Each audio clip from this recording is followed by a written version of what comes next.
Chapter 1819. Even so, I still have to get the Holy Grail. At some point, Saber, whose long sword had already sunk into the Dark Knight's chest, cried as she pressed her head against the armor on the Dark Knight's chest. If I don't do this, my friend, if I don't do this, I won't be able to make it up to you. This is so sad. At this point, are you still looking for excuses for your own battle? At this moment, a clear voice came from the Dark Knight's mouth. It was a voice that Saber missed. Saber raised her head and looked at the Black Knight who had revealed his face. He used a gaze that she was familiar with to look at the king who was crying. Lancelot! Saber called out softly. Yes, thank you very much. Perhaps this is the only way I can express my thoughts, Lancelot said. He then looked down at the sword that had pierced through his chest and smiled bitterly. Actually, I wanted you to punish me personally, my king. I really hoped that you would punish me out of anger. If I could be punished by you, if you could ask me for compensation, then I would believe in atonement. I would believe that one day I would find a way to forgive myself. The Queen should be the same. In King Arthur's legend, Lancelot, who had caused all the trouble, died in regret. The Queen, Guinevere, became a nun and spent the rest of her life in the monastery to wash away her sins. Then, Lancelot sighed deeply, relaxed his body, and fell towards Saber. Saber quickly stood up and supported Lancelot's body. She let him rest his head on her chest. Because he was about to return to the heroic spirit throne, Lancelot's body was so light that it seemed weightless. Although it was in this form, in the end I still borrowed your chest, Lancelot murmured. Countless particles of light gushed out of Lancelot's body. In the king's arms, dying in front of the king. Haha, I'm just like a loyal knight. You don't say that, Saber said anxiously. Lancelot, who was partially satisfied, closed his eyes as if he was sleeping. His body gradually became transparent and was about to disappear completely. Lancelot, actually you. Saber sobbed. However, before she could finish her words, Lancelot suddenly exploded into countless spiritual light particles and quickly melted into the air. At this point, the servant Berserker, the Knight of the Lake, Lancelot, left the stage. And the reason for his defeat was the same as the original. This was because Tong Yen Ye's magic supply was insufficient. However, Sei Ito also played a part in this. After all, it was because of Lancelot that Nagasaka Sakura was not able to enter the Tong family, and the Tong family was not able to use the insects to obtain Nagasaka Sakura's virginity magic. Therefore, they were unable to give Tong Yen Yi a larger reserve of magic. Therefore, Tong Yen Yi, who was fighting with his life on the line, only managed to hold on for a few seconds. His magic was completely exhausted and he was sucked dry. Wait. Lancelot. Saber's arms tightened as if she wanted to hold on to Lancelot's breath. She cried silently. It's not over yet. However, not long after, a stubborn voice came from the sobbing Saber. I can still make it up. It's not too late. I still have the Holy Grail. I still have a miracle that can overturn fate. Then, Saber clenched the sword of victory and pledge in her hand and stood up from the ground with a determined look. Sigh. Looking at Saber, Iskandar sighed for no reason. Perhaps it was because he felt sorry for her? He felt sorry for a naive young girl. Or maybe it was because he pitied her. Ha ha ha ha. That's it, Saber. You're the best. Contrary to Iskandar, Gilgamesh seemed to have found a treasure that was worth treasuring as he let out a wanton and evil laugh. Archer, do you want to fight me? Saber, whose heart was filled with battle intent, shouted sternly. Hold on. Iskandar raised his hand to stop them. Then, he looked up at Lancer and said, Now that everyone is here, can you open the box and let me see the so-called Holy Grail? Of course. Lancer nodded in agreement. Then, he lifted the freezer box into his arms and held it diagonally towards Ryder, Saber, and Archer. He opened the lock and opened the lid. In an instant, white mist rose and a dark yellow heart wrapped in many ice cubes appeared before everyone's eyes. It was emitting a huge amount of magic that could be clearly felt. Obviously, under the influence of Berserker's death, the small Holy Grail's condition was even more dazzling and eye-catching than when it was first taken out from Alice Phil's body. Looking at the heart, Saber's expression immediately changed. If Saber still harbored some hope for Alice Phil's survival before this, the thought in her mind was completely extinguished after seeing the heart. She glared at Lancer with a murderous intent. "Lancer, I'm going to kill you!" Saber roared. As soon as she finished speaking, Saber rushed towards Lancer with a biting cold wind barrier. Lancer did not dare to hesitate and immediately dodged to the side with his superb agility. In the process of dodging, he closed the lid of the freezer box and threw it aside. Then, he summoned the golden and red spears and faced Saber, who was chasing after him. In the next moment, the two of them engaged in a fierce battle. For a moment, a violent shockwave and a suffocating magical wave spread out in all directions with a deafening sound. It was like a lawnmower crushing and tearing apart the surrounding grass, leaving meter-long cracks as thick as a child's arm on the ground. At the same time, not far away from the battle between Saber and Lancer. "Are you scared, kid?" Iskandar stared at Gilgamesh and said to Master, who was beside him. "Yes, I'm scared. Or should I say, is this your so-called leap of joy?" Wilbur said while trembling all over. "That's right. The more powerful the enemy is, the more excited one's desire to drink the wine of victory. You've also become smarter." Hearing Wilbur's stiff answer, Iskandar smiled proudly. "Kid, you go to the side first. I might not be able to take care of you in the battle later." Iskandar continued. "Huh!" Wilbur exclaimed. Then, he quickly ran to the side. He knew very well that as a low-grade magician, he was a burden to Ryder. The best way to help him was to listen to his arrangement. "Are you ready to accept my punishment?" Gilgamesh said calmly. "Yes." Iskandar smiled. Then, he reached out and pulled out the short sword of Maluit from his waist and pointed the tip of the sword at the sky. In the next moment, there was a rumble of thunder. An ancient chariot pulled by two pitch-black bulls appeared beside Ryder. Ryder jumped into the chariot and grabbed the reins with both hands. "Go!" Iskandar shouted.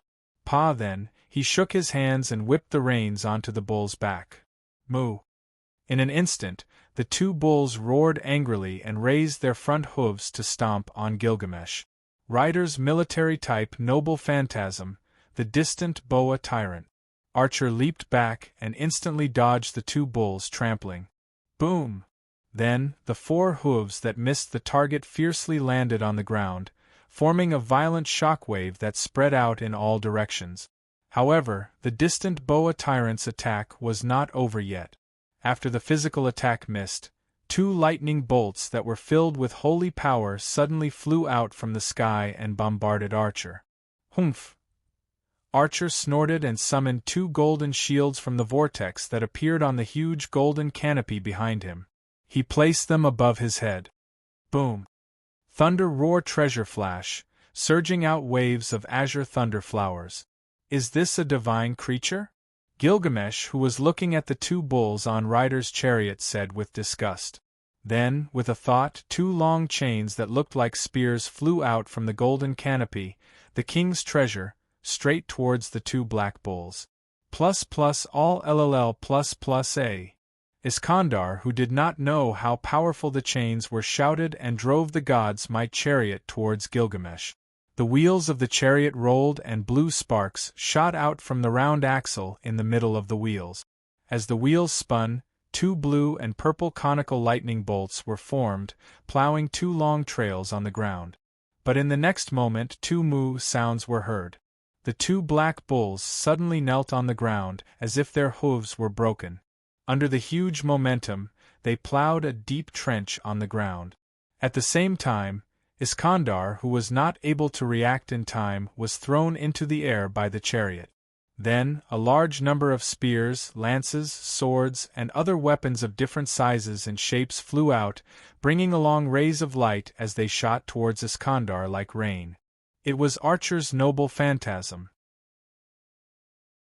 Chapter 1820. P.S. Thanks to Heavenly Stratagem True Dragon, Boring Lord, and Insta-Killing Potato for their tip. Writer. Seeing that Iskandar was about to be buried in the rain of swords, Wilbur's expression changed drastically as he shouted anxiously. Ha ha ha ha, don't worry, I won't fail that easily. Iskandar, who was thrown into the air, laughed fearlessly. As he spoke, he pulled out the Beluth short sword from his waist and slashed in front of him with his superb swordsmanship. Clang clang clang clang, a series of clanging sounds of metal rang in the night sky. With the series of clanging sounds, Iskandar passed through the rain of swords and charged towards Archer. Bastard, do you think you can get close to me?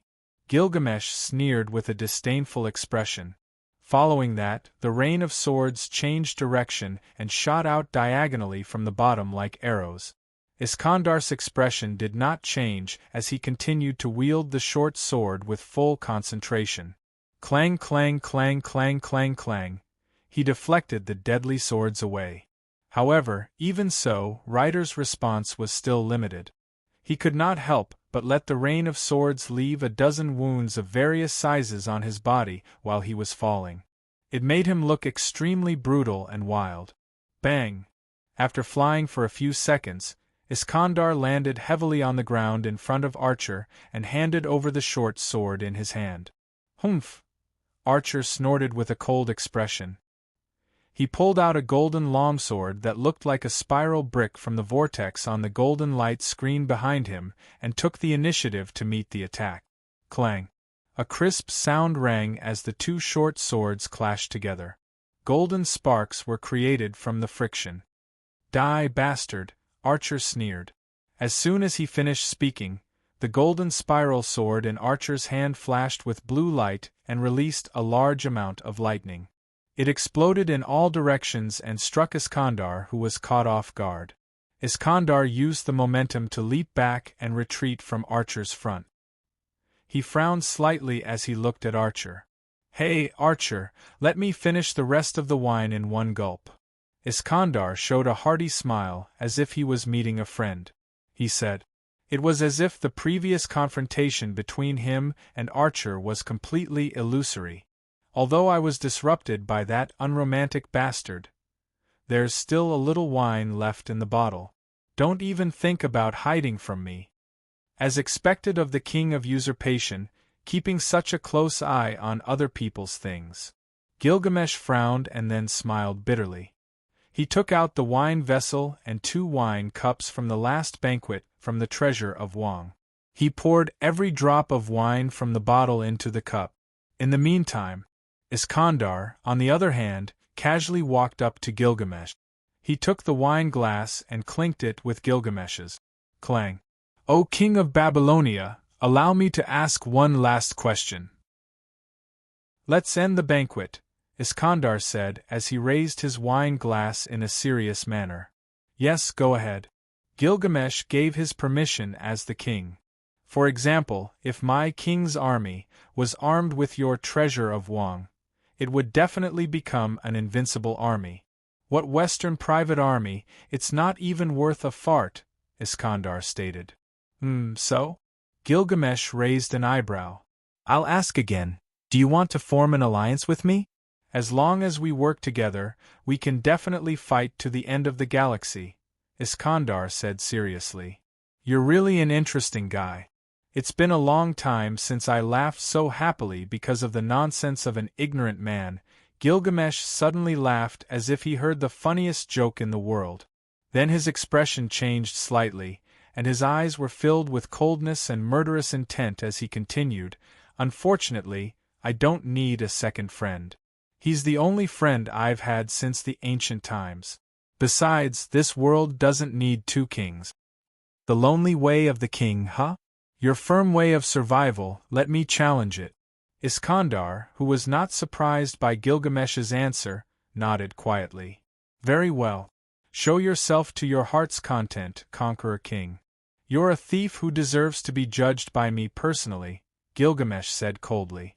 Then, the two of them fell silent and drank the wine in their cups at the same time. Then they threw away their cups at the same time and separated again. Are you guys really that close? Wilbur, who did not understand the king's thoughts, was confused. Sort of. But now we're going to fight. He might be the last person in my life that I'll look at. How can I not treat him with respect? Iskandar laughed. Don't be silly. Wilbur paused and retorted in a deep voice. How can you die? I don't agree. Then Wilbur clenched his teeth and suddenly pointed at Iskandar. The latter looked back at his master calmly. My lord, I, Wilbur Velvet, use the command incantation to command, Wilbur said with a deep voice with a serious expression. Rider, you must obtain the final victory. A command incantation disappeared in his words. At the same time, a majestic magic surged out from Ryder's body. I'll use the command incantation to command again. Rider, you must obtain the Holy Grail. The second command incantation also disappeared from the back of his hand amidst these calm words that sounded like instructions. Finally, I'll use the command incantation to command. Rider, you must obtain the world. Failure is not allowed. The third command incantation also disappeared in Wilbur's unquestionable words. Then a majestic magic surged out from Wilbur's body, stirring up the air and creating a whirlpool. In the blink of an eye, it flowed into Ryder's body through an unknown method. In this way, I will no longer be your master. After doing all this, Yizichin smiled. After finishing everything, Wilbur put down his arm, lowered his head and said in a low voice, Go, you've already, slap. Iskandar slapped Wilbur's head with his large hand. Since you've given the annoying command, you must have made up your mind, right?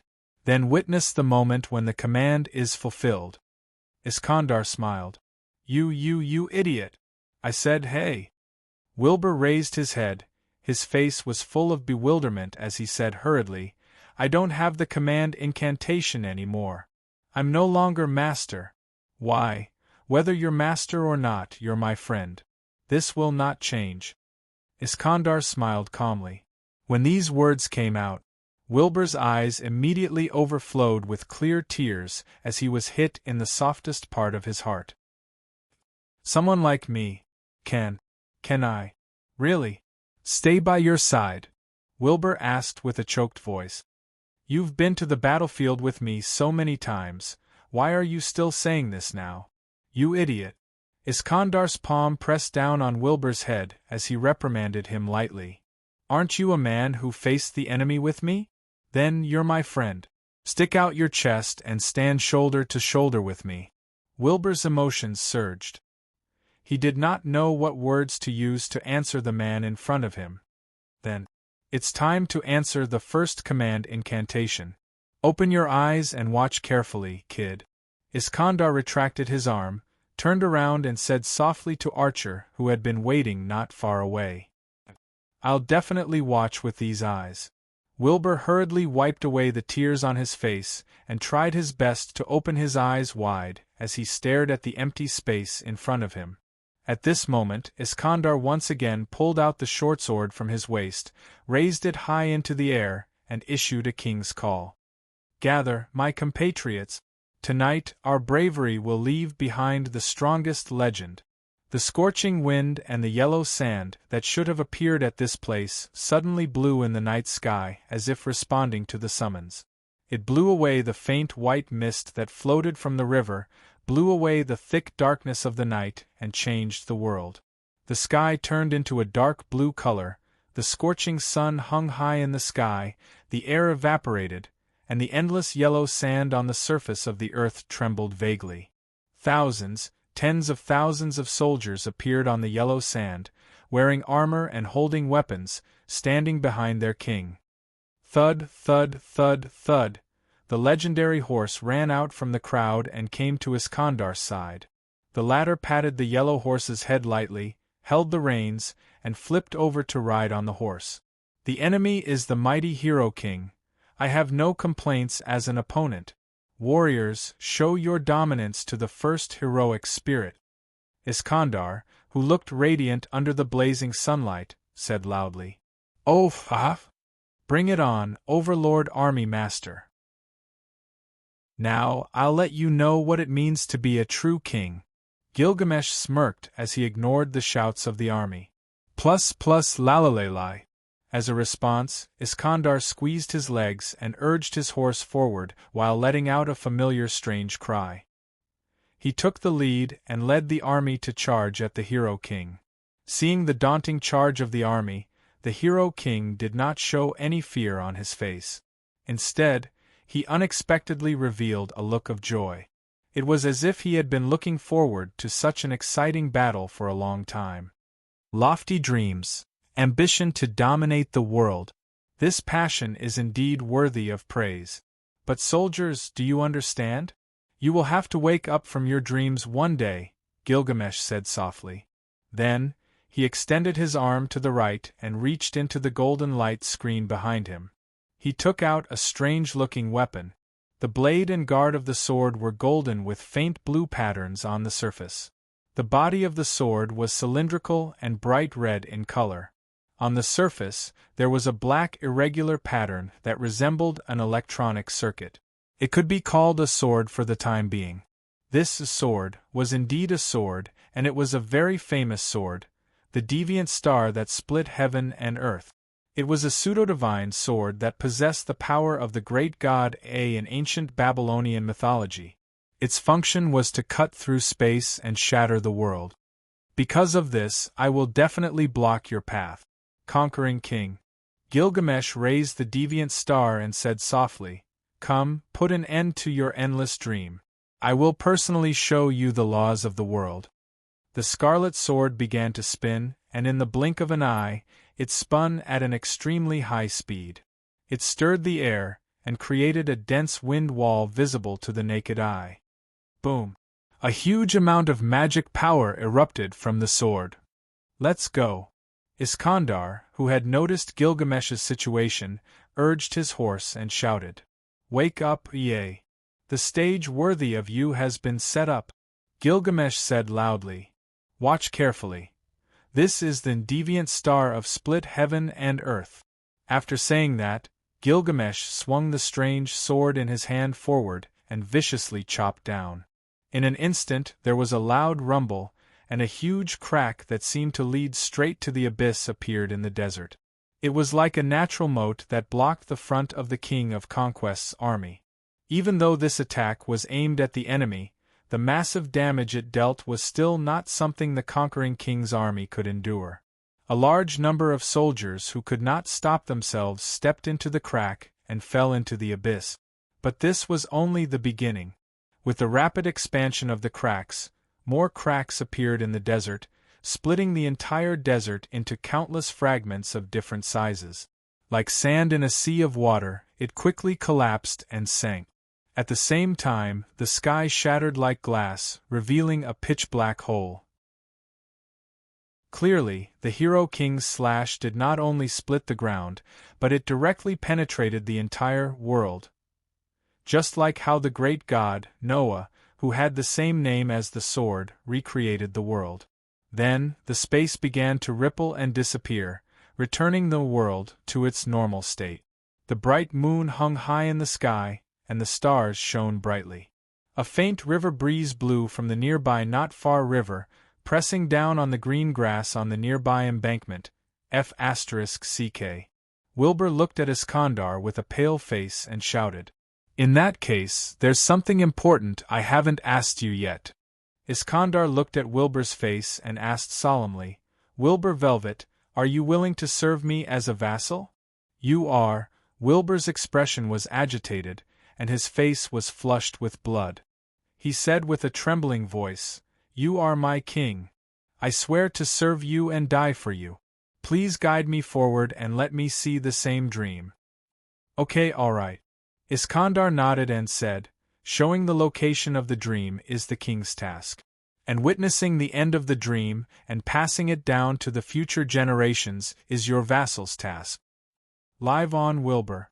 Witness all of this and pass down the king's way of living and Iskandar's flying heroism.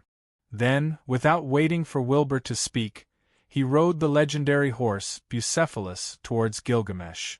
Come, let's set off.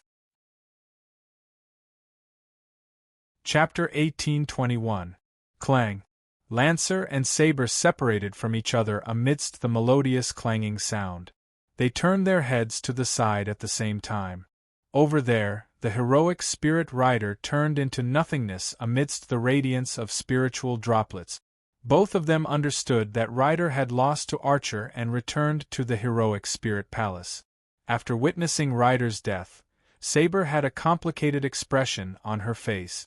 It was that person who relied on the king's army, that was interdependent with his people, and almost shook her belief as a king.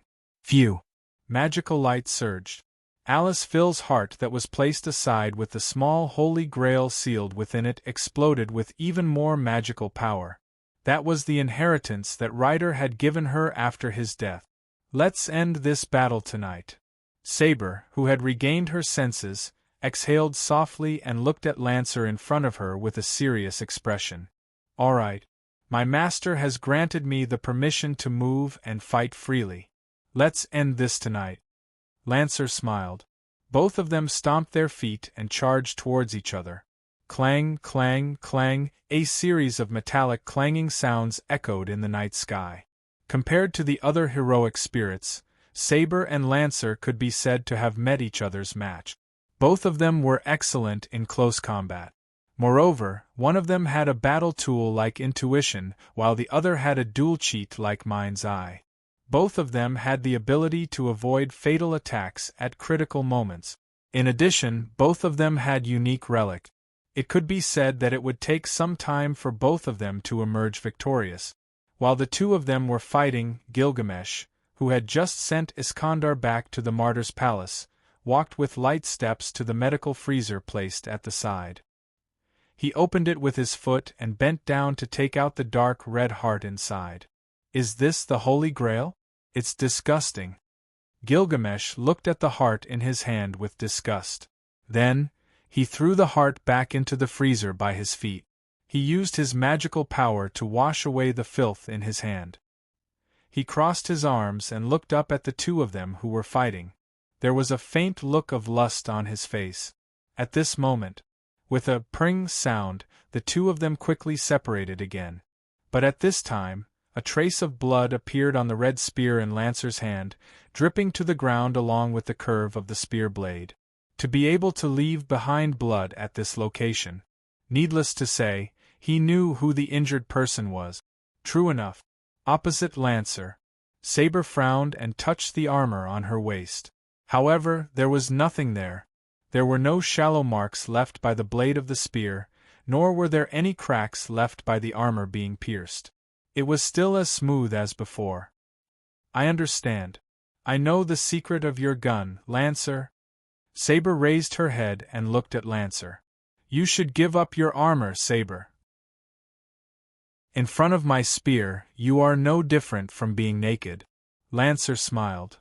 If taking off your armor can make you so proud, I'll have a headache. Saber snorted. However, at the next moment, the silver armor on Saber's body exploded into countless spiritual droplets that scattered in all directions. Without the supply of magical power, the spiritual droplets quickly melted into the air. In an instant, other than the blue skirt on Saber's body, there was no armor left.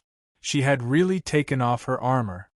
Since I can't defend, I can only attack you before I'm cut. Be prepared, Lancer. Lancer, Saber said in a stern tone. Then, she stomped her feet again and rushed in front of Lancer. She started the battle with Lancer in the most dangerous position.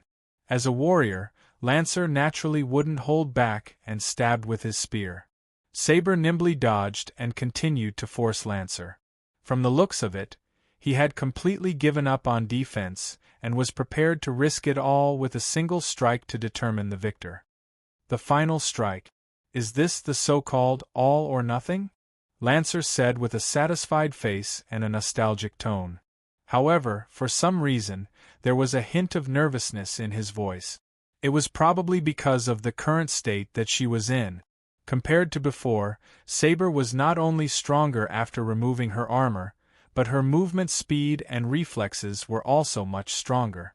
Coupled with the increased intuition due to the gamble status and the disparity between the two of them, Lancer could not help but feel nervous when dealing with the situation. I admire your courage and agility. Lancer, who was trying his best to deal with Saber, provoked, but now I want to say that you've miscalculated, Saber. Then try it. Wait until you've taken my sword, Saber said without showing any signs of weakness. Then, she focused on Lancer's footsteps and calculated the timing. Soon, the timing in her eyes had arrived. Lancer's feet suddenly sank, causing his movements to stop abruptly. Knowing that this was a rare opportunity, Saber didn't dare to hesitate. She immediately used her mind to release the wind enchantment on her sword and turned it into a whirlwind behind her. Like a propeller, it pushed Saber towards Lancer at a faster speed than before.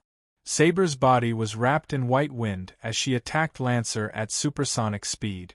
However, at this moment, Lancer, who should have lost his balance, suddenly lifted his foot and kicked up a large piece of soil to block Saber's line of sight. Then, he dodged to the side, and a golden light appeared in his other hand. He thrust the golden short spear at Saber, who couldn't dodge due to her high speed. It was obvious that his previous performance was to fool Saber. Whoosh! The wind exploded as Saber and Lancer passed by each other. Then, both of them turned their heads at the same time. At this moment, both of their expressions didn't change as they calmly looked at each other. However, there was a long and narrow wound on each of their bodies that was bleeding profusely. The wound on Saber's body was slanted on her left rib. Lancer's wound was at the elbow of his left arm. It was also cut diagonally. For Saber, the wound on her left rib didn't affect her battle too much. After all, both of her hands were still intact. As long as she endured the pain, she could perform normal swordsmanship. But for Lancer, the wound here was a bit fatal. Whether he used a single spear or two, the elbow would affect the accuracy of the spear. When fighting a master of close combat and swordsmanship like Saber, this little bit of impact was enough to kill him. You still won't let me win easily. Very well. Look at your unyielding expression. Lancer's expression was bleak as he tried to pretend that he didn't care about the wound on his elbow. Bastard, how dare you hurt my treasure? However, before Saber could answer, an angry roar sounded in Lancer's ears. It was Gilgamesh, who was watching from the side. The treasure he was talking about was naturally Saber, who was already in his pocket. As a domineering king, he wouldn't allow anyone to tarnish or destroy his treasure. Otherwise, he would punish them severely. Archer, stop your nonsense.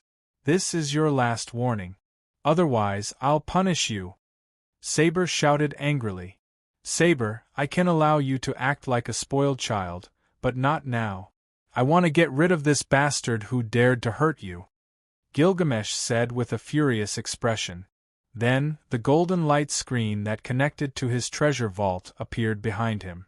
Archer, you're courting death. Saber shouted angrily. Bastard, suffer my wrath.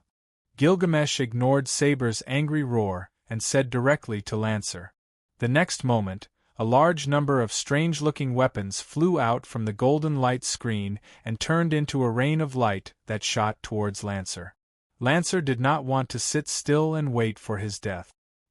He swung both of his guns to deflect the weapons and defended himself with all his might.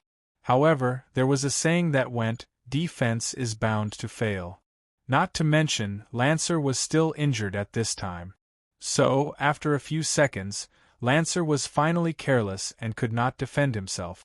His body was pierced by a weapon.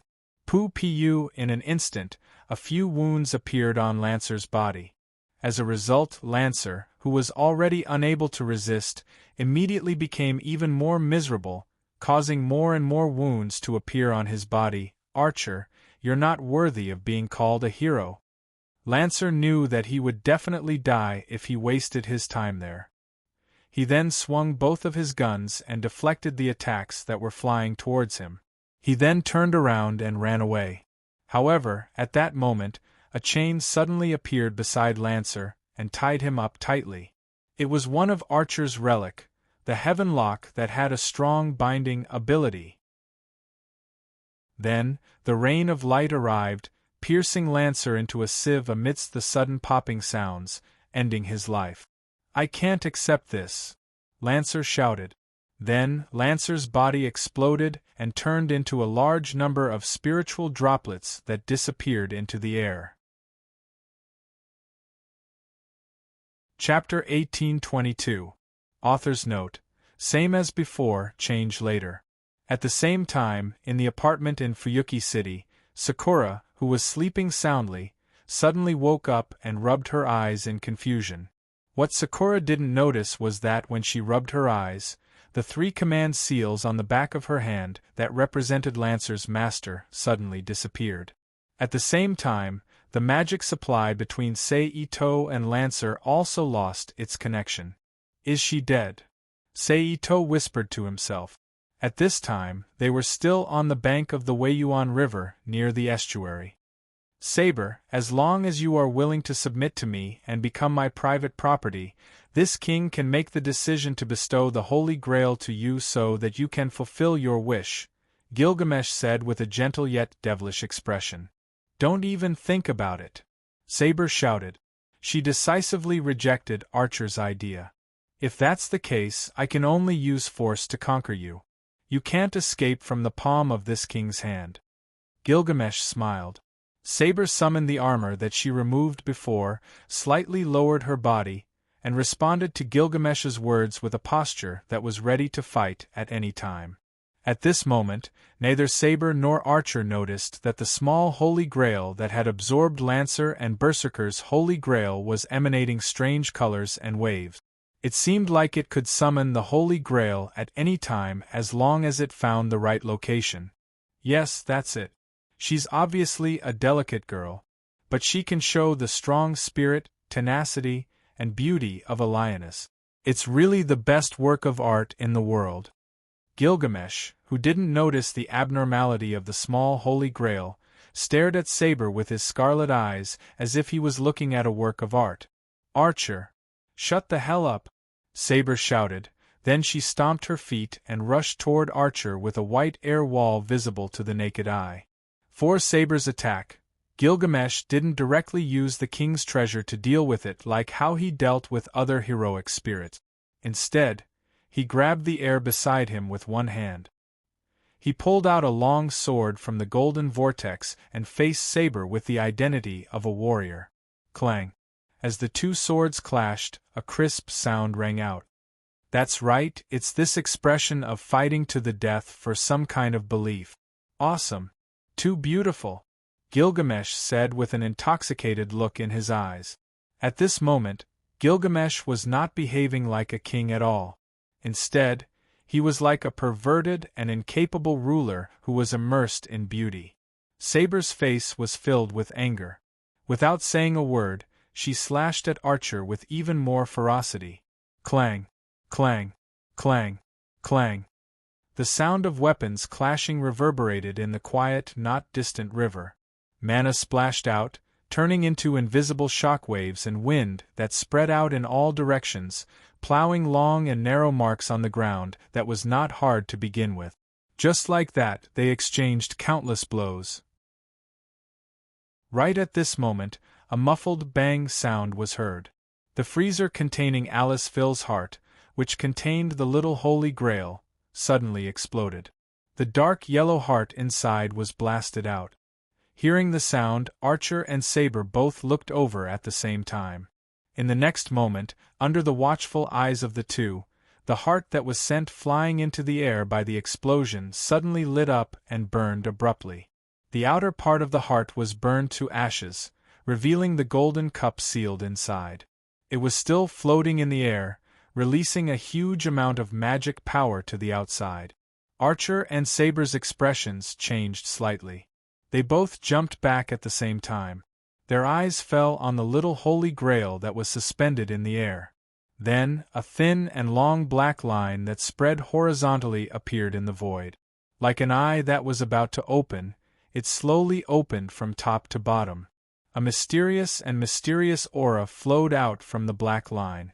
Then, a thick and viscous substance came out, like oil mixed with impurities, or like black mud that had just been dug out from the depths of a swamp. A pitch-black substance gushed out from the crack and dripped to the ground. Whoosh! A pit that looked like it was corroded instantly appeared where the black mud dripped. So, this is the Holy Grail? Saber frowned as she looked at the strange scene in front of her. So, this is the Holy Grail? Archer said sarcastically. The Holy Grail has appeared. Archer, let's settle this now, Saber said solemnly. All right, I agree, Archer agreed. Then, the two of them decided to fight and prepared for their strongest attack. Archer took out his blood-red sword and activated the Star of Heaven and Earth. He activated his mana and the sword began to spin at a high speed. On the other hand, Saber removed the wind barrier that was wrapped around the sword. She held the golden sword high with both of her hands and injected her mana into it. Under the influence of the two powerful mana, a ferocious whirlwind appeared between the sky and the earth, completely blocking the area where Archer and Spare were. A few seconds passed. Star of Heaven and Earth! Star of Heaven and Earth! Caliba! At this time, the two of them simultaneously swung down their weapons and shouted out the true fate of their weapons, completely releasing the power of their treasures. Whoosh! As the wind howled, two thick energy beams, one red and one yellow, shot forward at high speed, colliding with each other in midair. Boom! The two pillars of light were in a stalemate. It was like a tug-of-war between ordinary people. One of them pushed the other one, and the other one hit back in this Holy Grail war. Saber's attributes were Strength B, Durability A, Agility A, Mana A, Luck D, and Relic A++. Archer's attributes were Strength B, Durability C, Agility C, Mana B, Luck A, and Relic EX. Based on the statistics alone, Saber was better than Archer. However, in a real battle, one would need to rely on quantity. For example, Archer's Relic EX was more powerful than Saber's A++ Relic. However, Saber's powerful mana could make up for the difference to a certain extent. However, her luck was not as good as Archer's. Sometimes, she might lose the battle due to some unexpected factors. Therefore, it was hard to tell who was the winner. As for strength, endurance, agility, and so on, they were practically useless if they didn't fight in close combat and didn't compete in consumption. Clang! As the two swords clashed, a crisp sound rang out. That's right. It's the expression of fighting to the death for some kind of belief. That's great. That's beautiful, Gilgamesh said with a mesmerized look. At that moment, Gilgamesh did not look like a king at all. Instead, he looked like a perverted and incapable ruler who was immersed in beauty. Saber was furious. Without saying a word, she slashed at Archer even more fiercely. Clang! Clang! Clang! Clang! The sound of weapons clashing reverberated in the quiet, not distant river. Mana splashed and turned into invisible shockwaves and wind. It spread in all directions, plowing long and narrow marks on the ground that was not hard to begin with. Just like that, no one knew how many times they had clashed. Right at this moment, a muffled bang sound rang out.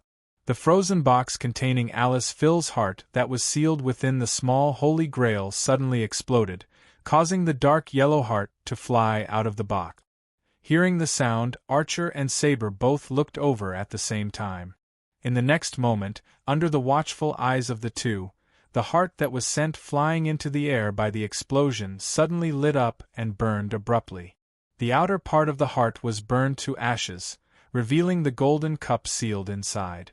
It was still floating in the air, releasing a huge amount of magic power to the outside. Archer's and Saber's expressions changed slightly. They both jumped back at the same time as their gazes landed on the small Holy Grail in midair. Then, a thin and long black line that spread horizontally appeared in the void. Like an eye that was about to open, it slowly opened from top to bottom.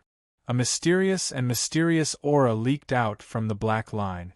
Then, a thick and viscous substance that looked like oil mixed with impurities or black mud that had just been dug out from the depths of a swamp surged out from the crack and dripped to the ground. Whoosh!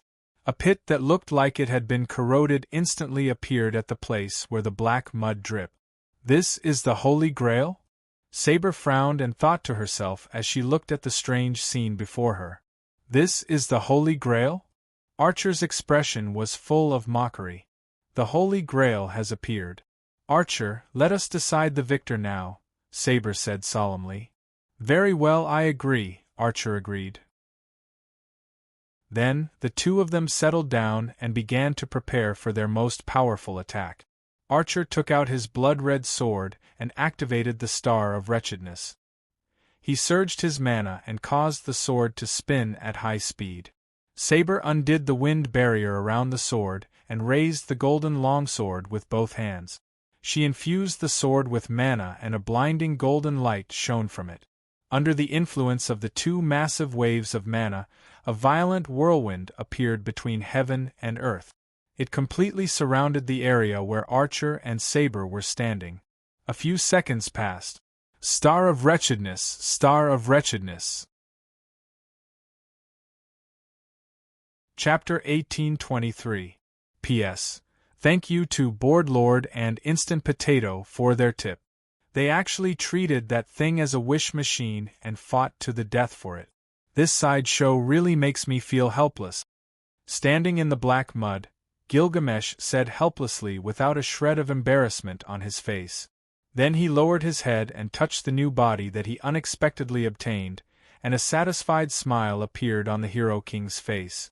Gods will wants me to rule this era again and unify the world. The previous test was boring enough. But that's fine. Dissatisfaction aside, it's better to accept reality. Gilgamesh snorted as he looked at the sky with his head held high. But the moment he finished his sentence, Saber's figure reappeared with a soft pop sound. However, at this moment, her appearance had completely changed. The original silver armor with a metallic luster had turned black. Perhaps it was due to the Berserker's black fog from before or something else, but there was a blood-red light pattern on the surface. The blue skirt under the armor was replaced by a black windbreaker-like robe, making her look more feminine. Even the Excalibur in her hand, that was supposed to be golden, had turned completely black. The European-style longsword with strange red patterns on the blade was exposed to the air without any concealment. Her face was covered with an eye patch that completely covered her eyes. Just like the armor on her body, it was made of black metal with strange red patterns on the surface. It covered her originally beautiful gem-like eyes. It made it impossible to see her emotions through her eyes like before. Oh! Looking at the newly appeared Saber, Gilgamesh's face showed a look of interest. As expected of the woman, I fancy. You really have the bearing to match me. Are you talking to me, Archer? Black Saber raised her head slightly and looked directly at Gilgamesh with her eyes covered by the eye patch. She spoke with a cold and powerful aura as if she was a queen sitting high in the sky. You abandoned your naivety under the temptation of evil and completely released the nature of a king? Gilgamesh frowned. Archer, the Holy Grail is something I must obtain. If you give it up now, I can forgive your previous offense. Black Saber raised her sword high. He pointed the tip of his sword at Archer and said lightly, "Ridiculous. Women. You actually dare to speak to me like this? It seems you have forgotten your identity." Gilgamesh was so angry that he laughed. At the same time, the mana in his body surged violently, transforming into a golden radiance that transformed into a set of glittering golden armor that covered his body. "How dare you, Archer? You will be punished by me," Black Saber said coldly. Women. Enough of this farce. Don't take my magnanimity as indulgence, Gilgamesh said with a cold expression. He admired Saber and wanted to make her his woman. His collection, but that was only if she was obedient. Gilgamesh didn't mind personally destroying her if she was provoking his majesty as a king. Words are useless.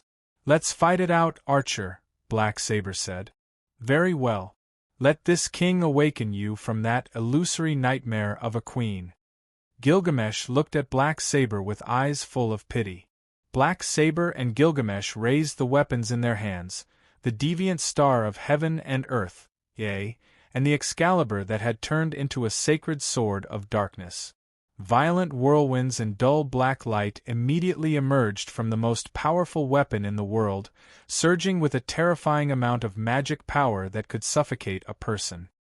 Heaven and Earth Splitter, Deviant Star. Caliba. Both of them waved their arms and slashed their weapons at each other. Whoosh! In an instant, a fiery red light and a dark light that was darker than the night shot out from the deviant star of heaven and earth and Excalibur and collided with each other. Boom!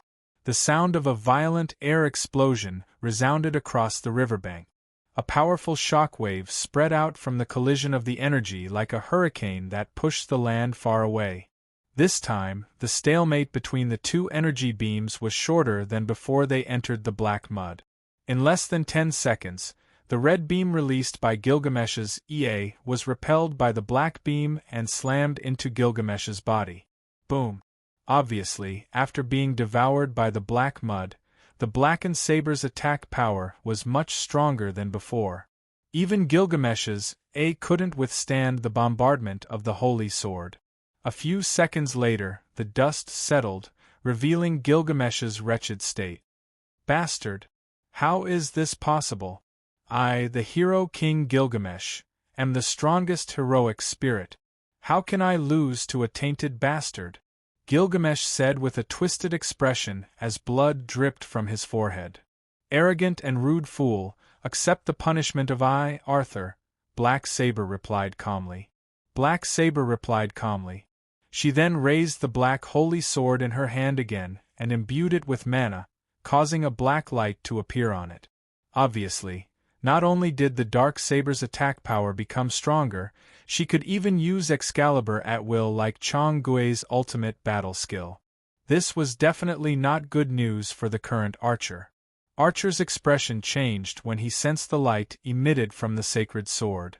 He raised the deviant star of heaven and earth without hesitation and infused it with mana to create a whirlwind. However, he was still one step too late.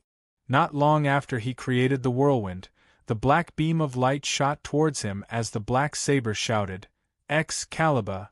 Archer had no choice but to release his EA that wasn't at its peak. Boom! Another loud bang resounded from the riverside. Then, at the next moment, the red beam retreated and the black beam landed on Gilgamesh's body once again. In fact, if Archer was serious, he wouldn't be in such a sorry state. Even if the black saber had an attack power that Archer couldn't match, it was Gilgamesh's pride that went deep into his bones that caused him to lose. As the ancient king and the first heroic spirit, he always thought that he was the strongest among all the heroic spirit. What happened in the past had indeed proven that. Therefore, he would never admit that he, who possessed the pseudo-deified relic, heaven and earth, deviant star of heaven and earth, would lose to Saber in terms of attack power. Due to his arrogance, he did not activate his king's treasure to summon a powerful defensive relic even though he was in a hurry. On top of that, the one who attacked was Saber, the woman he admired and wanted to marry to keep as a collection and toy with. Archer had no reason to back down. That was the reason for the current situation. Otherwise, with the Wu King's treasure, that he claimed to have all the treasures in the world, how could he not have any treasures that could block Saber's attack for a short period of time? A few seconds later, the smoke dispersed. Gilgamesh's figure was revealed. He looked even worse than before. He was half kneeling on the ground, exhausted. He was holding his EA on the ground with one hand. His face was covered in blood and ashes as he panted, glaring at Black Saber in front of him. Black Saber's reaction was straightforward as he raised the sacred sword in his hand again. He was about to cast Excalibur. Humph! Ha ha! Ha ha ha ha ha! I never expected the mighty hero king to be defeated by a toy. What a huge irony! Is this the first obstacle that the gods have set? Interesting, this is really interesting. Gilgamesh laughed as he tried his best to support his body. Even if I die, I won't admit defeat to you guys. Gilgamesh raised his heaven and earth, deviant star of heaven and earth, deviant star and channeled mana into the relic in his hand, preparing for his final attack. However, just as Gilgamesh and Black Saber were about to attack each other, Black Saber suddenly stopped and his body trembled violently. Damn it! Waigong Kisi, how dare you use the incantation of command to restrain me? I won't let this go, Black Saber said with hatred as he struggled. Hearing Black Saber's words and seeing his reaction, Gilgamesh frowned and stopped the light of Genesis that he was about to cast. As the proud hero king, he did not want to take advantage of others. Damn it! Waigong Kisi, I won't forgive you! Black Saber shouted again. He then turned around and looked at the Holy Grail that was floating in midair. He then cast the attack that he had been preparing for a long time. Excalibur! In the blink of an eye, a black magical beam that was even larger than the one he used to attack Archer shot out from Excalibur and struck the Holy Grail. What? Archer exclaimed in shock at this sudden turn of events. He did not dare to hesitate as he quickly jumped back and dodged the attack that Black Saber had cast. Boom! Amidst the deafening sound, the Holy Grail deformed and shattered right before Black Saber's eyes. It spewed out an exaggerated amount of magic power, forming a powerful impact that spread out in all directions along the ley lines. At the same time, the beam of light that had completed the destruction of the Holy Grail shot out into the distance. This time, the Excalibur relic had launched a destructive attack on the city. The terrifying purgatory instantly shrouded the entire Winterwood, destroying the buildings and streets in the city. It devoured the lives and wealth of the people, turning the entire Winterwood into a pile of ruins. At the same time, Saber, who had lost the support of the command incantation and mana, did not obtain a body similar to Archer's due to the uniqueness of her existence despite being devoured by the black mud. Like the other defeated heroic spirits, she slowly dispersed into spiritual droplets, dissipating into the air amidst the powerful winds formed by the impact of energy. Damn it! Saber's unwilling voice echoed in the air. At that moment, the entire Holy Grail War had come to an end. Just like the Third Holy Grail War, there was no winner in this world. In other words, there was originally a winner, but that person gave it up.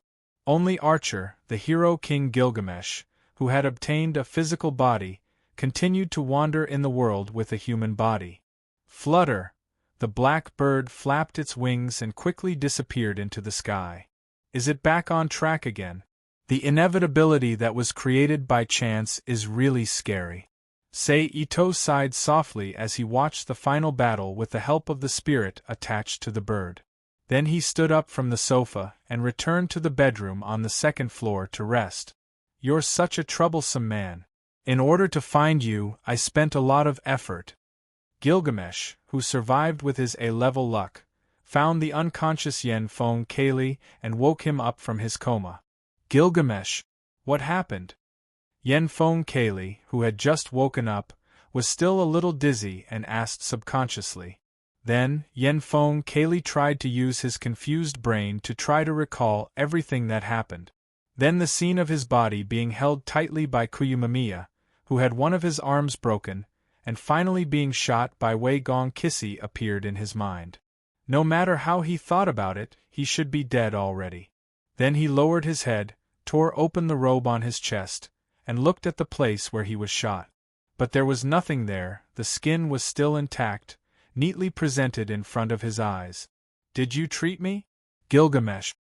Yen-Fong Kaylee, who tried to touch his hand and found that it was indeed not an illusion and did not feel anything strange, looked up at Gilgamesh and asked, "Well, you do look dead, but you are connected to me by contract. I obtained a physical body because of the mud, maybe you also came back to life for some reason." Gilgamesh thought for a moment and explained. In other words, Yen Feng Kali was lucky to be resurrected through the magic of the black mud. All the color vants have been destroyed, only I am left. Do you understand what this means? Kali. Ignoring Yen Feng Kali's contemplation, Gilgamesh said again. We are the ones who got the Holy Grail, so you just have to watch with your eyes wide open. If the Holy Grail can really fulfill the wish of the winner, then the scene in front of you, Yen Feng Kali, is what you desire. Yen Feng Kali came back to his senses and looked at the red lotus hell in front of him in a daze. This is my wish? Chapter 1824. The next day, which was the day after the end of the Holy Grail War. Late last night, the city was engulfed by a fire caused by unknown reasons. On the TV in the living room, the female host reported the news about the huge destruction caused by the destruction of the Holy Grail last night with a sorrowful face. From today on, you are free.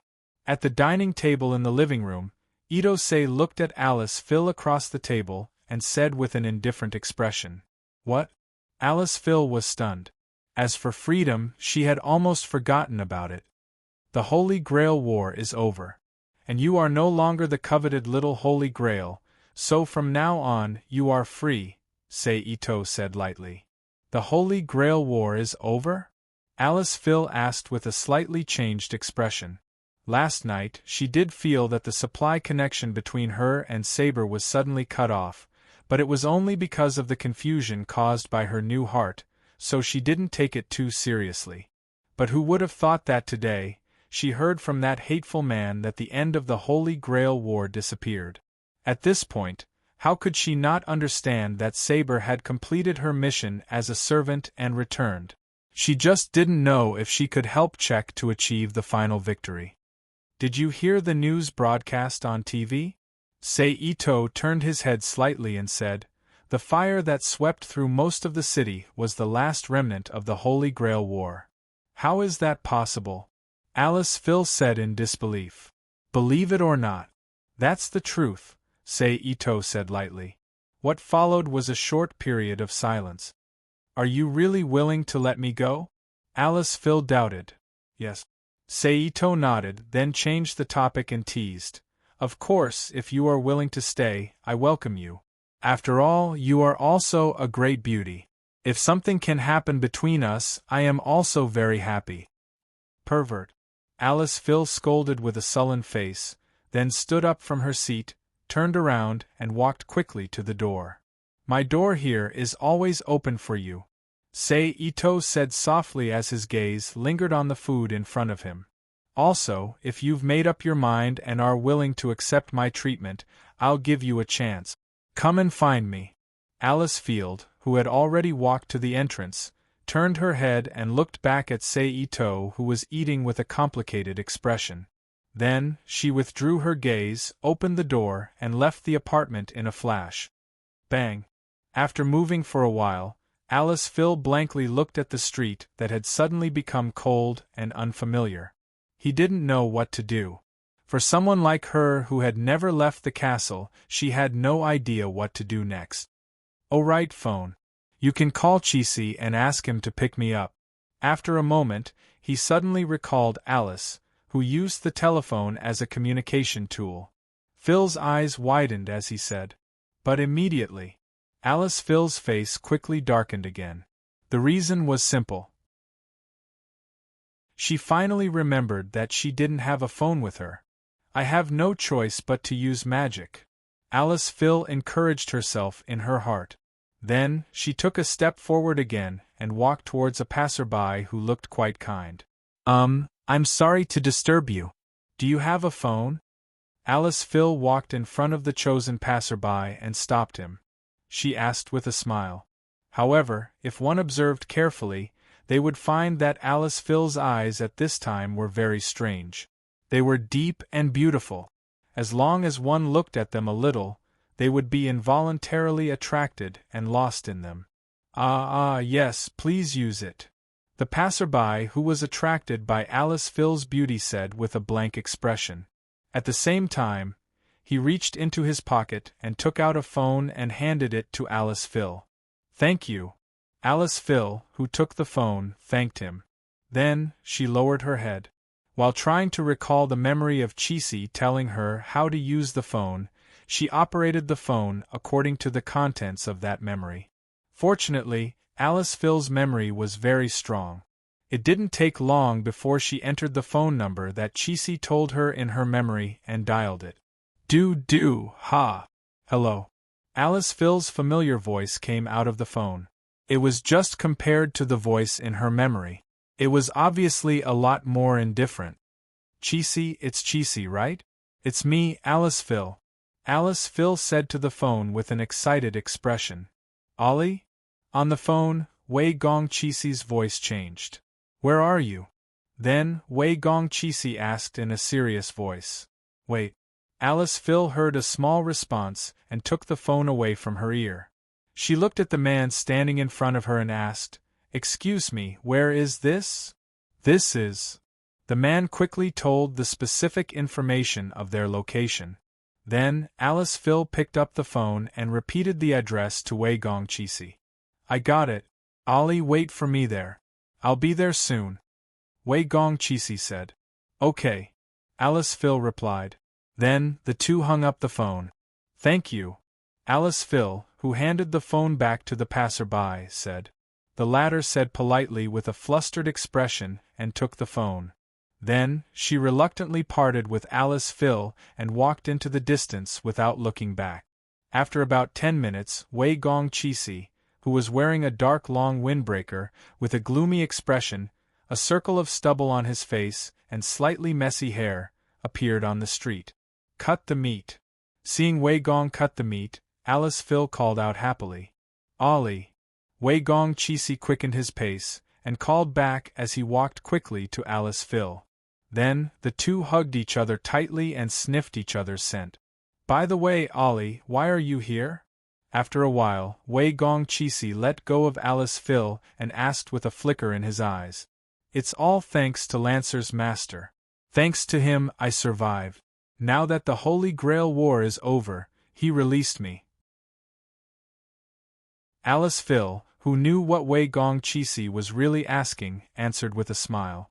However, she wasn't stupid. She didn't tell him what happened to her in the hands of Sei Ito. Lancer's master. Wei Gong Chisi frowned slightly. No one knew what he was thinking of. Chisi, you've won, right? Alice Phil asked with a face full of anticipation. Hearing Alice Phil's question, Seiji couldn't help but recall yesterday when he relied on Mamie Kuyu's sacrifice to shoot down the powerful enemy Yen Feng and Kiri.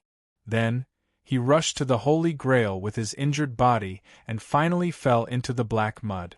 Seiji's face couldn't help but darken, and he remained silent. Seeing the change in Wei Gong Chisi's face, how could the smart Alice Phil not know what happened? She reached out and held Wei Gong Chisi's hand, silently comforting him. Chisi, let's go home. I miss Ilya, Alice Phayer said softly. Okay. Wei Gong Chisi nodded and agreed. Then, the two of them walked side by side along the road into the distance. 20 minutes later, the two returned to the old house left by Wei Gong Chisi's father. This is...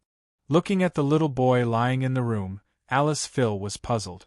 He's called Scholar, he's a child I saved from outside.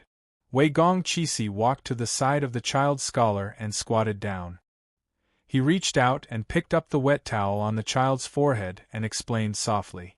Ollie, I need to take out the scabbard from your body and put it in this child's body. Wei Gong Chisi said. Okay. Alice Phil smiled. Thank you, Ollie. Wei Gong Chisi's tone was full of gratitude. No need, we're husband and wife. Alice Phil walked behind Wei Gong Chisi, leaned down and hugged Wei Gong Chisi's body and said softly.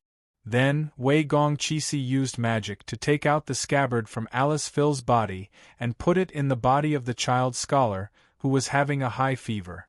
But at this time, Wei Gong Chisi, who was paying attention to the child's situation, didn't notice that Alice Phil's face suddenly became pale after the scabbard was taken out. Her body tensed up and she bit her lips, her face full of pain. It was obvious that she was holding back something. So it's not that there aren't any more severe side effects. So it's all thanks to that scabbard. Feeling the pain in her body, Alice Phil suddenly realized. Complete treatment, huh? Alice Phil murmured softly in her heart. At the same time, in Seito's apartment, after eating breakfast, Seito sent Sakura Inaka to the magic room to practice magic. He walked up the stairs to the second floor and walked into one of the rooms. On the bed in this room, there was a silky pajamas covering her body. Her white calves and arms, as well as her chest and collarbone, were completely exposed to the air. Her long green hair was scattered as she laid on the bed like a sleeping beauty, sleeping peacefully. She had been like this ever since she was captured.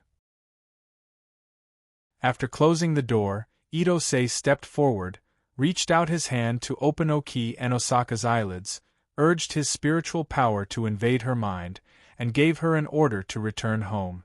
Almost at the same time as this order was given, Oki and Osaka groaned and woke up from her sleep. Then, Inaka opened her eyes and sat up as if she didn't see Seito. She skillfully grabbed the female clothes that Lancer bought while delivering the letter, and changed in front of Seito. Seito didn't avoid it and just watched with interest. After more than 10 minutes, Inaka, who had changed back into a dignified young woman, appeared in front of Seito. Chapter 1825. Author's Note. Same old question. A few days later, in the Enosaka family's mansion, Akui Enosaka, Rin Enosaka, Sakura Enosaka, and Seito sat across each other. A few days after Akui Enosaka was released, Seito sent Sakura Enosaka back to the Enosaka family in the name of having a holiday. Just like that, Seito seemed to have made up the news of Toshimi Enosaka's death, and used his identity as Sakura Enosaka's master to send information that could help Akui Enosaka.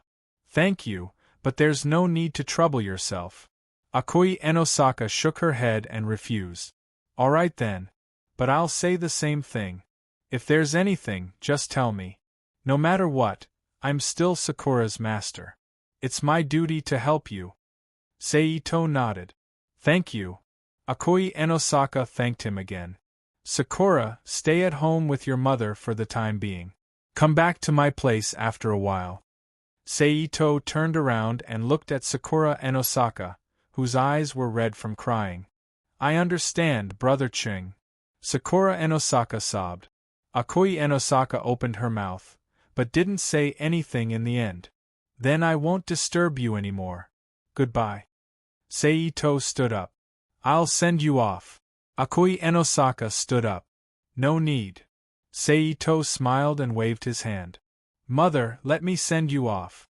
Rin Enosaka said with a calm expression as if he didn't hear about his father's death. Alright then. Akui Enosaka thought about it and nodded. Although Rin Enosaka was still young, he was still a magician. Moreover, he was chosen by Toshimi Enosaka to be the head of the Enosaka family. He was much more suitable than her mother, who was just an ordinary person. Seeing this, Seito didn't insist. He bid farewell to Akui Enosaka and Sakura Enosaka, and left the mansion with Rin Enosaka. You're very strong, Rin. Seito said softly. If you're not strong, are you going to cry like an ordinary girl? Others will only laugh at us and gossip about our family. I don't want to give them the chance to do that, Rin Enbin said with a snort. It's easy to break if it's too hard. An appropriate display of weakness could reduce the hostility of the outside world. No matter what, you are still a child. No one will say anything if you are a little weak. No need, Rin Enosaka replied bluntly. Up to you. After a moment of silence, Seito sighed softly. But for Sakura's sake, I will help you with the matter of the magic engraving. but I can't guarantee how effective it will be. After all, I'm also one of the people that the chronometer tower reject. Thank you. The Tozaka family will remember your kindness. Tozaka Rin stopped and bowed to Ito-sei with a serious expression. There's no need for that. Sei Ito waved his hand. Then, the two of them started walking again and quietly walked out of the courtyard. Well, let's stop here. You can go back. Sei Ito stood at the door and said to Rin Enbin next to him. Okay, good luck. Rin Enbin said politely. Sei Ito nodded slightly, stepped forward, and soon disappeared from Rin Enbin's sight. I know that my Redeemer lives, and that in the end will stand on the earth. And after my skin has been destroyed, yet in me flesh will see God. I will see him with my own eyes, I and not another. How my heartfelt years with me, amen. Half a year later. In an open-air cemetery on the outskirts of Fuyuki City. A group of men and women dressed in black stood in front of a hole that had been dug. They quietly listened to the prayer that the priest, Yen Feng Chili, recited in English. They silently watched several mercenaries use shovels to fill the hole with soil and bury the lacquered wooden coffin inside. This was Toshiomi Enbin's funeral. After about half a year of discussion, exchange of benefits, and some other procedures, the Enbin family's magic seal was successfully transplanted onto the wrist of the current head of the Enbin family, Rin Enbin. However, compared to the beginning, the magic seal had shrunk by more than half. It had shrunk countless times. This was the result after Sei Ito kept his promise and returned to the chronometer tower. He used his identity as Huang to bargain and obtain the result. Based on the original work standard, it would be good to keep the last 10%. You've worked hard. As the new head of the family, your debut is already very impressive. I'm sure your father would be proud. Yen Feng Chili, who presided over the funeral, walked up to Rin Enbin and put his hand on her shoulder encouragingly. I'll stay in Nippon for a while. Do you have anything to worry about in the future? Nothing. I've already troubled you too much. It's fine now. Rin Enbin didn't even look at Yen Feng Chili as she said firmly. This wasn't because she already knew that Yen Feng Chili was the real murderer of her father. It was because she made a promise to Ming Ming, but she couldn't truly protect her father. Simple and direct. The next time we meet is in half a year. There will be a second transplant at that time. Please take care of yourself. Yen Feng Chili was amused by Rin's disgust. Even if you don't say it, I know. I think I'll be working outside most of the time. Although I'm sorry, I don't think I can live in Nippon. As a protector, I'm really not qualified. If you're busy, that's fine. If you're not here, I'll take care of my mother and the Enbin family. As for what you're going to do, as long as you don't cause any trouble for us, it's fine. When Yen Feng heard Rin Enbin's stubborn words, he suddenly had a bad taste in his mouth. Rin, from now on, you're the head of the Enbin family. In order to celebrate this special day, I'll give you a gift. After saying that, he raised his arm and took out an exquisite dagger with a sheath from his bosom. The dagger was none other than the Sword of Azoth, which was given to him by Toshimi as a gift half a year ago. Later, Yen Feng Chili used it as a murder weapon and stabbed it into Toshimi's body to end his life. This is what I got when Master Toshimi recognized my magic skills. I think it's better for you to keep it. Rin Enbin took the dagger and examined it carefully. Father, Rin Enbin suddenly said in a low voice. Then, a drop of water fell on the dagger and reflected Rin Enbin's image. This was the first time Rin Enbin shed a tear in half a year. To the twisted Yen Feng Chili, this was undoubtedly the best delicacy in the world. Rin. But just as he was about to taste it, a gentle voice called him from afar. It was Kuei Enbin's voice. Hearing the call, Rin Enbin quickly wiped away the tears on his face and returned to his normal self. He said to Yen Fengchi, "Mother is calling me." After saying that, he turned around and walked over to Sakura, who was accompanying her. Are you satisfied? Then, a familiar male voice sounded in Yen Fengqili's ears. Yen Fengqili turned around and looked at the person who came. It was a dangerous person he had always been wary of, Seito, someone who had survived the Holy Grail War like him and Kamiya Kisi. Yen Fengqili looked at Seito in silence. I'll be staying in Japan for a while. Do you have anything to worry about in the future? Nothing much. I've already troubled you too much. It's fine now. Rin Enbin didn't even look at Yen Fengqili as he said firmly. This wasn't because he already knew that Yen Fengqili was his father's murderer, but because he couldn't protect his father even though he made a promise. It was simple and direct. The next time we meet is in half a year. There will be a second imprint transplant then. Please take care of yourself. Yen Fengqili was amused by Rin's disgust. I know even if you don't say it. I think I'll be working outside most of the time. Although I'm sorry, I don't think I can live in Japan. As a guardian, I'm not qualified. It's fine if you're busy. If you're not here, I'll take care of my mother and the Enbin family. As for what you're doing, it's fine as long as you don't cause us any trouble. When Yen Feng heard Rin Enbin's stubborn words, he suddenly had a bad taste in his mouth. Rin, from now on, you're the leader of the Enbin family. To celebrate this special day, I'll give you a gift. After saying that, he raised his arm and took out an exquisite dagger with a sheath from his bosom. This dagger was none other than the Sword of Azoth, which was given to him by Toshimi as a gift half a year ago. Later on, Yen Fengqili used it as a murder weapon and stabbed it into Toshimi's body to end his life. This is what I got when my master Shurchen acknowledged my achievements in magic. I think it would be better for you to keep it from now on. Rin Enbin took the dagger and examined it carefully. Father, Rin Enbin suddenly said in a low voice. Then, a drop of water fell on the dagger and reflected Rin Enbin's image. Chapter 1826. After dealing with the matters of the Enosaka family, Ito-Sei's life became calm again. Every day, he would either teach Enosaka Sakura about magic, or occasionally take time to visit Asakami Tashino, Huppo and Faidui and give them some guidance. Sometimes, he would take out some technical information that should belong to the semi-future technology of the M-shaped moon world and sell it around the world. While earning the world's power to accelerate the development process, he also earned amazing wealth that made countless people jealous and wanted to kill him. In this way, time passed slowly in Seito's leisurely life. On May 4, 1992, Roha appeared in a small town in the suburbs of France. He possessed the body of a 16-year-old girl named Here. Then, he was found and killed by Alquite. In June of 1992, Roha took over Yukino's body and killed Yukino's consciousness.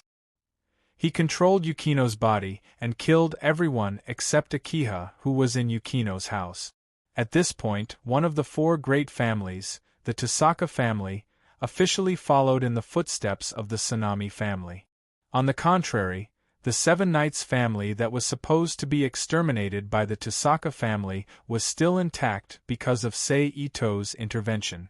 They gradually left the circle of the Tasaka family and focused on training Shiki, who was still surnamed Seven Knight. Then, in 1993 and 1994, the world was peaceful and peaceful. Time passed quietly into 1995. Today, in a villa in Fuyuki City, Brother Ching, that sister, woke up. Accompanied by a burst of hurried footsteps, Tasaka Sakura, who was wearing a junior high school uniform, ran down from the second floor of the mansion. She anxiously said to Ito-sei, who was sitting in the living room and fiddling with a doll, "Oh!" Hearing Sakura's words, Seito's eyes immediately lit up. He quickly put down the doll in his hand and stood up from the sofa. He quickly walked to the stairs and went to the second floor. Soon, he came to a clean room. On the bed in the room, there was a girl who looked to be about 16 or 17 years old. She had a head of long dark blue hair that fell to her shoulders. She was naked from head to toe. She just sat on the bed with a dazed look in her eyes. She was obviously unfamiliar with everything in front of her. Ah! At this moment, Kasaka Sakura suddenly let out a cry of surprise. Brother Ching, hurry up and leave.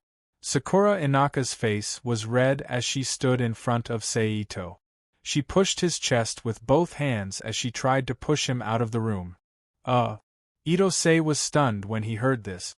Then, he shook his head with a bitter smile and left the room. Bang! Then, the door was slammed shut. I'm not going in. Sakura stared at Seito and said, Yes, I got it, little housekeeper. Seito laughed. Hearing how Seito addressed her, Sakura Tosaka blushed. She wrinkled her nose and snorted. Then, she turned around and ran back to her bedroom. 2 minutes later, he ran out of the room with some female clothes and came to the girls' room. He opened the door and went in. Bang! Then, the door closed again. After more than 10 minutes, the door was opened again with a soft click sound. Brother Ching, you can come in. Sakura Inaka opened the door and said. Seito smiled and nodded. Then, he stepped into the room. This time, the girl was no longer naked. Instead, she was wearing a pink silk nightgown. However, probably because it didn't fit well, it wrapped her body a little tightly, perfectly outlining her well-developed figure. Her eyes were no longer dull. Her expression was gloomy as she sat there silently. Hello, here. Seito said softly. Yes, the girl's name was Here. Moreover, she didn't have the same name as the Here who was possessed by Roha. She was the girl who was supposed to be dead, because she remembered the time when it happened. Ito-sei went to France a few days before the incident was about to happen. After some investigation, he found the right place and found the possessed person, Here, who was the daughter of the bakery owner at that time. Then, they stood guard around her, waiting for everything to happen. Everything went well. But, Here died.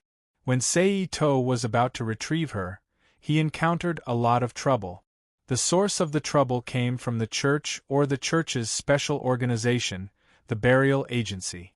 And the cause of this trouble was very clear. It was Roha who was reincarnated and Hakuji Elzite.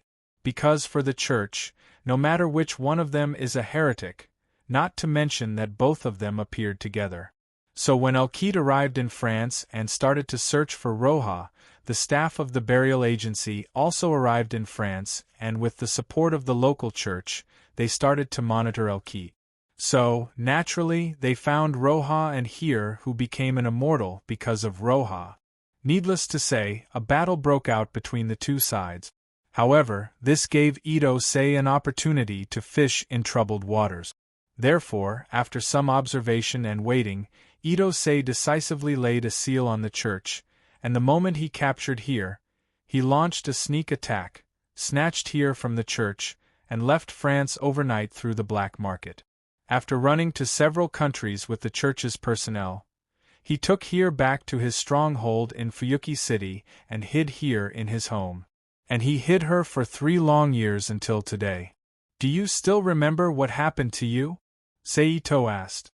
Hearing this, Here's heart shook. The scene of that night involuntarily appeared in her mind. Like Superman, he used all kinds of magic that only existed in stories and legends and had a tragic battle with a woman who was as beautiful as an elf.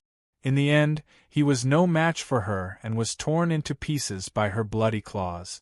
Sheer was certain that he would have died in that situation, but she still vaguely remembered. Not long after that, she seemed to come back to life again. She fought with a group of guys wearing black clothes with crosses on their chests and was brutally killed by them several times. Several times? Thinking of this, Here subconsciously looked up at Seito in front of her. What happened to my body? Perhaps it was because she had become an immortal, but Here's emotional system was severely suppressed. Therefore, even though it was a question, when she said it, it sounded more like a statement than a question. It made people feel a little weird. That's a very long topic. Itose walked to the side, reached out and pulled a chair to his side, sat down and said, "Before talking about what happened to you, I have to tell you about the composition of this world. You should also listen to this Sakura." Seito's eyes moved between here and Sakura. "Okay." Sakura Tasaka nodded, then walked over to Here's bed and sat down, listening attentively. There are two sides to this world, the surface and the inner. The surface refers to the society we live in now. It's an ordinary society built by ordinary people, various governments, and companies with recognized morality and law. The inner refers to the small circle formed by non-ordinary people and non-humans. The two sides depend on each other and are independent of each other. For example, I'm a magician, but in society, I'm a free citizen who controls wealth. Magician? Here asked. Magicians. A group of people who use mysterious methods to create miracles, Seito explained. And in order to let Here have a more intuitive understanding, Seito and Sakura also showed her some magic method. "It's magical, right?" Seito smiled. Here looked at Seito and Sakura and nodded slightly.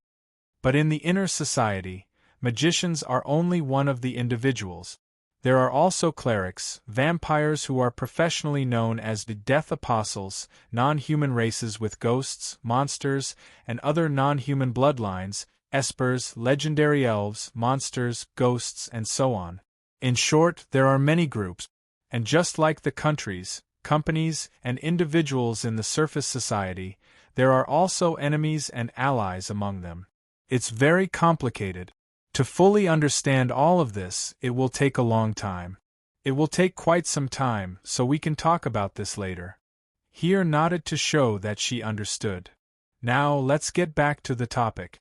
Let's talk about what happened to you, Seito said with a serious expression. You're already dead. Seito looked straight into Here's eyes and said softly. Ah. When this was said, Here didn't say anything. Sakura, who was standing at the side, subconsciously exclaimed. However, she immediately realized that it was a little rude. She stuck her tongue out at Ito Seiji embarrassedly and calmed down. Then why am I still alive now? Regarding the fact that she was dead, Here accepted it calmly and then asked. Because of Roha, Seito said. Roha was born in the Middle Ages. He was originally a devout believer. When he was in his 20s, he joined the local church and was valued by the church. He was the one who proposed the construction of the burial organization. Although it belonged to the church in name, it was independent of the church. It was a special organization with powerful inhuman power. He was the first leader of the burial organization. The original purpose of the burial mechanism was to suppress people like Death Apostles, witches, demons, and magicians who were seen as heretics by the church. Among them, the crusade against the Death Apostles was especially important. For this reason, they did not hesitate to research the power of the Death Apostles, and used the results of their research to transform themselves to obtain powerful strength to increase their combat power. Among them, the leader of the burial organization was Roha. Probably because the research was too deep, Roha began to be addicted to the study of longevity and immortality. In the end, he completely transformed himself into an inhuman being with the power of reincarnation. And you are his 17th reincarnation. And for some unknown reason, you obtained the concept of immortality from him and became an immortal. This is why I said you were dead, but you are still alive and sitting here listening to me talk about everything. Seito finally said. In my memory, there was a blonde woman and several people wearing black clothes with crosses. Who were they? After a moment of silence, Here asked again. That woman. Her name is Elket Brunstad. She's a vampire. But different from the general meaning of the Death Apostles, she was a real vampire, the crystallization of nature, an elf, and also the princess of the Death Apostles. As for those people wearing black clothes with crosses, they were the executors of the burial organization. They were the same as Elkut, who wanted to crusade against Roja. But the former did it for a mission, while the latter did it for a personal grudge. Seito explained. Is Roja still in my body? After figuring out the identity of the two groups in her memory, Here asked again. He was already reincarnated when you died for the first time, so you don't have to worry about what he will do to you in the future. Seito said. Just one thing I need to remind you, because of Roja, you are on the burial organization's list, so you need to avoid the church as much as possible. Here nodded slightly and listened to Seito's advice. I want to become a magician, can you teach me? Then Here asked. Can you tell me why you want to learn magic? Seito slightly raised his eyebrows and asked. Revenge, self-defense. Here replied. Roja? Here nodded silently. Well, I will teach you magic. Seito quietly looked at Here for a moment and nodded. Thank you. Here said softly. Well, you can rest for a while. After 2 days I will start teaching you about magic. Seito got up and said. Here nodded and agreed. Sakura, if you have nothing to do, help Here. Seito turned to Sakura and said. Okay, Chingij. Sakura agreed. Then Seito didn't stay in the room any longer. He turned around and left the room. He walked up the stairs and returned to the living room. He continued to sit on the sofa and fiddled with the large Barbie doll on the coffee table in front of him. The next few days passed peacefully, and Itose began to teach Here about magic as he was told. Here, who was known for her rich knowledge and powerful magic in the original work, didn't disappoint Seito. Her learning ability was abnormal. She didn't need to say much about magic, she could understand it with just a little bit. This made Sakura, who was also learning from her, suffer a big blow. P.S. Thanks to Sacred Knight for his precious monthly vote and Halcyon for his reward. Chapter 1827. P.S. Thank you to Zhang Xiaozhong for your precious monthly vote. 1995 was an eventful year. Although Seito's Fuyuki City was relatively calm, the neighboring city wasn't. In March 1995, a man with glasses named Katsuya and a girl named Two Rights met. In April, a boy named Shibatsune also met Two Rights. In May, Shibatsune and Katsuya met for the first time. In July, which was the month Here woke up, Shibatsune accidentally killed someone, and then he was forced to awaken his origin by run of Huangya School. On August 31st, Shibatsune began a murder investigation. However, in mid-November, something inevitable happened as scheduled. That was the death of Takemiya Katsuya. For this reason, Seito deliberately went to Takemiya's house as a friend and saw Takemiya Shiro, who was full of grief. Of course, at this time, only Takemiya Shiro existed in the Takemiya family. As for Alice Phil, less than a year after the end of the Holy Grail War, she ended her life because of the erosion of magic power. Until her death, she didn't tell Takemiya Katsuya that Seito could save her and let Takemiya Katsuya send her to see Seito. At this point, the Takemiya family returned to the right track after a few twists and turns. Except for Sakura Tasaka, who didn't have a crush on him like the original. Then in December, Shibatsune dropped out of school. Then, it was the year of 1996. On February 3rd, Katsuya witnessed the existence of Two Rights at the murder scene. On March 5th, Two Rights died, and the young personality in her body died. It was not until this time that the incident in the neighboring city came to an end. Then on a certain day in May, Seito stepped into the neighboring city with a black formula box and finally stopped in front of a dilapidated building that looked like it was about to be demolished. This was an old-fashioned 3-story building. The style was shabby and old-fashioned. It was square-shaped and stuck between two slightly taller buildings. It looked very unsightly. Looking at the building in front of him, Seito smiled and walked into the building. The first thing he saw was a dirty and messy cement staircase covered with a thick layer of dust.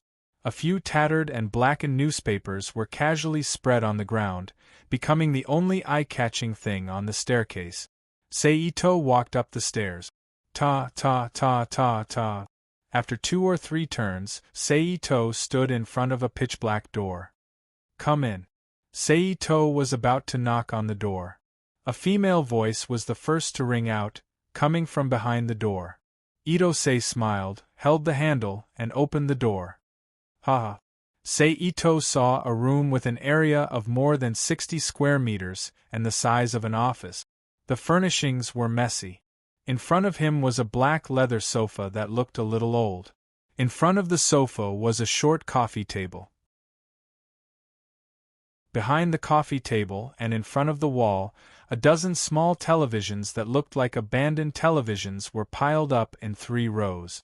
The light screen flickered and played different TV programs. Fortunately, there was no sound. Otherwise, the mixed noise from the different channels would definitely annoy him for a while.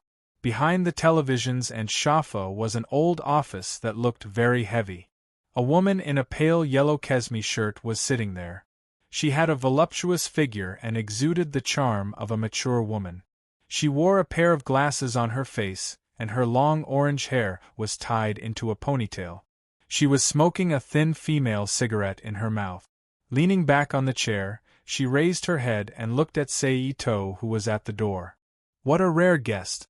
The famous yellow magician actually came to my door. I'm really flattered, the woman said in a sarcastic tone. It was hard to tell if she was trying to persuade him or if she was mocking him. That's enough, Ching. I'm not like those guys in the executive department. You don't have to test me, Seito said as he closed the door and walked straight into the messy room. Ching, full name Aochi Ching, was the eldest daughter of the Aochi family, a magician family. However, because of the magic seal, she and the Aochi family, she and her biological sister completely broke off. She was also one of the protagonists of the Night of the Magicians that happened between 1988 and 1989. The reason why Seito knew her was because of the time he studied in the chronometer tower. In addition, Seito deliberately got close to her. The two sides that had no conflict of interest basically became friends. When they were free, they discussed their understanding of magic with each other. However, the good times didn't last long. Seito left the chronometer tower early because he wanted to fish in troubled waters during the Holy Grail War. Although Aochi Ching still stayed in the chronometer tower, she also became the target of the chronometer tower's seal designation because of her research. Finally, more than a year after Seito left, she also escaped from the chronometer tower. She concealed her identity and hid from the members of the chronometer tower's executive department. Therefore, she was very wary of magicians from all walks of life, which led to the previous conversation. How did you find me? Aochi Ching asked as she took out the cigarette and spat out a puff of smoke from her mouth to cover her expression. In Japan, I still have some influence, and the city you're staying in is also one of the main areas covered by my influence, so I can get some basic information about outsiders first. Seito said with a smile. This was indeed true. As a major shareholder of the Asakami Society, which had gradually become a consortium, Seito could influence the secular forces through Yeso Asakami. It was really easy for them to monitor the situation of outsiders in the city. In addition, as one of the storyline towns in Kongjing, the whole city was completely connected to the city where the headquarters of the Asakami Society was located. Therefore, the influence of the Asakami family was even stronger than that of the local snake, the Yin and Yang family. Therefore, it was difficult for Aochi Ching to escape from Seito's surveillance without using magic. You didn't come here just to catch up with me this time, right? Aochi Ching nodded slightly. She reached out and picked up the dried cigarette pack from the table. She took out one of the 3 remaining cigarettes and put it in her mouth. She struck a match and lit it. She took a deep breath and exhaled smoke. I really came to see you. After all, we haven't seen each other for a few years. I miss you very much. Seito said with a smile. Don't learn from Kaine-Garuba. Otherwise, don't blame me for falling out with you. Aochi Ching said with an ugly expression. You still remember that pervert. If you didn't say his name, I would have forgotten that there was such a guy in the world. Seito said with a shrug. But you can rest assured. Although you have a certain attraction to me and make me want to push you down, it's not to the extent of that guy. Alright, tell me why you're here. Aochi Orange said impatiently. Seeing this, Seito tactfully shut his mouth. Then he picked up the box in his hand and held it flat on his arm. He opened it and took out a silver-haired Barbie doll with the height of an adult's arm. It was wearing a blue dress with silver lace. When she saw the doll, Aochi Cheng's face showed a serious look.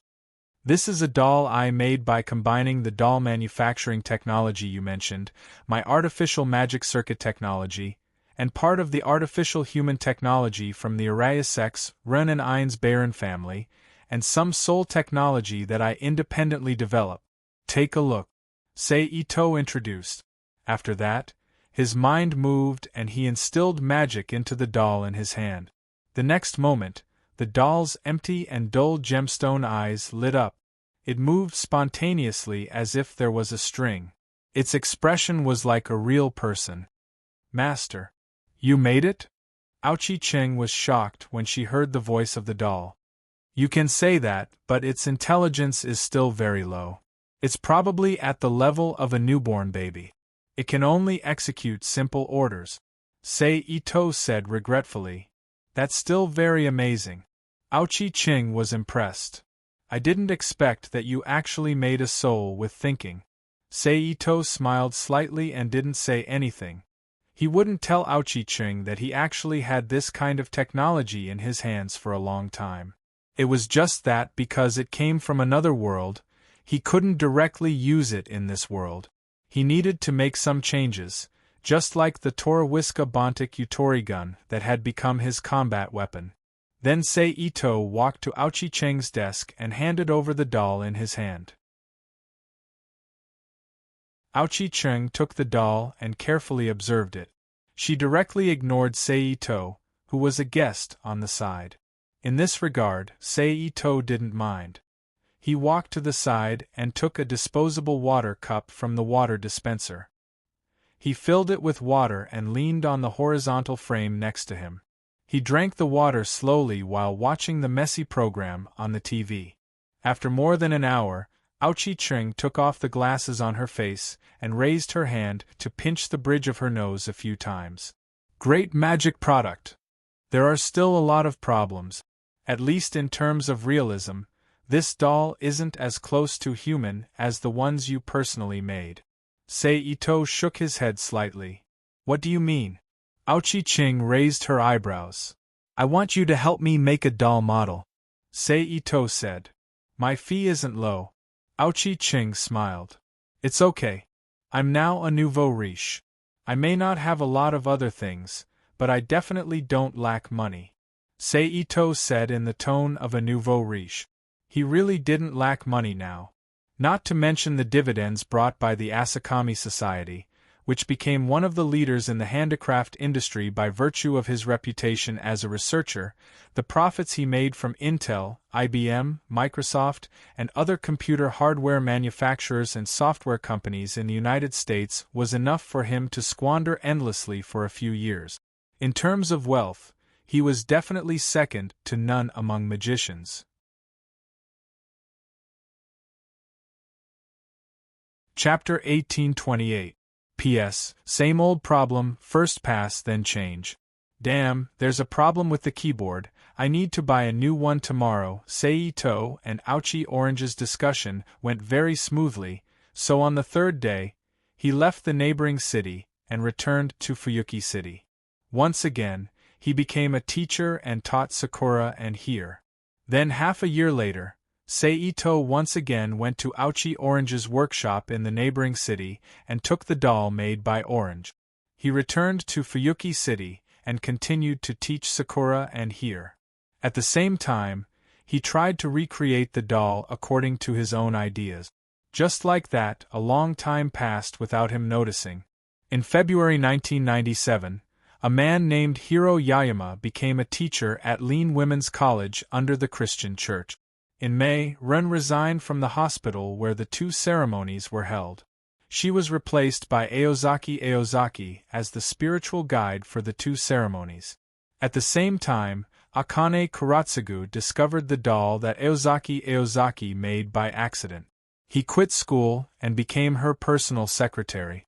Then it was 1998. Today, in Sei Ito's apartment in Fuyuki City. Are you ready? Sei Ito looked at Hir, who was wearing a pair of pants and short sleeves, and her expression was still a bit cold. That's enough, Hir replied. Good, let's go. Hearing Hir's answer, Sei Ito nodded, then bent down and picked up the long, wide, and tall leather box placed at his feet. Sakura, I'll leave the house to you. Sei Ito stood up and turned to look at Sakura. Don't worry. Brother Ching, I'll take care of the house. Sakura smiled. Then we'll go. Sei Ito smiled. Be careful. Sakura said. Under Sakura's farewell, Sei Ito and Hir left the mansion, got in the black car parked outside, and started the car to the airport. Although Fuyuki New Capital had been upgraded to a city, even Fuyuki Town wasn't that big, so naturally, there was no such thing as an airport. Therefore, if one wanted to take a plane, they could only go to the neighboring big cities. Fortunately, the journey was not far. In more than an hour, the car parked in the parking lot outside the airport. The engine was turned off. Sei Ito and Hir got out of the car. Jieban walked into the airport. After waiting in the departure hall for about half an hour, they took a general flight to Tokyo, where they took a connecting flight to Italy. 10 hours later, the plane landed at Milan International Airport in Italy. Sei Ito and Hir got off the plane. Through the waiting hall. Outside the airport. He got into a taxi that was waiting for customers nearby and rushed to a nearby hotel, where he checked in. Have a good rest, Itose said to Hir. Hir nodded. He opened the door and entered the room that he had booked. Boom! Sei Ito, who watched Hir enter the room, did not stay in the corridor. He also opened the door and entered his room. After a simple wash, he lay on the bed and rested. Then the next day, Sei Ito and Hir reunited. The two had breakfast together and went outside the hotel. Let's split up later and ask around to see if there are any panic-inducing rumors in the nearby cities. Sei Ito said to Hir next to him. Okay. Hir nodded and agreed. Remember to protect yourself. After all, we are now in Italy. Although it is not Rome, it is still the location of the church's main power. You are still on the wanted list of the burial agency. They may have spies among the pastors and pedestrians here. Just as Hir was about to leave, Sei Ito couldn't help but remind her. Hir nodded seriously again and separated from Sei Ito. After a while, they disappeared on the street with few pedestrians. Seeing Hir disappear, Sei Ito didn't think much and began his investigation. Sei Ito and Aochi Orange's negotiation went smoothly, so on the third day, he left the neighboring city and returned to Fuyuki City. He once again became a teacher and taught Sakura and Hir. Then half a year later, Sei Ito once again went to Aochi Orange's workshop in the neighboring city and got the doll made by Orange. He returned to Fuyuki City and continued to teach Sakura and Hir. At the same time, he tried to remake the doll according to his own imagination. Just like this, a long time passed unknowingly. In February 1997, a man named Hiro Yayama became a teacher at Lean Women's College, a church school affiliated with the Christian Church. In May, Ren resigned from the hospital where the two ceremonies were held. She was replaced by Aozaki as the spiritual guide for the two ceremonies. At the same time, Akane Kuratsugu discovered the doll that Aozaki made by accident and quit school to become her personal secretary. Then it was the year 1998. Today, in Seito's apartment in Fuyuki City. Are you ready? Seito looked at Hir, who was wearing trousers and a short-sleeved shirt, and her expression was still a little cold. That's enough, Hir replied. Well, let's go. Hearing Hir's answer, Seito nodded, then leaned down and picked up the long, wide, and tall leather box placed at his feet. Sakura, please take care of the house. Seito, who stood up again, turned his head and looked at Sakura, who was standing next to him. Don't worry, Brother Ching, I will take care of the house. Sakura smiled. Then let's go. Seito smiled. Be careful. Sakura said. Under Sakura's send-off, Seito and Hir left the mansion, got into the black car parked outside, and started the car to the airport. Although Fuyuki New Capital was upgraded to a city, even Fuyuki Town was not that big, so naturally, there was no such thing as an airport. Therefore, if they wanted to take a plane, they could only go to the neighboring big cities. Fortunately, the journey was not far. In more than an hour, the car stopped in the parking lot outside the airport.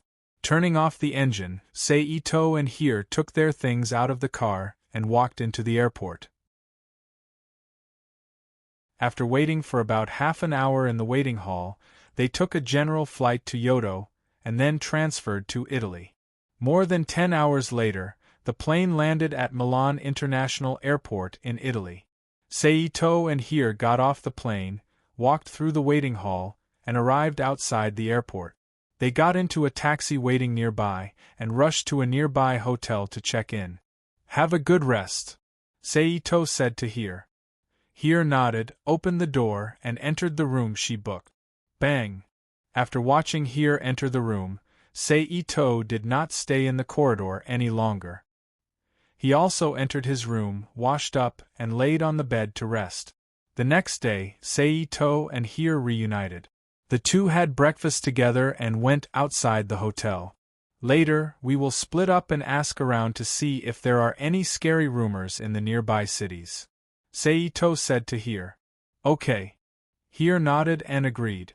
Remember to protect yourself. After all, we are now in Italy. Although it is not Rome, it is still the location of the church's main power. You are still on the wanted list of the burial agency. They may have spies among the pastors and pedestrians here. Just as Hir was about to leave, Seito couldn't help but remind her. Hir nodded seriously again, then separated from Seito, and disappeared on the street with few pedestrians after a while. Seeing Hir disappear, Seito did not think much and began his investigation. Seito and Aozaki Orange's discussion went smoothly, so on the third day, he left the neighboring city and returned to Fuyuki. He once again became a teacher and taught Sakura and Hir. Then half a year later, Seito once again came to Aozaki Orange's workshop in the neighboring city and got the doll made by Orange. He returned to Fuyuki City and continued to teach Sakura and Hir. At the same time, he tried to remake the doll according to his own ideas. In this way, a long time passed unknowingly. In February 1997, a man named Hiro Yayama became a teacher at Lean Women's College, a missionary school under the Christian Church. In May, Ren resigned from the hospital where the two ceremonies were held. She was replaced by Aozaki as the spiritual guide for the two ceremonies. At the same time, Akane Kuratsugu discovered the doll that Aozaki made by accident. He quit school and became her personal secretary. Then it was 1998. Today, in Seito's apartment in Fuyuki City. Are you ready? Seito looked at Hir, who was wearing trousers and short sleeves, and said with a cold expression. That's enough, Hir replied. Good, let's go. Hearing Hir's answer, Seito nodded, then bent down and picked up the long, wide, and tall leather box placed at his feet. Sakura, please take care of the house. Seito stood up and turned to look at Sakura, who was standing next to him. Don't worry, Brother Ching, I will take care of the house. Sakura smiled. Then we will go. Seito smiled. Be careful on the road. Sakura said. Although Fuyuki New Capital had been upgraded to a city, even Fuyuki Town wasn't that big, so naturally, there was no such thing as an airport. Therefore, if one wanted to take a plane, they could only go to the neighboring big cities.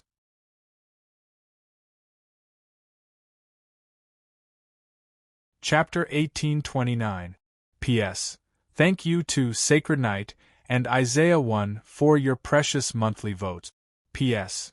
I could have uploaded it at 9 o'clock, but I'm not used to the new keyboard. Not only is the typing slow, but I also accidentally deleted the entire chapter before. I have to type it again, so it's depressing. PS2. For this reason, the third chapter may be filled with repeated content. Then I will try my best to type it and try to change it to new content around 1:30. Please forgive me. That's all. However, before Itose could do anything, the moment the young man who looked like Prince Charming from a fairy tale appeared, a group of guys dressed like clergy of the church, but also like executors of burial mechanisms, and a girl wearing purple knee-length bucket socks, a white pleated skirt, a purple short-sleeved top, and a purple round hat similar to a beret on her head, rushed out from both sides of the street. Her long lavender hair was braided into a thick whip behind her head. Seeing the girl whose main color was purple, Sei Ito instantly recognized the other party's identity. One of the three major forces of the Magic Association, the alternate dean of Atlas Academy, Zun Eltram Atrasia. At the same time, he also speculated the identity of the group of guys next to her from her existence. Templar Knights of the Heresy Inquisition under the Church. Among them, the white-haired woman holding a strange black shield in the shape of a cello was another target of Sei Ito's attention, the leader of the Inquisition, Liz Byfield's stolen barley. Zephyr Eltram Obolin. Looking at the blond man floating in the air, Zun called out his name with a serious expression. Zephyr Eltram Obolin. Just like his middle name, Eltram, he was the ancestor of Zun Eltram. At the same time, like Zun, he was originally an alchemist belonging to Atlas Academy. Because of the prediction of an unavoidable death in the future, coupled with the pursuit of the impossible into the possible philosophy of an alchemist, he tried all means to avoid death, but he couldn't find an answer. In the end, he forced himself to become a madman and became a death apostle to enhance his power, hoping to create a miracle.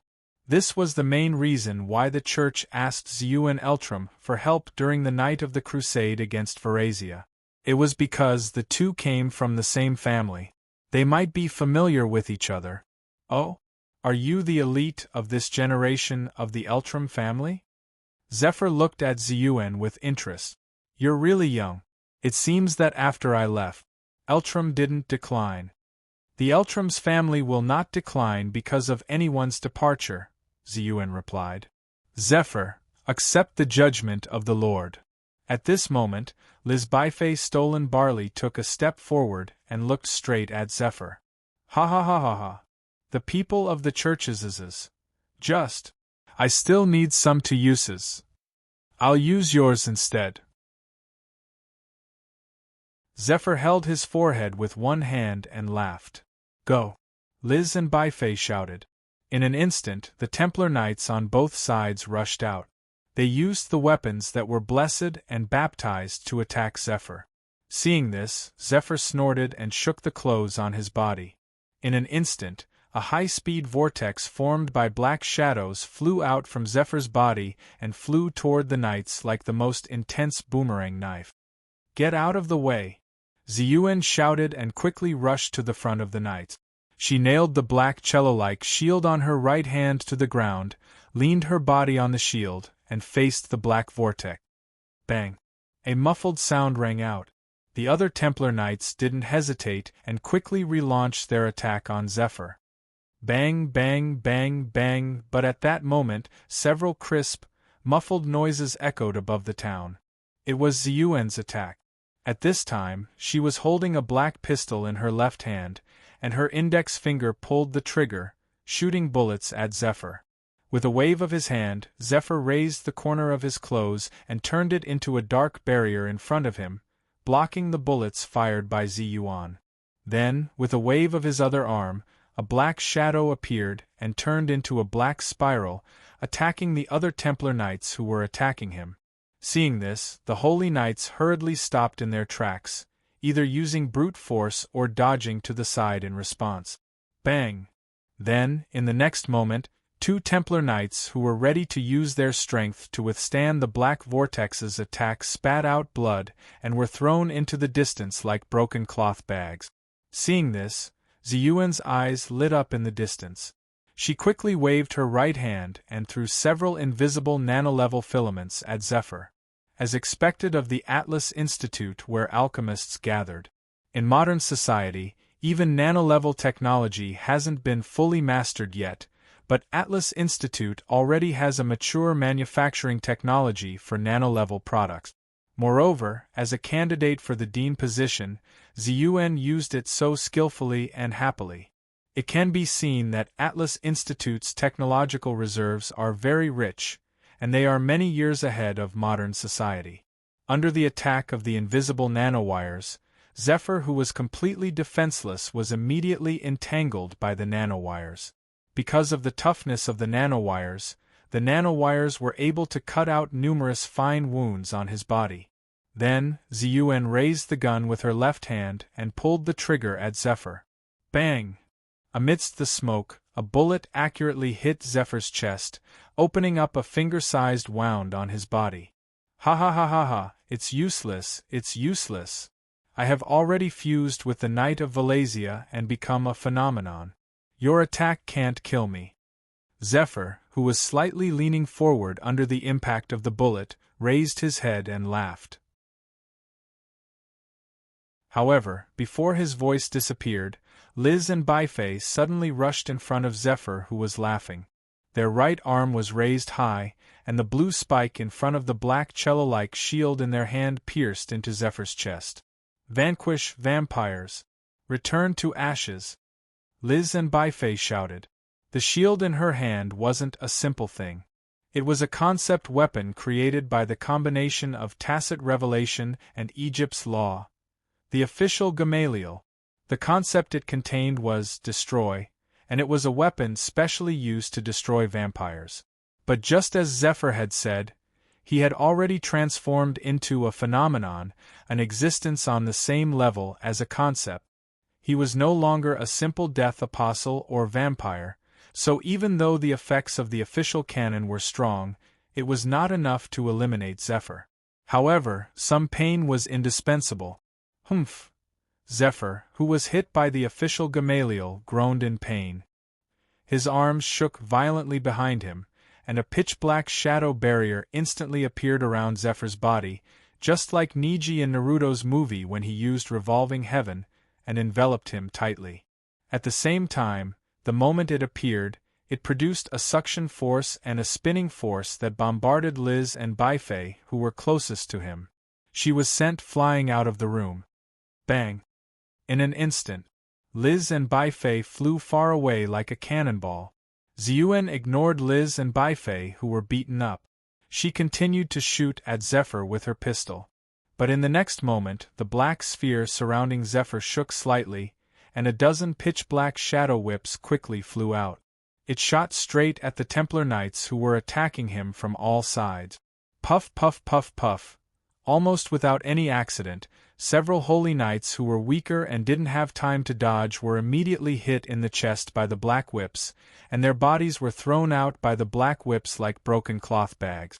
Then the black sphere moved again, and a black shadow curtain like an energy wave was shot from above, flying towards the other surviving Holy Knights. Seeing this, the Holy Knights didn't dare to be negligent and immediately jumped to the side to dodge. But before they could regain their footing, new tentacles shot out from the black sphere once again, swiftly and sharply shooting towards the Holy Knight. Puff puff, as expected, among the remaining Holy Knights, some of them were hit in the chest by the black whips and lost their lives. Then, in less than 3 minutes, this group of holy knights who followed Liz, Baifei, and Ziyuan to crusade against the Inquisition of Varazia were completely wiped out, leaving only Ziyuan, Liz, and Baifei who looked very miserable, but other than some small abrasions on their bodies, they didn't have the slightest serious injury. At this time, Zephyr retracted the black sphere outside his body and reappeared in his human form. Give up struggling, and become a part of the Knight of Varazia like me. Zephyr grinned. I don't want to become a monster. Ziyuan retorted unceremoniously. Ha, monster? Since you think so, then you can also become a monster. Let me give you eternal life. This is a gift given to you because you are born in Eltram and also my descendant. Zephyr laughed strangely. No need. Ziyuan still coldly and straightforwardly refused. That's not up to you. Zephyr laughed strangely, and his body suddenly turned into a black shadow, rushed in front of Ziyuan, and stretched out his hands to grab Ziyuan's body. Seeing this, Ziyuan quickly jumped back with her almost inhuman high agility, while at the same time, she raised her left arm, pointed the muzzle of the pistol at Zephyr in front of her, and pulled the trigger. Bang bang! The bullet was shot out of the chamber and flew towards Zephyr's head. Zephyr waved one hand and used the black shadow to create a barrier to block the bullet. Ziyuan had already expected that the bullet would be blocked by the Atlas Academy's comprehensive thinking ability, so she was not surprised. The moment she landed, she immediately swung her left hand and waved out several nanowires. The nanowires turned into invisible sharp blades and cut towards Zephyr. At the same time, Liz and Baifei quickly went to Zephyr's side, raised their arms, and used the short blade in front of their shields to cut at Zephyr. In an instant, a light like a new moon shone out. Zephyr was not afraid of the attack of a real monster, but he did not like the pain caused by the attack of a real monster. Therefore, Zephyr, who did not have masochistic tendencies, did not hesitate and immediately jumped back, dodging the attacks of Ziyuan, Liz and Baifei. Then, Zephyr stretched his arm forward, and the fingernails on the front of his 5 fingers suddenly extended, like 5 sharp thorns piercing towards Liz and Baifei. Liz and Baifei raised their arms and blocked in front of them with their shield. Clang! Bang bang bang bang! At this time, accompanied by a series of muffled sounds, Ziyuan's attack once again arrived in front of Zephyr. Zephyr waved one hand and created a black shadow barrier to block the bullet. Then, without waiting for Liz, Baifei and Ziyuan to react, he waved his arm again and used the black shadow to create a black high-speed vortex that flew towards the two of them. Liz, Baifei and Ziyuan both jumped to the side, dodging the vortex's sweep. But the next moment, before Ziyuan could stabilize her body, Zephyr suddenly flew in front of Ziyuan and waved his hands, creating 10 sharp bloody slashes on Ziyuan's body. Puff! 10 bloody wounds immediately appeared on Ziyuan's arms that hurriedly blocked in front of her body. Immediately afterward, Zephyr grabbed Ziyuan's wrist with one hand and forcefully pulled her in front of him. He held her waist with one hand, lowered his head, and bit Ziyuan's neck with his sharp teeth. Puff! Blood immediately flowed out of Zephyr's mouth. Zephyr was a death apostle, a member of the 27 clans, and one of the strongest vampires. Those who were bitten by him only had one ending, and that was to become a death apostle. From now on, Ziyuan's vampire transformation would be put on the agenda. If she wanted to stop this process from continuing, the only way was to kill Zephyr. But obviously, with the current situation, she, Liz, and Baifei did not have the chance to do so. Go away! At this time, accompanied by a loud shout, Liz and Baifei rushed to Zephyr's side with an astonishing momentum and pointed their shield and spear at him. Zephyr moved his body and let go of Ziyuan, dodging Liz and Baifei's attack, and stood on the ground not far away. Liz and Baifei stood in front of Ziyuan, who was kneeling on the ground, like a wall behind her. Run, Liz and Baifei, who were confronting Zephyr, said without turning their heads. Why? Although I haven't turned into a death apostle, According to the usual style of the church, I should be classified as a heretic now. As a holy knight of the church, why are you protecting me? Ziyuan raised her head and asked in confusion. Because before we set off, I swore to protect you, so no matter what you become, I will protect you and let you survive this crusade. So run. Liz and Baifei replied. I'm going to restrain him now, so run, Ziyuan. After saying that, Liz and Baifei did not say anything else. Instead, they stomped their feet and rushed toward Zephyr with a determined momentum. Ziyuan looked at the back of Liz and Baifei, who were rushing away, and remained silent. Then, she gritted her teeth and quickly got up from the ground and ran away without looking back. A holy knight of the church would let a heretic escape. How ironic. Zephyr, who was waving his hands and creating shadow whips to attack Liz and Baifei from all directions, laughed.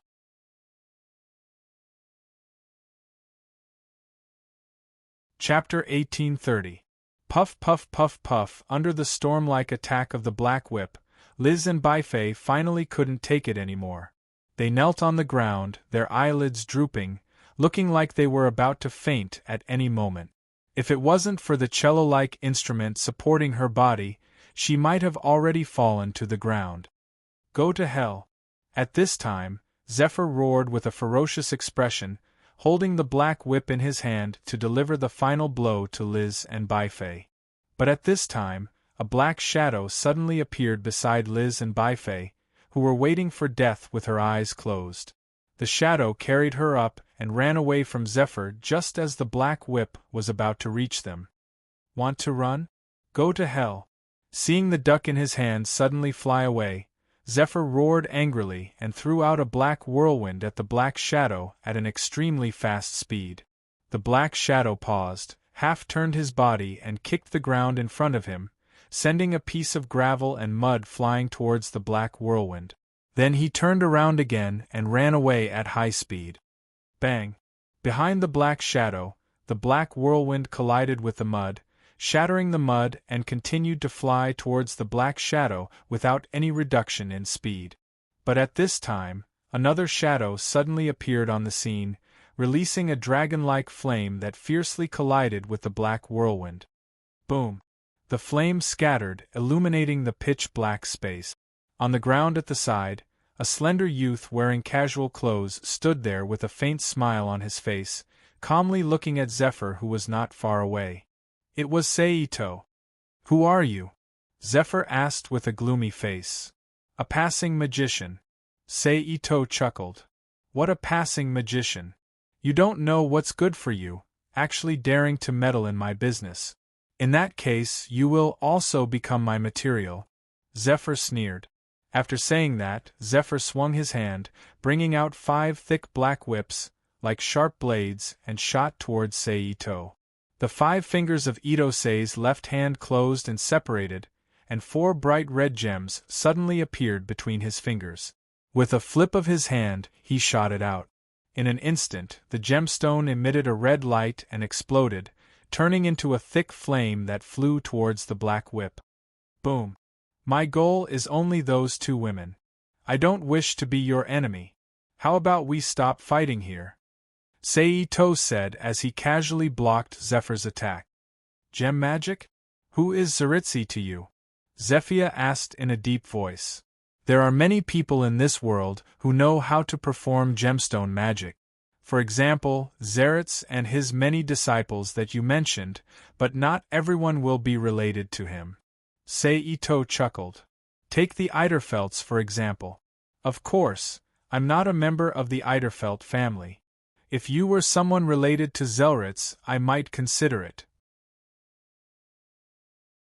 But since you're a wild kid who came out of nowhere, I don't need to listen to your suggestion. Therefore, you should just die. Zephyr sneered. Then, he once again created a black whirlpool and shot it towards Seito. The world is so beautiful, yet you're so irritable. You shouldn't be like this. Seito sighed. Then, he struck forward with one hand, and a dong sound was heard, as if he had struck a piece of hard cloth. An air cannon visible to the naked eye instantly shot out from the front of his fist, hitting the black spiral. Boom! Seeing this, Zephyr's pupils shrunk. With his knowledge, Zephyr could naturally see that Ito-Sei's attack was purely based on his physical strength. But it was precisely because of this that he was even more shocked. Because in his knowledge system and the rumors he knew, there was no magician whose physical strength had reached this level. Unless it was someone who had already come into contact with a nun. But was that possible? If it was really that kind of person, he should have already disappeared from this world. How could he still stay here? However, just as he was thinking about this, Ito-Sei suddenly turned into a cannonball, wrapped in a visible air barrier, and rushed to the front of Zephyr. A fist was aimed at Zephyr's face. This fist was very strange. Zephyr could clearly see the trajectory of the fist, but no matter how he moved his head, he couldn't dodge it. He could only watch as the fist landed on his face. In the end, he was sent flying. How is this possible? Zephyr was shocked. Do you still want to fight? Sei-Ito, who was standing at Zephyr's previous position, calmly looked at Zephyr, who had fallen to the ground, and said. Zephyr directly used his actions to answer his question. Zephyr's body turned into a black shadow and rolled towards Sei-Ito. When Ito-Sei saw this, he didn't move, but suddenly several light yellow amber stones appeared between his hands and shot into the ground. Then in the next moment, the ground shook and a tall earth wall shot out from the ground to block Zephyr's black shadow. Then, Sei-Ito's body quickly spun. His two hands were like the two sharp points of a compass as he quickly drew a circle on the ground. He stood up and once again threw several gems into the ground. In an instant, the ground under Sei-Ito's feet slightly lit up. A white light suddenly bloomed, and then a large amount of cold fog appeared around Sei-Ito's body. It quickly spread out and attached a layer of frost to the ground. Then Sei-Ito lightly jumped and stood on another piece of land. Using the same method as before, he drew a simple magic formation on the ground and activated it, increasing the speed of frost creation. Then another piece of land. It wasn't until Ito-Sei had created 4 similar simple magic arrays that he walked to the corresponding new points of the 4 magic arrays and pressed his palms on the ground. Activate! Sei-Ito shouted. In an instant, the 4 magic formations lit up at the same time. In a mysterious way, they formed a huge magic formation. It bloomed with a bright white light and emitted a cold fog that contained magic power. Kacha, kacha, kacha. Under the influence of the cold fog, a large amount of ice crystals began to appear on the ground, forming a layer of ice. It's a pity that I'm not Elkit. I can't get the support of the world to create the crimson moon and interrupt Zephyr's phenomenon. Otherwise, I wouldn't have to go through so much trouble to cast a magic formation. Sei-Ito helplessly thought as he stood in the middle of the ice fog. Thinking of this, Sei-Ito's heart moved again. He poured more magic power into the magic formation under his feet. Ritual magic. You're actually a great magician? Zephyr was shocked. A great magician was the title of a magician that was second only to a magician.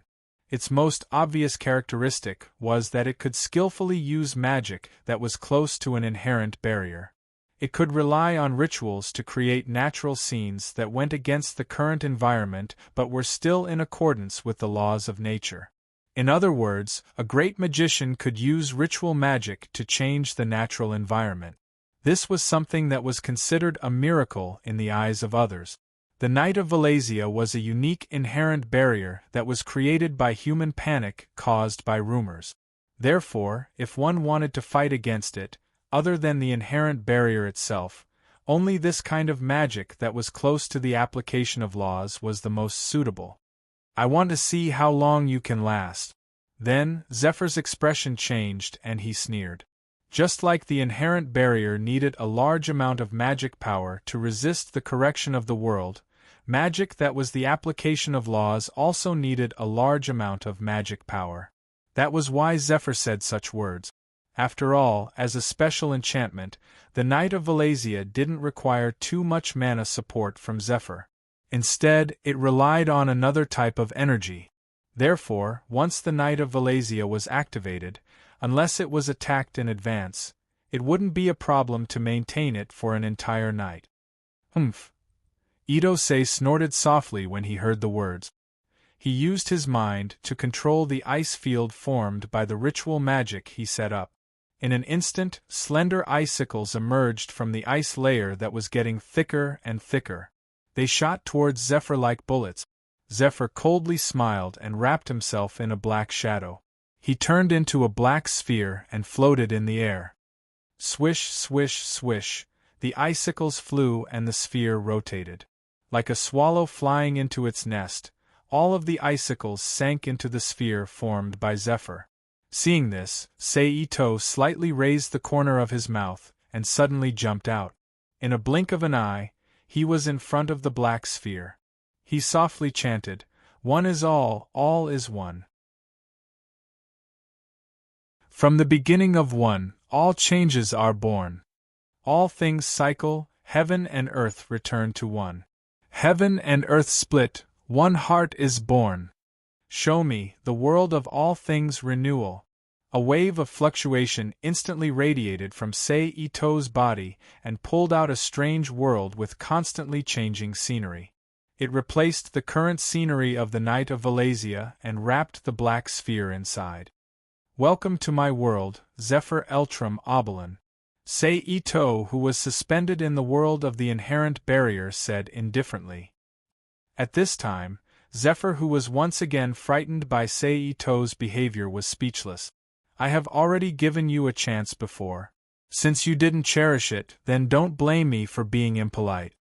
After that, Itose waved his hand, and the sky was flooded with purple-blue thunderbolts, and then with a loud rumbling sound, the thunderbolts turned into a rain of lightning and bombarded Zephyr, who was transformed into a black ball. Even though Zephyr was still a phenomenon at this time, the lightning in Seito's inherent barrier was not ordinary. Each of them contained a trace of weak rule power. Therefore, each attack was equivalent to the attack power of a concept weapon in the moon world. So unsurprisingly, a shrill scream sounded from Zephyr's sky. Ah! Seito's mouth made a light sound and attacked Zephyr in an even more ferocious way.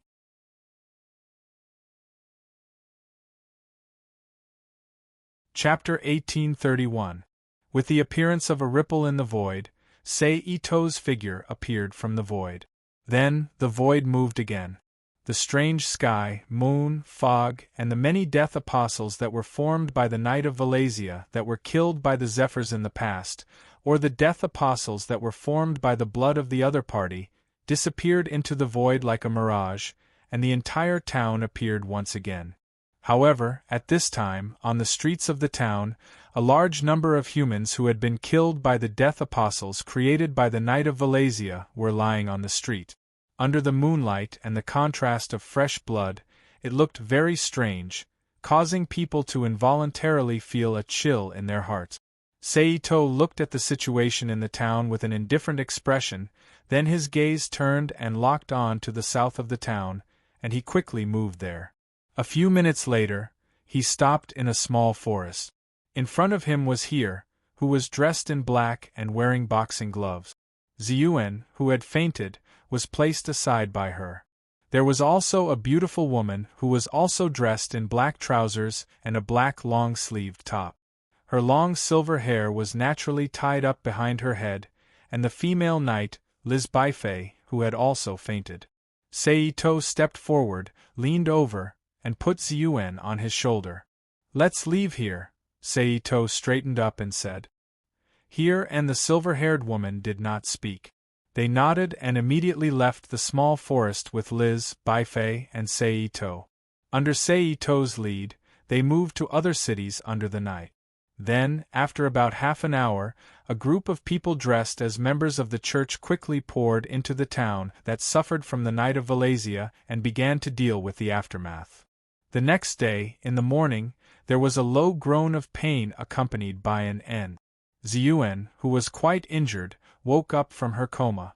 Ziyuan, who opened her eyes, sat up and gently shook her head to make her consciousness clearer. Only then did she raise her head to observe the situation in the room. This was a small room, about 30 square meters in size. The decorations were simple but stylish, showing that the owner of this house had a good standard of living. The layout and furnishings of the room were very Western, which meant that the owner was a Westerner. In addition to what happened before he fainted, everything pointed to the fact that he was saved by someone. Ha! Just as she was thinking about the current situation, a soft sound suddenly attracted her attention. The sound came from the door of the room. A young man pushed open the door and walked into the room. She immediately saw him. Black hair. He seemed to be of Asian descent. His figure is very well proportioned, and there is nothing special about his walking posture and step. He is not a master of physical skills. Other information needs to be checked. Looking at the person who had come, Ziyuan habitually analyzed the other party's information. For the alchemists of Atlas Academy, analyzing such things was almost instinctive. Moreover, the current situation was still unclear. Even if he didn't want to, he would force himself to use all kinds of methods to gather information. However, in order to get more information she wanted, Ziyuan also took action.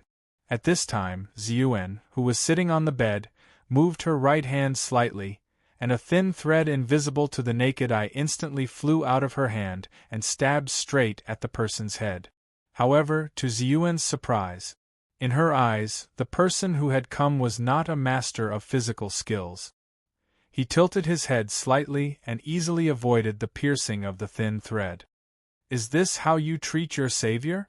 The person stopped and raised his eyebrows. "Who are you?" Ziyuan ignored the other party's words and asked directly. "Seito." The person who had come, who was Seito, smiled faintly and said, "What about you?" "You can call me Ziyuan." Ziyuan replied softly. However, immediately after, Ziyuan's hands moved continuously, shooting several thin threads from all directions towards Seito's body. Obviously, with her previous performance, Ziyuan wanted to get some information in her own way even more. Seito's right hand shook slightly, and a strange-looking obsidian dagger quickly slipped into his hand. At the same time, he tapped the tip of his foot, jumped back, and waved his arm repeatedly, sending the nano-sized threads that Ziyuan shot at him flying one by one. "Magic suit. Are you a magician?" Ziyuan, who saw that her ethereum fiber had been detected and sent flying by the other party, frowned. As expected of Atlas Academy's Ziyuan Eltram Atlas, you saw through my identity at a glance. Seito, who stopped at the door, smiled faintly. "You know me." Ziyuan narrowed her eyes slightly. "The badge of the two-headed snake. Coupled with the unique ethereum fiber of the Eltram family and the fact that you are a young girl, if I still can't guess your identity, I would be an idiot," Seito said proudly. "But the etiquette of the Eltram family is really disappointing. They actually used the ethereum fiber on their savior indiscriminately. If I had known earlier, I would have left you there to fend for yourself."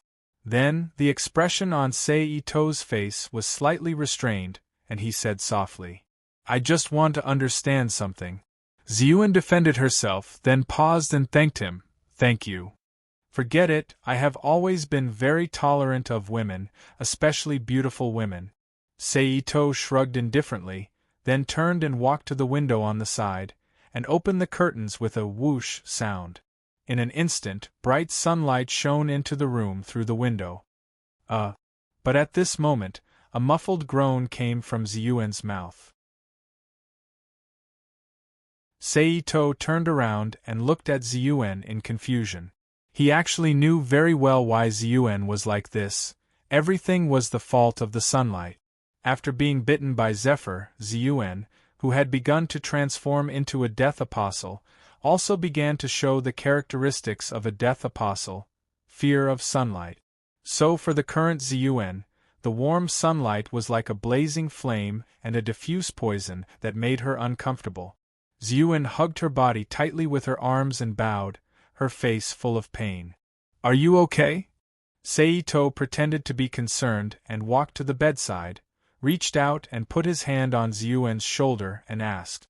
But at this moment, Ziyuan suddenly turned her head, revealing bright red inhuman eyes and a distorted face. Her teeth were as sharp as thorns, and she opened her mouth to bite Seito's palm. A death apostle's reaction. Seeing this, Seito retracted his palm and dodged Ziyuan's attack. Then, he used swimming dragon steps, and with a twist, he instantly circled behind Ziyuan and knocked Ziyuan, who had become sluggish due to her rational struggle, unconscious. Plop! Ziyuan, who had fainted, fell heavily on the bed. "Jialan!" Seito called out. As soon as he finished speaking, the light at the door dimmed, revealing the figure of the silver-haired woman. "Look after her," Seito ordered. "Yes," the woman named Jialan replied. Then Seito turned around and walked out of Ziyuan's room and returned to the living room. Then, after more than 10 minutes, a middle-aged man who looked very imposing appeared in the room. "Sir, the plane is ready. We can set off at any time," the man said respectfully. Hearing this, Seito didn't waste any time. He immediately called Here and the silver-haired woman, Jialan, and helped them get the unconscious Liz, Baifei, and Ziyuan, who had received a certain degree of treatment, out of the room. After packing up their things, they sat in the car prepared by the man, started the engine, and rushed to the nearby airport. After more than 10 minutes, the car stopped in the airport. Because it was a private plane, Seito and the others took a special VIP channel, so they were not checked. They smoothly sat in the plane that had been waiting for them on the tarmac. Then the plane took off and flew to Japan. On the way, after a rest, Ziyuan once again woke up from her coma. But this time, she learned from her mistakes. She didn't immediately open her eyes. Instead, she opened them slightly and secretly observed the environment in the room. Did I change places? Looking at the unfamiliar environment in the room, Ziyuan thought to herself. Then, she locked her eyes on the silver-haired woman who had appeared in the room. Then, with a slight movement of her hands, she shot the ether optical fiber at Jialan. The ether optical fiber, also known as the nano-optical fiber, was not only extremely tough, but it could also be used to bind and cut the opponent in battle. It could also be used to connect to other people's bodies, read other people's brain information through nerve conduction, and control other people's bodies. It could be said to be very powerful. With some carelessness, the ether optical fiber successfully pierced Jialan's head. Then, under Ziyuan's operation, pieces of information appeared in her mind. The first image that appeared was of Jialan carrying Ziyuan and following Seito onto the plane. Then, it was a scene of a group of people riding a bus on the road. But it was this memory that suddenly made Ziyuan's heart beat fiercely. Great, Liz and Baifei are still alive. Ziyuan was overjoyed when she saw the silver-haired woman's face in the image. But even so, Ziyuan did not stop. Instead, she continued to read the information transmitted from Jialan's mind. This time, it was the image of Jialan taking care of her. Then, it was the image of Jialan carrying Liz and Baifei running on the road with Seito and Here. Then, it was the image of Jialan snatching Liz and Baifei from Zephyr. Finally, it was the image of Jialan waking up from the box. Looking at the long stretch of darkness coming from Jialan, Ziyuan faintly sensed something. So the destination is Japan. I can use this time to adjust my body. Ziyuan thought to herself as she quickly put aside those irrelevant things for the time being. Thinking about adjusting her body, Ziyuan did not hesitate anymore. She immediately took back the ether optical fiber that was pierced on Jialan's body and inserted it back into her body. She closed her eyes and used the ether optical fiber to deduce the various data transmitted back. Then, she thought about a way to stop the death apostolization.